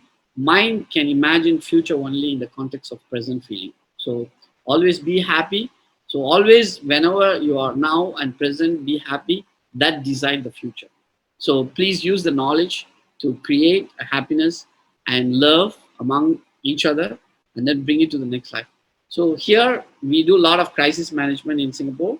So we even recently come to the second wave. We even proposed to the ministries about how to tackle on all these things. So I want to quickly how we created a lot of ideas in the crisis as well, and also we supported a lot of crisis management issues to the ministries as well.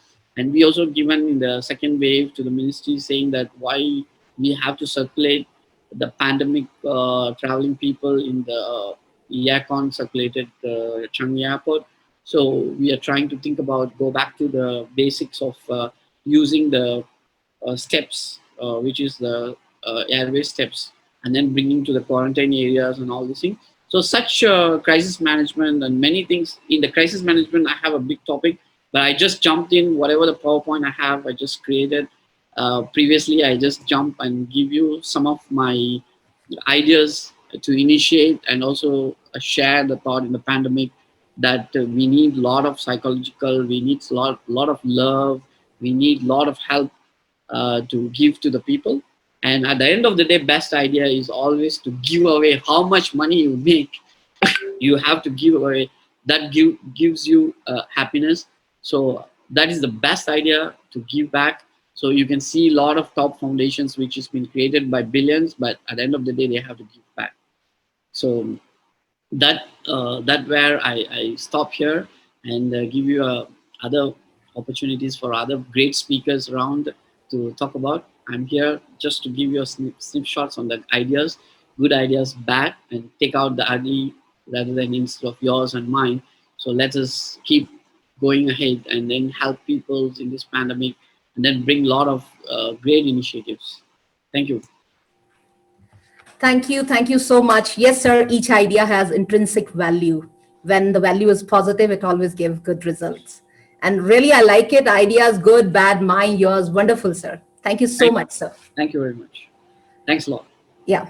Now let us invite Major Niti CJ. She is an Indian Army veteran, a second generation officer with 10 years of military experience and awarded with General Officer's Commendation Card for her contribution during service. Now she is a certified graphologist. Her venture, The Ink, assists the people to repurpose their handwriting into a self-assessment tool. Now she is stepping into assisting companies with graphological assistance, like she has already joined Brain Rhyme Singapore. I request Major Niti to take hold of the mic now. Please, ma'am. Thank you so much, Dr. Shalu. So kind of you to have introduced me. I'm really overwhelmed with the introduction part, and I consider it as a matter of proud privilege to be on this international forum with such immensely great and expert speakers. Thank you so much. Thank you so much, Sushant sir, for this opportunity. I'm really, really overwhelmed with the whole thing. I'll quickly move on to the topic today I'll be discussing, that is creativity as a therapy during COVID times. So I'll request Dr. Shalu if I could have the share rights. Nidhi, please check it out. Maybe it is with you, or please, I request. Yeah, it is there with you. Thank you so much. Thank you so much.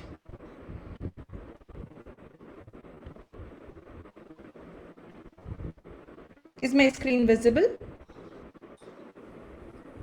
Yes, it is now. Thank you.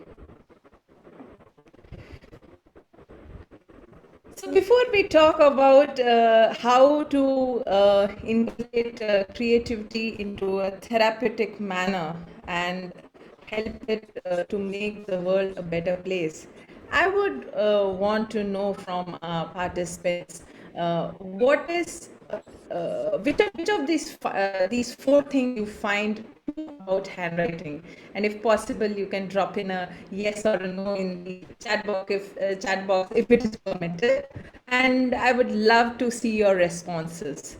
So this is a general opinion when it comes to handwriting. Writing is meaningless. We type, so no need to write. My handwriting is bad, so I shouldn't write. Handwriting has nothing to do with my brain. It's just any movement like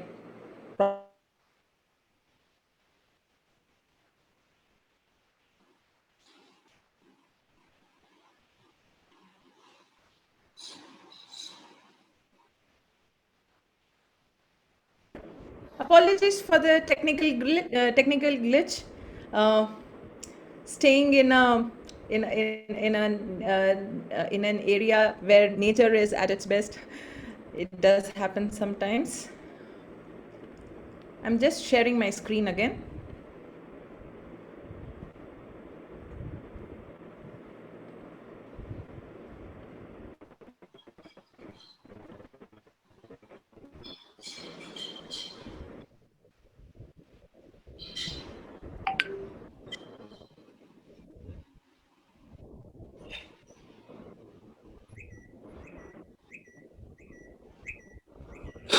Okay, is it visible?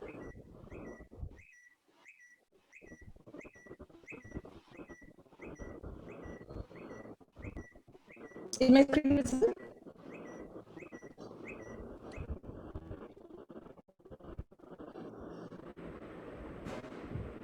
I'll request somebody if they can confirm.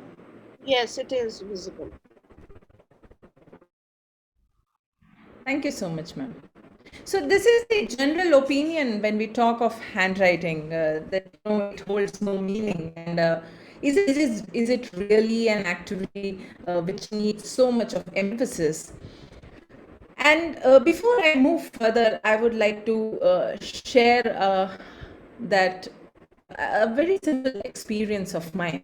It was my first day post commissioning, and I reached my office, and my senior was having my handwritten official letter in his hand. And he said, "Okay, Lieutenant Niti, please sit."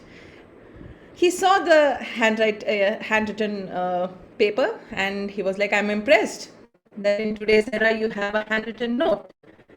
And it was really nice what he said later. He said, um, this shows how much the organization means to you, how serious are you about what you are doing.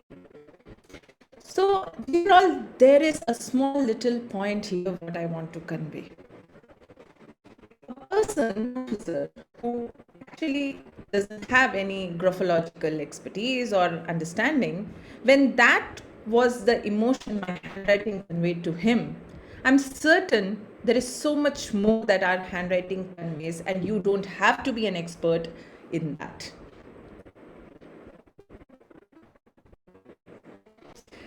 So how important is handwriting?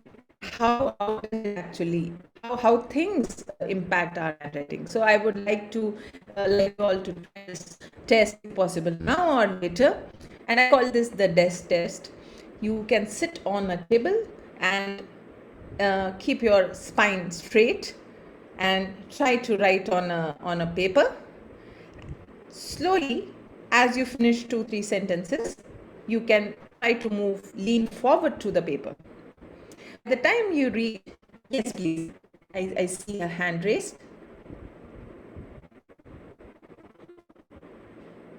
Okay. So if you go closer to the page, you will realize that your focus becomes blurred, and it becomes difficult to write. Once you have done this exercise, you will notice a distinct difference in all the different little paragraphs which you would have created at different angles of your eye position. What does this imply?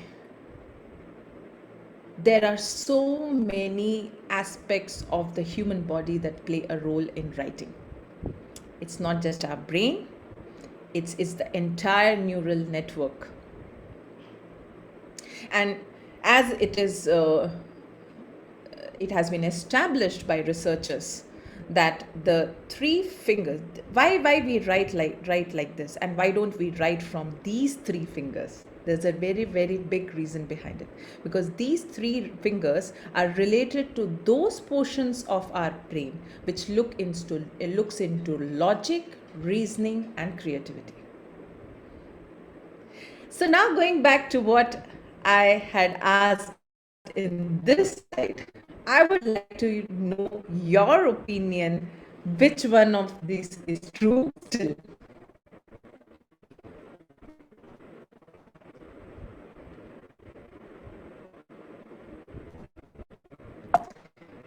Okay. There are many myths about creativity, and I feel it is important to cover this before I go to what exactly I did by using writing. So myths about creativity, these are the 4 myths which have been brought in a very interesting article by the Forbes in the year 2015. It says that don't be the crazy one. Like, it is often treated as people who are into creativity have some craziness in their mind. Creativity is gifted. We all cannot be creative. It is something which only few people have been blessed with. I can't do this. Our limiting beliefs have always been a barrier when it comes to creativity. Healing? Who needs it? I'm fine. Denial. We all go through this. And the pandemic challenge further makes it difficult for anybody to spend time towards creativity, because if these have not been answered and you are on this stage, you actually don't know what to do about creativity. Now, when we talk of the challenge pandemic gave us, there were 2 major things. One was medical health, the other was political. Trust me, we all know what it would be. So I thought to put these 2 perspectives into the same funnel, and I said, okay, why not create something, some format where we can keep people using creativity? And trust me, the first responses were, we can't do this. Is it really possible? Why I have to do this? These were the responses. I started the Heal with Ink Daily Free Activity Initiative a month back, on 25th of April to be precise. And I thought, why not bring together the different aspects of therapy? I did my little research and found out that these days, writing practices, doodling, calligraphy, mindful art are some excellent practices which could be even conducted online. Because again, the virtual platform was also a challenge. How do I use it? All this was the feedback on all this was taken by our call therapists who used to speak to the Major Nidhi, sorry to participants. disturb you. Major Nidhi, sorry to disturb you. There is a voice break. We are not able to hear you properly. Sir,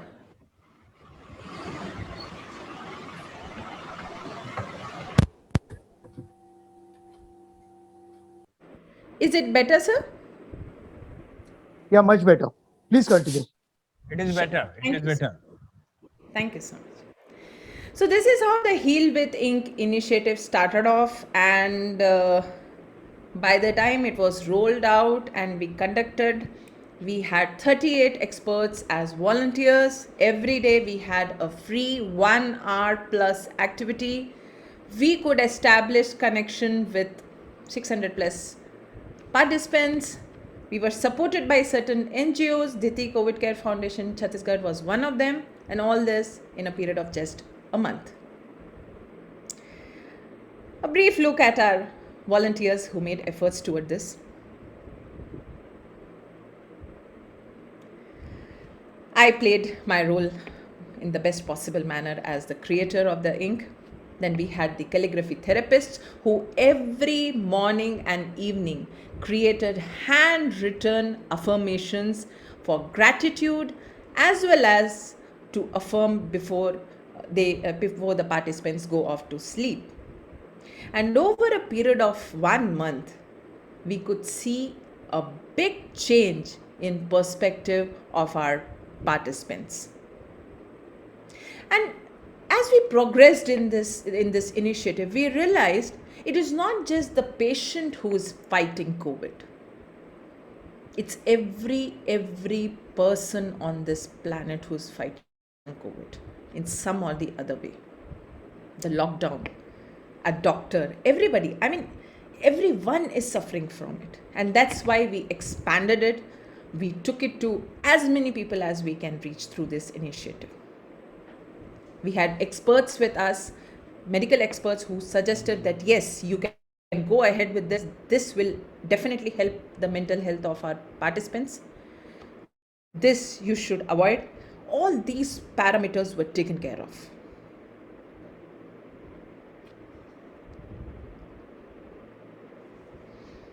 And the best part of it, and what I'm really proud of, most of our volunteers were also affected by COVID, yet they continued to give their contributions. And I don't know if it wasn't art, what else can bring people together like this, beyond their dimensions, beyond their capabilities, beyond their beliefs. We all came together.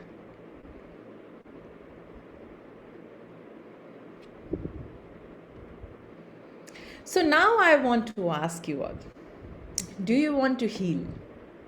I'm sure all of us want to heal. All of us want something as a daily source of motivation. Something like a multivitamin. These days it's quite famous. Something which works like oxygen to us, isn't it? Who knew something we so ignored, like our breath, will one day become so important for us? And similarly, so let's begin. Let's not waste time. And the solution, my dear friends, is very simple. Pick up your writing instrument. When I started understanding writing as a procedure, as an activity, as a mental process, as a motor skill, and so many dimensions that this particular activity covers, I realized that the writing instrument plays a very vital role. And the process of writing in itself. I have my own The Ink Club, which promotes and advocates the use of fountain pens to align with the 30-point Sustainable Development Goals set by the UN, which needs to be achieved by 2030.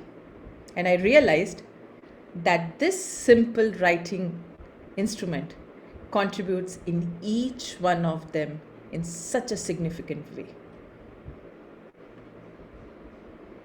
So, dear all, today I give you the gift of repurposing.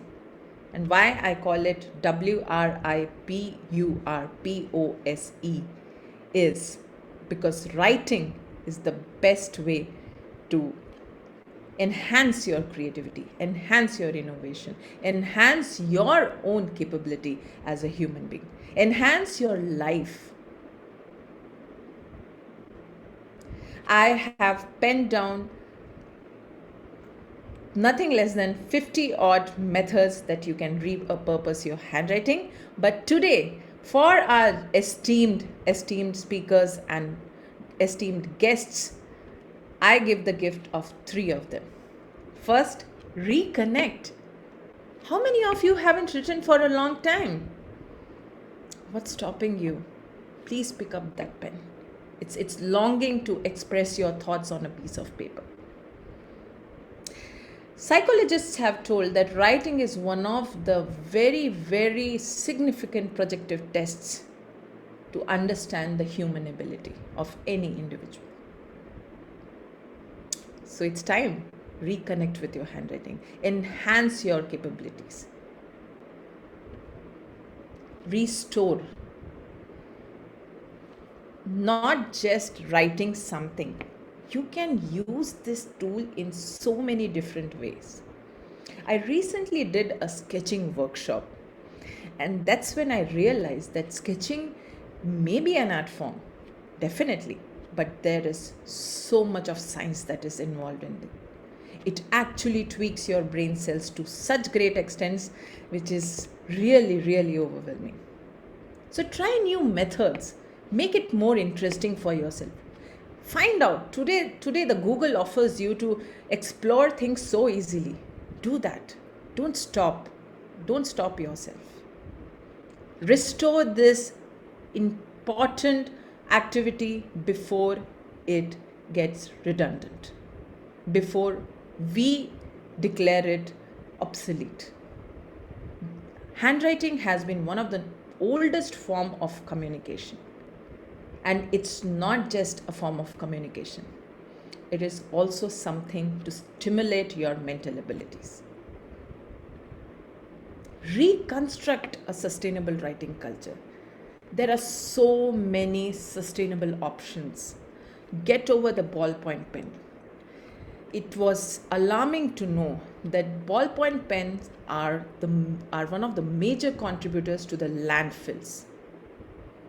And also, the ink which a ballpoint refill holds has such high degree of carbon printing we cannot imagine. So switch on to the sustainable option. Fountain pens use such eco-friendly inks. It is water-based. That is the very first thing. Yes, it has its own challenges. You might stain your shirt. But do you want to stain is staining the shirt more important than harming our nature? We have to give a thought to that. So these 3 things, reconstruct, restore, and reconnect. And trust me, you have repurposed your handwriting into a very, very potent tool for yourself. It's something you can give as a gift for your coming generations. And before I wind up, I want to leave you all with a thought. I don't have a bad handwriting. I'm just using my own font.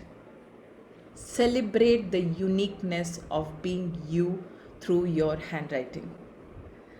The magic of a typed message is nothing in front of the magic of a handwritten note. Try it out.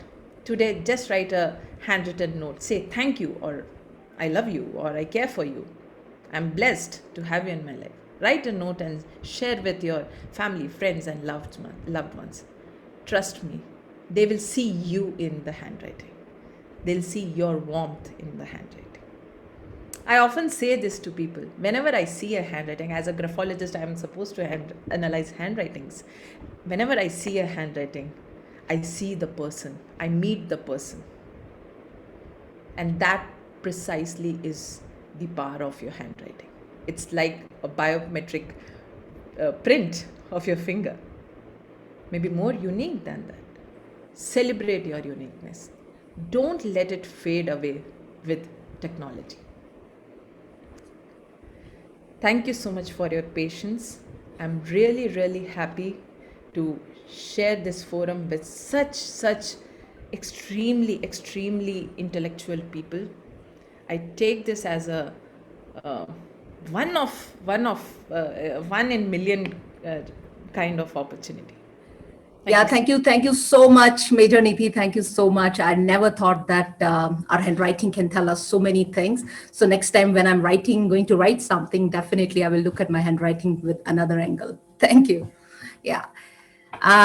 Let me invite our next speaker, Mr. R. Rajkumar. He's an Indian author, journalist, and a researcher.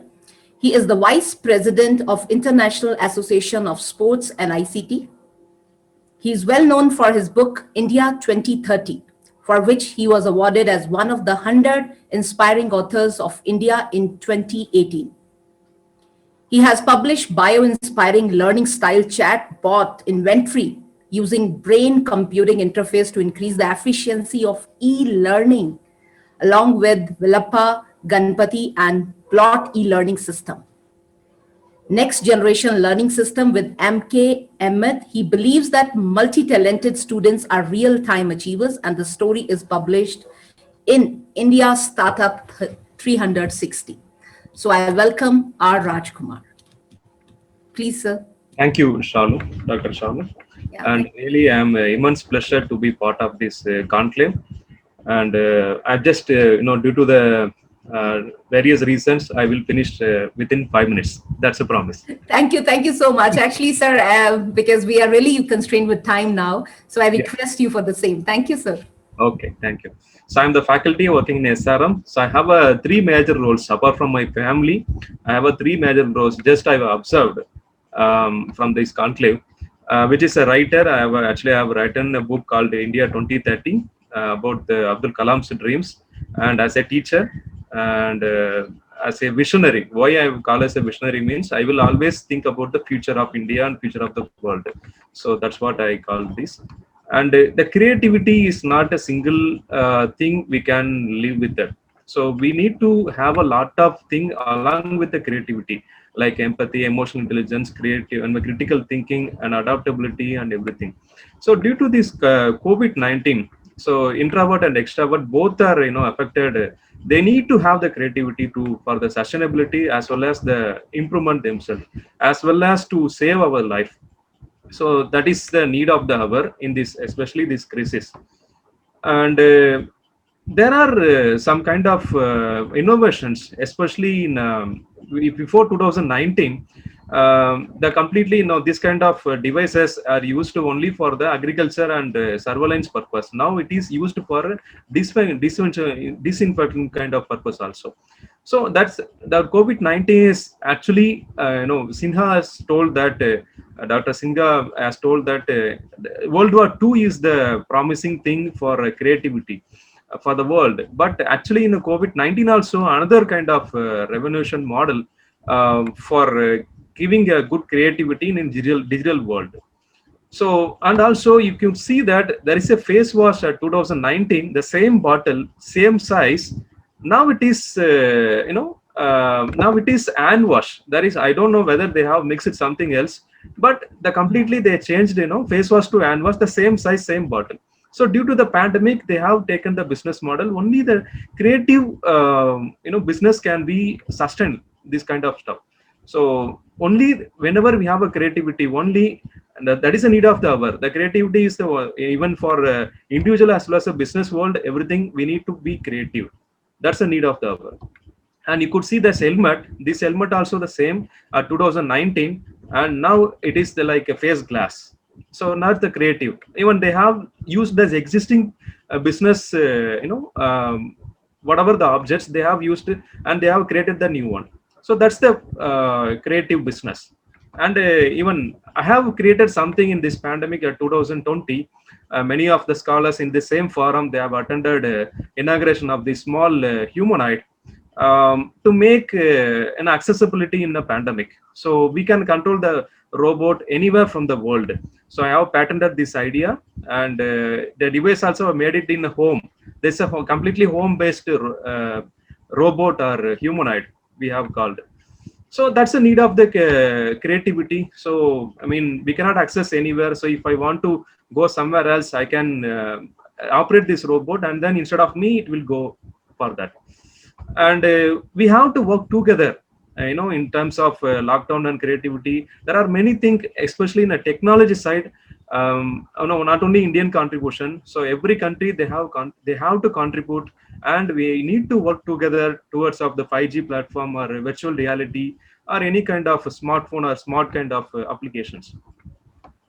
And this picture, actually, when the picture has started at around 30 years before, artificial intelligence and machine learning technologies are somewhat far away from our lifestyle. Only in the research lab only we could see that. After that, even we loved it, because without mobile phone or without gadgets, we are not in mood. Okay, if we don't have the gadgets, we felt like we are in somewhere else. So that's maybe they have a good features and also bad features, but whatever, that's we love it actually, literally. And right now, actually, we are about to face that. He has to, I mean, the robot, it has to give it, and we are in the position of the buying. I mean, the buying means we are in the position of the having it. So that is the problem. Actually, we are going to face it. Even though I am a professor in computer science, but I need to have the vision, because we are in a some difficult, due to the creativity, we are moving towards to something else which is more dependent on the machine. Yeah, now I need to stress on this point. This side is completely machine, and this side is completely machine with animal. I mean, we are actually, so far last centuries, we have depended on the animals, but now we've moved to the machines and robots. Actually, that is the problem. Why? Because the animal have the love with us. That love cannot be given by the machine. The animal can save us in any, that it will be thinking, and it will be thanked to us. So it will need some food also. That's only the need. If we give a food also, then it will, whatever things, it will be getting it. But this kind of things is actually in real danger. Only in the military kind of applications only we can create, or we can use our creativity for to do this kind of missions for to save the human, not only for our domestic purpose. So if you just see that, so which is a very one cute, the left side or right side. So always we have to love the nature. If we really love the nature, you can see this. The world is not only for human. The human is actually a killer. He is killing for nearly 440,000 species is killing per year. It is this world we thinking that, due to the, you see, I'm just giving a small example.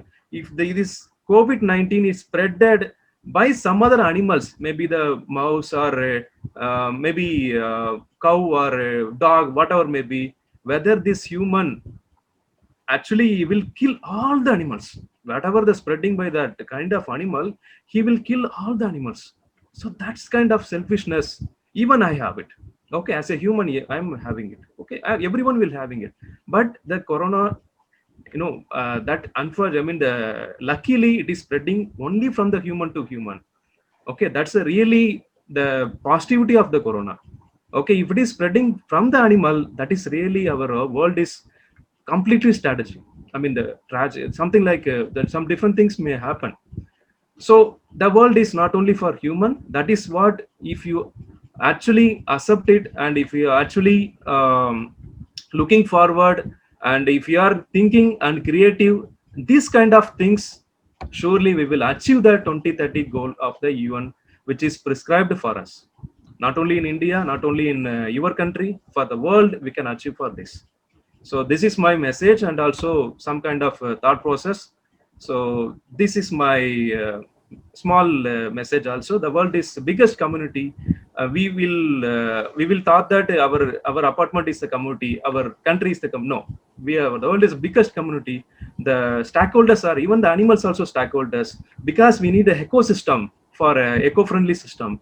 All animals are part of it, and we cannot, if we cannot do great things, we can do small things in the great way. So that's my small request, and also it's my conclusion. Thank you. Beautiful, beautiful. Thank you so much, sir. Your line, seriously, it impressed me. Humor's role is helping people cope up with stress and threats, and creativity role is helping people to solve problems for fighting COVID. The relationship of humor and creativity. Wonderful, sir. Thank you so much, sir. Thank you. Thank you for the opportunity. Now I would like to request and invite Dr. D. Vijendra Babu. He is presently working as Vice Principal and Professor in the Department of Electronics and Communication. He has 22 years of experience in the field of education, research, and administration at various levels. He has served as HOD for 13 years. He has obtained grant for 2 Australian patents and published 5 Indian patents. He has published 90 plus papers in referred international as well as national journals and conferences, and also reviewer in various leading journals. He has authored 2 books on hands-on data science and Python crash course. So now I would like to welcome Dr. Vijendra Babu, sir. He will talk about 4-dimensional education for the sustainable societies. Please, sir, mic is yours. Thank you, Dr. Shalu, madam. It was a wonderful evening today on 30th May 2021. I can see such an eminent personalities are staying back at even late time. This shows the success of the event. First of all, I place my sincere thanks to my dear senior members and the members of ADCO, Dr. Ripuranjan Sinha, Dr. Kuldeep Charak, Dr. Ashish, and all the eminent personalities of ADCO and United Nations Members Council for conducting a wonderful event and giving me an opportunity. I just sharing my screen. Can I able to share my screen?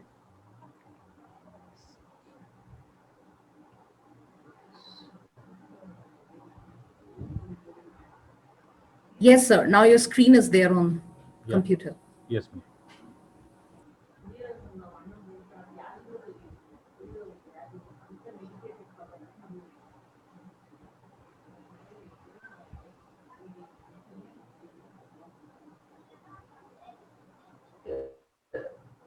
Yeah, minute. I hope you can able to see it. Yes, sir. Yes, madam. Good evening to all of you. In the World Creativity Conclave 2021 organized by Asia Africa Development Council ADCO, I had chosen a topic on 4-dimensional education for sustainable societies. The conclave is the theme of the conclave is on creativity, innovation, and which are all related to sustainable development, the UNESCO's themes of 17 goals. And I have taken the education which comes under the goal 4, which is having a direct link for various factors and achieving its goals. What are the steps to looking over it? What are the factors for measuring over it? So I proud to take it over this title, which is going to look about the influence of education and the 21st century's involvement in curriculum designing and the shift in the paradigm, as many are talking from with respect to innovation and disruptive technologies and human machine interfaces. So with respect to this, so I just move on my slide.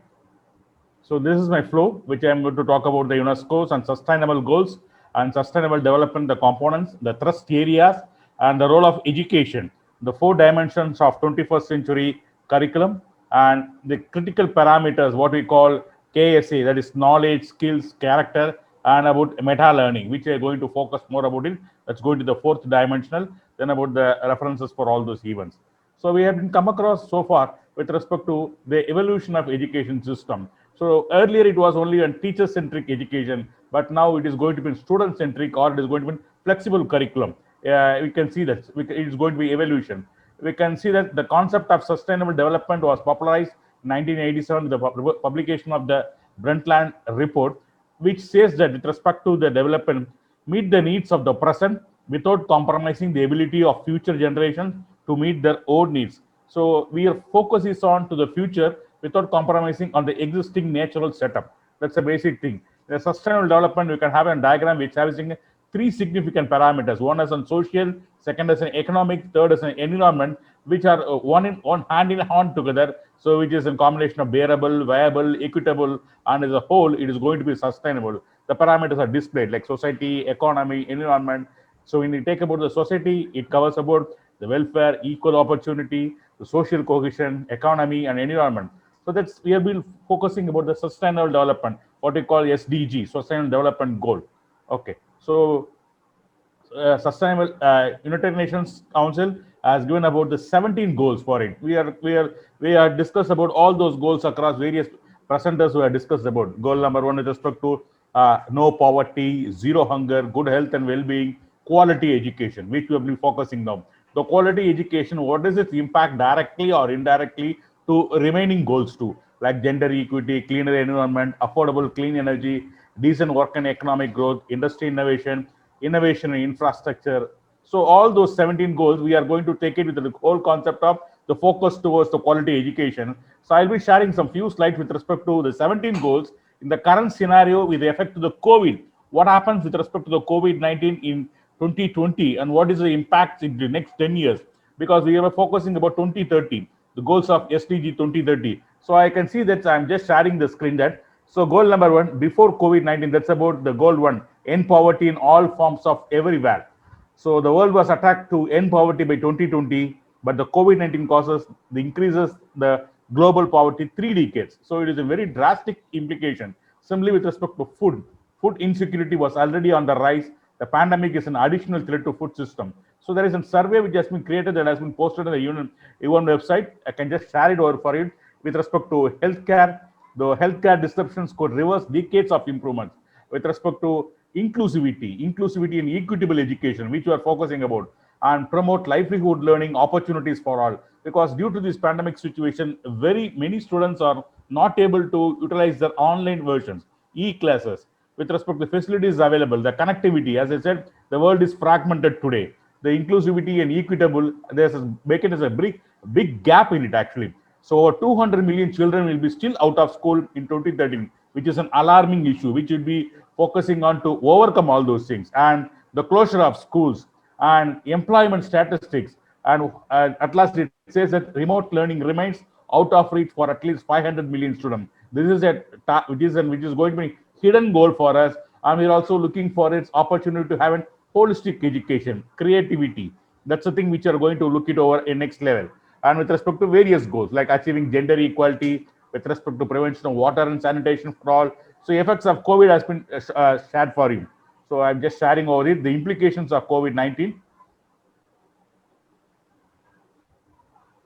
Okay, so as I said, we'll be discussing about the three significant parameters: society, environment, economy. So basically, it is going to be about democratic and participatory system with respect to definition of environment. So we're going to achieve an holistic and balancing all those three factors with respect to improve the quality of life. So we call about ESD, Education for Sustainable Development. It talks about values with respect to the center, respect for others, including the present and the future condition. So that inclusivity, which is a very good phenomenon, because our country are not only a country, diversified population, unity in diversity, which takes care of it. It's not only a development in one sector or one area. A development should be a holistic approach. So that's the thing. And with the effective utilization of resources, how it is to be enabled to be converted to the next level. So that's a basic thing. So education plays a major role in taking an influential approach over it. Okay, so it's about the social environment with respect to exploration of the resources and with respect to utilization of all those disruptive technologies. Okay, so next we'll be discussing about the significant role which we are discussing about now. So it is directly relating to implementation, decision making, and which is going to lead to the quality of life.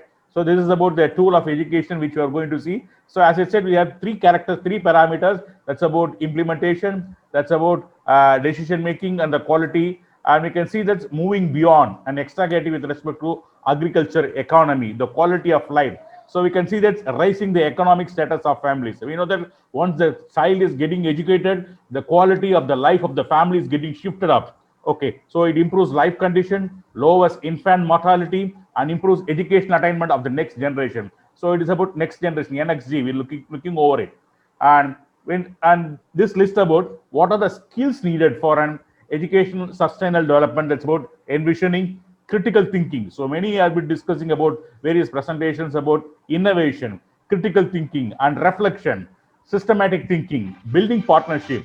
That's about networking, getting connectivity, exchange of ideas, building partnerships, and participation in decision making. So critical ideas which are all been listed over here, which shows about which has been taken reference from Tiburi and Wardman, a 2004 article.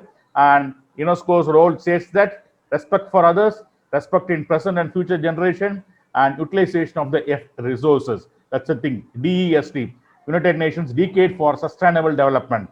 So it has been focused about, and which is giving about the schemes and the promotion that's about interdisciplinary holistic. As you know that interdisciplinary approach is the only thing which is going to help us in this regard.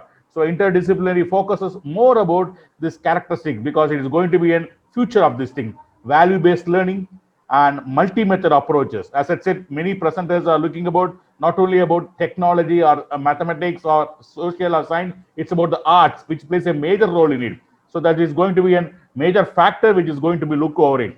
So that's about the multi-method approaches and participatory decision making and with respect to local relevant information rather than national. And the thrust areas with respect to development of sustainable education development, it's about improving, reorienting, development, and training. So we will be discussing about it. I mean, we're discussing about what are the key action themes for it. Key action for it: gender equity, health promotion, environmental, rural development, cultural diversity, and sustainable consumption. So we'll be discussing about environmental awareness. All those parameters are listed here. And when you're getting for what are the tips for the educators, what are the tips for the classroom teaching or for teaching learning process? Okay, acknowledge the key role of the cornerstones and understand the cross-cutting and multidisciplinary. It's a multidisciplinary approach and avoid overloading the curriculum solely linking to and more on interdisciplinary. So it is to be a holistic approach and be open for diversified learning strategies.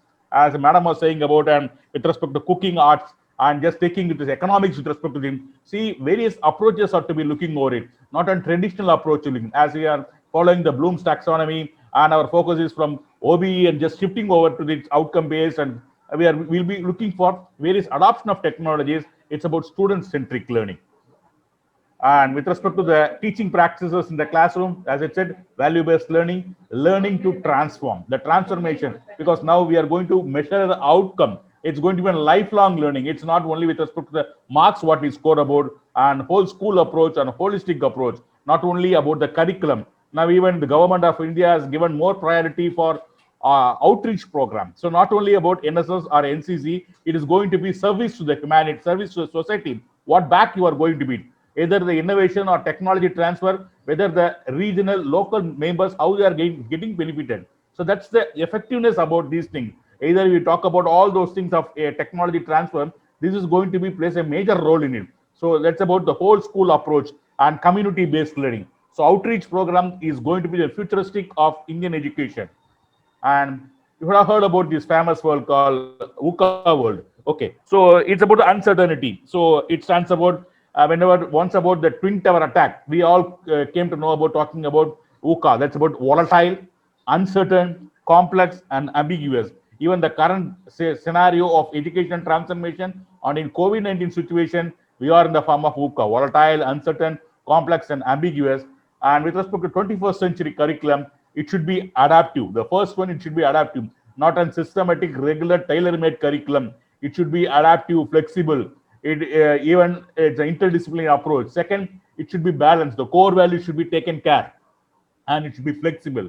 These are the three priorities which looks about adaptive, balance, and flexible. So when I discussing about my topic, which talks about 4 dimensions of this educational network for sustainable development goal. So we all know that there was knowledge, a factor, KSA, knowledge, then about the skills, then about the character, then about the 21st learner century, it's about meta learning. So we learn about knowledge, it's about what we learn, what we know, and what we understand. That's why in the Bloom's taxonomy, it starts from the basics like remember, understand, analyze. It's so the various levels are there. Similarly, it's knowledge, what we know and what we understand. And the second, it's about the skills. What are the practicable learning? What are the efforts which are going to be put in practice? That's in how we are going to use it from what we know. It's an implementation level in a physical utilization of your activities. And third one, the character. How are you going to mingle with others? It's a team building. It's an integration. Even in the outcome-based education, we can have and some outcomes are defined, which we are given opportunity for also team building, interpersonal relationship. That's about mindfulness, curiosity, and the holistic, the very critical parameter, what we are going to discuss, the fourth dimension, that's what meta learning. Okay, how we reflect and adapt. So that's only we say it's adaptiveness, flexible. Okay, so how we reflect and adapt. So that consists of metacognition and growth mindset. Okay, So when you're talking about the knowledge, we talked about, apart from the regular discipline, it should be an interdisciplinary approach, like a modern disciplinary. In current scenario, in disruptive technologies, we more talk about IoT, Internet of Things, augmented reality, virtual reality. We come across robotics, 3D printing. 3D printing, even recently in IIT Madras and given a 3D printing building in civil department, they had been influenced it. So 3D printing building, the cheap cost and very fast in implementation, and not only as Max, as Rania was talking about STEM approach, it's going to be focusing to STEAM approach. Okay, so the Max today demands stronger emphasis on statistics like data mining, data analytics, rather than based on trigonometry. So existing, we should reorient our thinking. So refocusing, the focus should be changed and altered. That's the thing, reorientation of thinking, and about various characters like skills, characters, and meta learning and interdisciplinary. That's a major thing. And at last, we, as I said, we'll be focusing on tomorrow's future, next generation. So there has been interdisciplinary like robotics, biosystem, social systems, wellness, entrepreneurship. Now, entrepreneurship, innovation is being more focused on future generation. So that's the thing which you're looking over it. Media, journalism. It's not like only on a certain area of which you're focusing. It's going to be a holistic approach. So that's about the knowledge we are looking over it. Then the skills. What are skill about? Higher order skills in Bloom's taxonomy, and 4 C's we looked over it. And the last one is about the character framework. It talks about mindfulness, curiosity, courage, resilience, ethics, and leadership. And this explains about these parameters, which I'm skipping over it. And the last parameter, which is focusing about meta learning. So what we are going to look it over it. Okay, how it's an internal process. It's a mindset. It's how we are going to feel, how we learn, how we react. So that's the thing which is going to play a major role. So it is based upon growth mindset, and including the reflection. Okay, so the themes, whatever we have discussed so far. So with respect to metacognition, the 4th dimension, it will be global literacy, information literacy, environmental literacy, digital literacy, system thinking, and design thinking. These themes plays a major role in implementation. And with respect to 21st century curriculum, as the famous educationalist John Dewey, we know about it. That's education is the work of supplying the conditions which will enable and psychological functions to mature the freest and the fullest manner. So that's the basic definition which is given by John Dewey. As the world knows, it's a complex challenges, unknown solution. We are facing that thing, what you call UCA world, complex challenges and unknown solution. So the young citizens should be trained in such a mindset that the open-ended problem should be there, not a fixed-ended problem. Okay, so that's the focus we should be looking over it. Involvement, innovation. That's the thing we'll be focusing over it. And influencing of the global trends. So imparting the global trends, the current trends, that should be imparted in the curriculum too. And redesign the core structure. That's a major thing. Okay, then it should be with respect to meaningful learning, not only for the part of syllabus completion or getting a degree or a mark. It should be a meaningful learning. Okay, that holistically develops the character. Okay, so that's about enabling the 21st century curriculum today for sustainable tomorrow. So these are my references for a kind reference. Thank you for the opportunity, and this is my details for future contacts. I hope I had kept time and I had made justification in sharing my knowledge about 4-dimensional or education sustainable objectives. Thank you. Thank you so much, sir, for giving your 4-dimensional education areas, and especially those 17 pointers that you gave to sustain in this world for the development. And thank you so much, sir, for keeping the time. Thank you. Now I request Dr. Shanmug Nathan. He is a member, Secretary, International Association of Sports and ICT. I request, sir, for giving the vote of thanks. I request, sir, you to come on the platform, please. So, mic is yours now.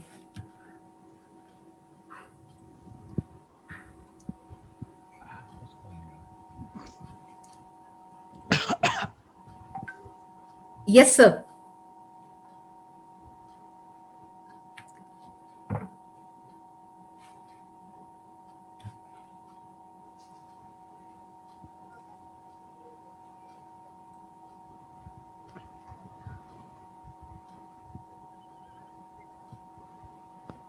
Sir, sorry to interrupt you, Shanmugathan, sir. Please unmute yourself.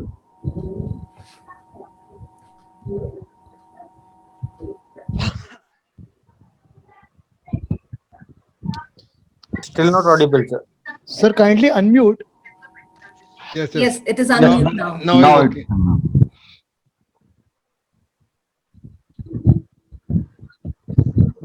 No sound so far.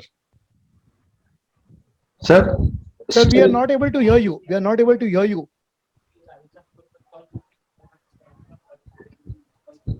Can you please again re-put in your laptop or a pad so that we will be able to hear you? No, sir, we are not able to hear you.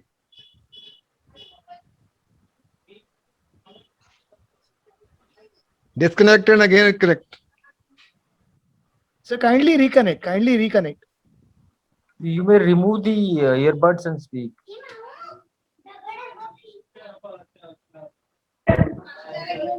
This is good idea, sir. You directly use your mobile. I think that will be good. Sir, You have to take out the wire from the mobile. Unmute yourself, sir. Past Dr. Sanmugnath. Yes. Can somebody give a call to Mr. Professor Dr. Or DS? you can listen, sir. You can speak loudly. I think the host can unmute him. No, I can just ask him to unmute. Yeah, please give a call.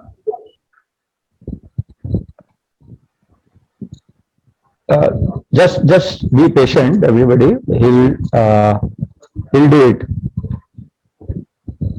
He's expert in all these areas and domain area, and he will going to make it. Definitely, sir.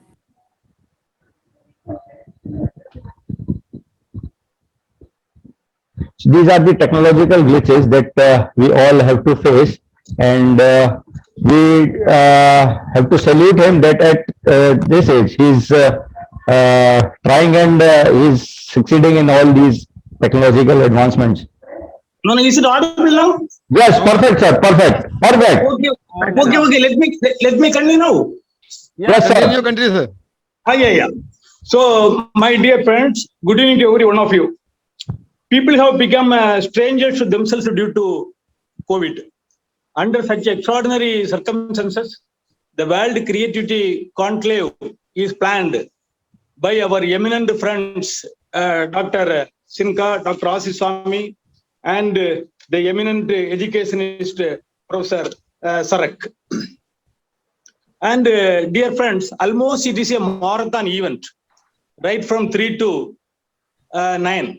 So more than 6 hours is completed. Actually, thank you very much for giving me an opportunity to join with you towards the end of this prestigious event. And first of all, I should appreciate that host Archana Madam and Salu. They are very kind enough and they are very magnanimous enough. They gave the speakers as long as the speakers want to speak. And there I missed Professor Sarak, a very strict conductor. He's very much bothered about the stick on the timings. And so many creative presentation every one of us witnessed. Very intellectual speakers presented their inspiring lecture and papers. The speciality of the program is Vice Chancellor to student entrepreneur participated in this event. And we have organized many programs during 20s. And perhaps this event is considered as one of the very best event among all the events organized by Asia Africa Development Council, conducted by Professor Sinha, Professor Sarak, and Professor Asif Swami. Because today creativity is a key driver in global economy. Therefore, the topic chosen by our eminent friends is really worthy enough to support the nation and support the education curriculums, because creativity is perceived as secondary to many other subjects. unfortunately, students leave school without knowing how to create and innovate, and consequently, they will be underprepared for the challenges that our society and economies are facing today. Very outstanding speakers. I cannot list out all the speakers, but still, uh, Professor Peng Cho, Deputy Vice Chancellor, Cuba University, Dr. Sonali Sinha Rai, Dr. Harry Strang, Kostaki, Pro Vice Chancellor, Professor Ujwal Chaudhry, Mr. Habib, Mr. Habib, Dr. Raghuraman, Professor Satnam, Dr. Arun Subramaniam, Mr. Raju, an eminent artist, Madam Ranja Lambu Greece, Rajkishore Gupta, Rajvi Chandra, Major Nidhi, Professor Rajkumar, SRM University, Dr. Vijayendra Babu. This program was opened by the as usual opening batsman, Professor Saurak. He's an outstanding personality to conduct the online event like this with all international character and global input. The team consists of Dr. Sinha, Dr. Asif Swami, Professor Sarak. I bow my head to them for coming forward with a very, very meaningful program, and they have planned well, they organized well. As a result of this, this event is concluded with high reputation and color at national as well as international level. I congratulate them. I congratulate all of them to put forward their effort and mind to host such a wonderful event for the benefit of students, academic as well as the nations today required. So once again, on behalf of International Association of Sports and ICT and Asia Africa Development Council, I extend my sincere thanks to all the participants, all the admirable presenters, all the organizers, and the meritorious personalities participated in the event through online board. Thank you very much, sir. Thank you very much. Thank you, sir. Thank you. Thank you. Sir, as usual, Thank you so much. as usual, vote of thanks. As usual, vote of thanks. Professor Saurakji, because I should not take time because already 6 hours over. Yes. So all tension is on my head now. Because the opening batsman is always Charak sir, and the fastest ending bowler is Shanmugathan sir. So this is the best combination that we are having. And yeah. So always my regards and respect to Professor Sarak, along with my friends Sina and Asis. Sir, we also need to thank Sushant Mysurkar. Yes, we also need to thank Sushant Mysurkar and his team. Yeah. And they have done a tremendously. They have done tremendous amount of work this time. Also, my appreciation to Dr. Sallu Segal and Madam Archana Madan for their wonderful contribution, their patient listening and allowing the speakers, listening the speakers and entertaining the audience. All their potentials they have, I wish them personally and I congratulate both of them. Sir, behind both of them, there is a invisible force, Mr. Sushant Mysurkar. So we could not listen to him today. So I request Dr. Sushant sir, please say a few words. I am not able to see Professor sir. Sushant sir, we all are eager to have your views. Very nice of you, sir. We'll meet in the next program, sir. Thank you, sir. I was waiting for you, Dr. Shanmugathan. Yeah, wonderful. I was looking for you. When are you going to come and going to do your bowling? Yeah.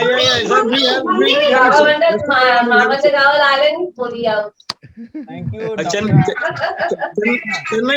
Chennai or Kanyakumari will have it, sir.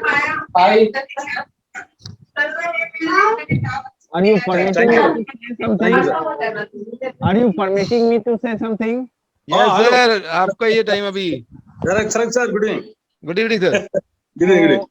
First, Sir, can we have a photograph, sir? thing is that the World Creativity Conclave, the World Creativity Conclave 2021, given the pathway to all creativity lovers and shared by all creativity mentors from the worldwide presence.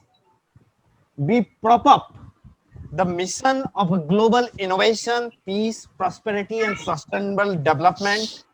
We prop up the mission United Nations Sustainable Agenda 2030, African Development Agenda 2063, Uganda Development Agenda 2040, and India Growth Index India at 75.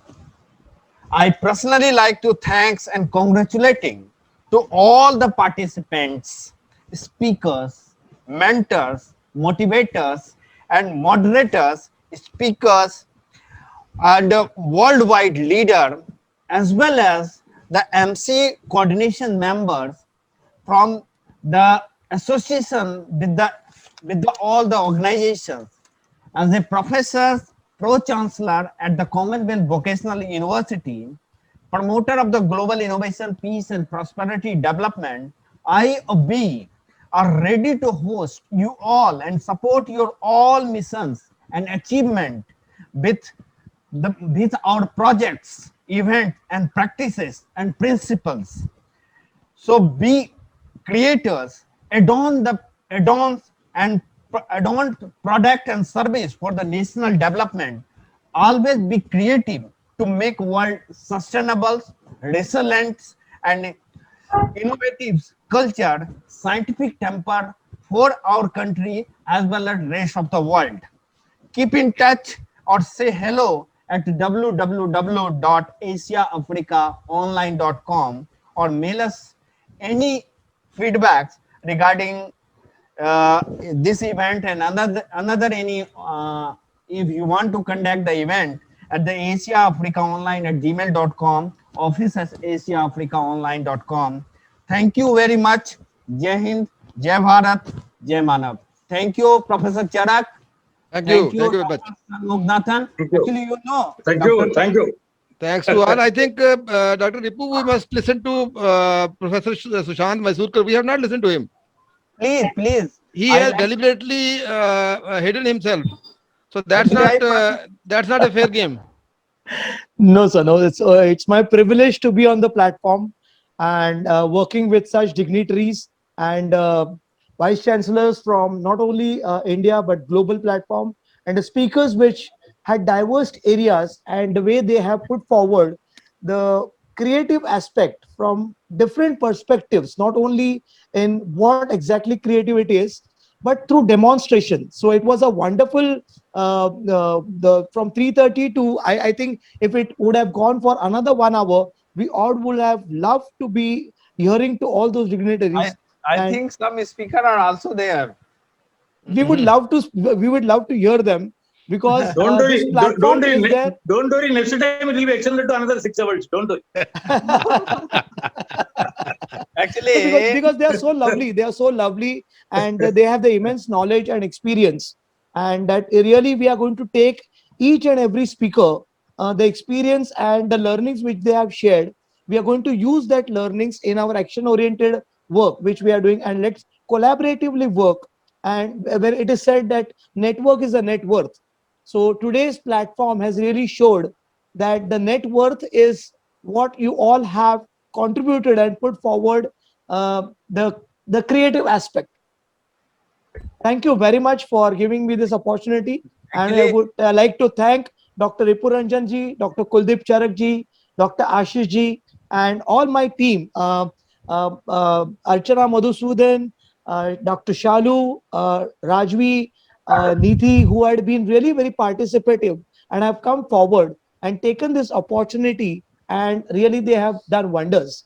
It's completely 10 on 10 to all of them and the complete team of ADCO.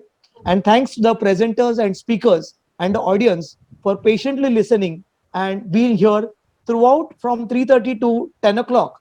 Uh, Really putting your ears on each and every speaker. Thanks to all of them. Thank you very much, sir. So, Before I would like to take wonderful. opportunity to speak something, please, may I? Yes, Thank please. you, everyone, especially for listening to such a creative session. And from so long, I'm sitting here from 3:30 to whatever the time right now. So I would like to thanks Professor Ripu Rajan Sinha sir, Ashish sir, and Kuldeep sir. Thank you so much for giving me this opportunity, and special thanks to Sushant sir. Sir, and I love to be the part in the future also. Thank you, sir. You did a very good job. And Dr. Charak, Sir. You have to give some announcement regarding that, which types of we are going to provide the certificate and other things. And before that, I personally like to see the good friend Lakshman Tripathi. I think he is available. But He's available, but he has not kept his video on. Why? I spoke to him. He is not in a position to switch on his Professor Sarak sir, Professor Sarak sir, now you have two more supporting moderators. Yes. Madam Archana Madhusudan and Dr. Salu. Yes. The only thing is, which I have to emphasize with them, the moment they find somebody is jumping the timeline, they have to immediately intervene. Otherwise, we cannot maintain the discipline of the timing. So that is very painful for me. I don't know. I somehow hate somebody not Kuldeep sir, even I tried so many times, but the words didn't come in my mouth to stop other person. But the next time, if the instructions, sir, if the next time instructions are there, you are not objecting. You are following the discipline. To follow the discipline, nobody minds. Yes, Ashish sir reminded me so many times, but most of the time I stop myself, interrupt. Next time, Madam Salu will keep Professor Charak. Hello. Yes. Professor Charak. Yes, please. Yeah, Professor Charak. Sir, let me please now stop the recording, YouTube recording. So recording later on. Yeah. Ashish, yes. see you. Done, sir. He is working on it. Done. The recording बंद कर दो. Please also, stop recording this discussion.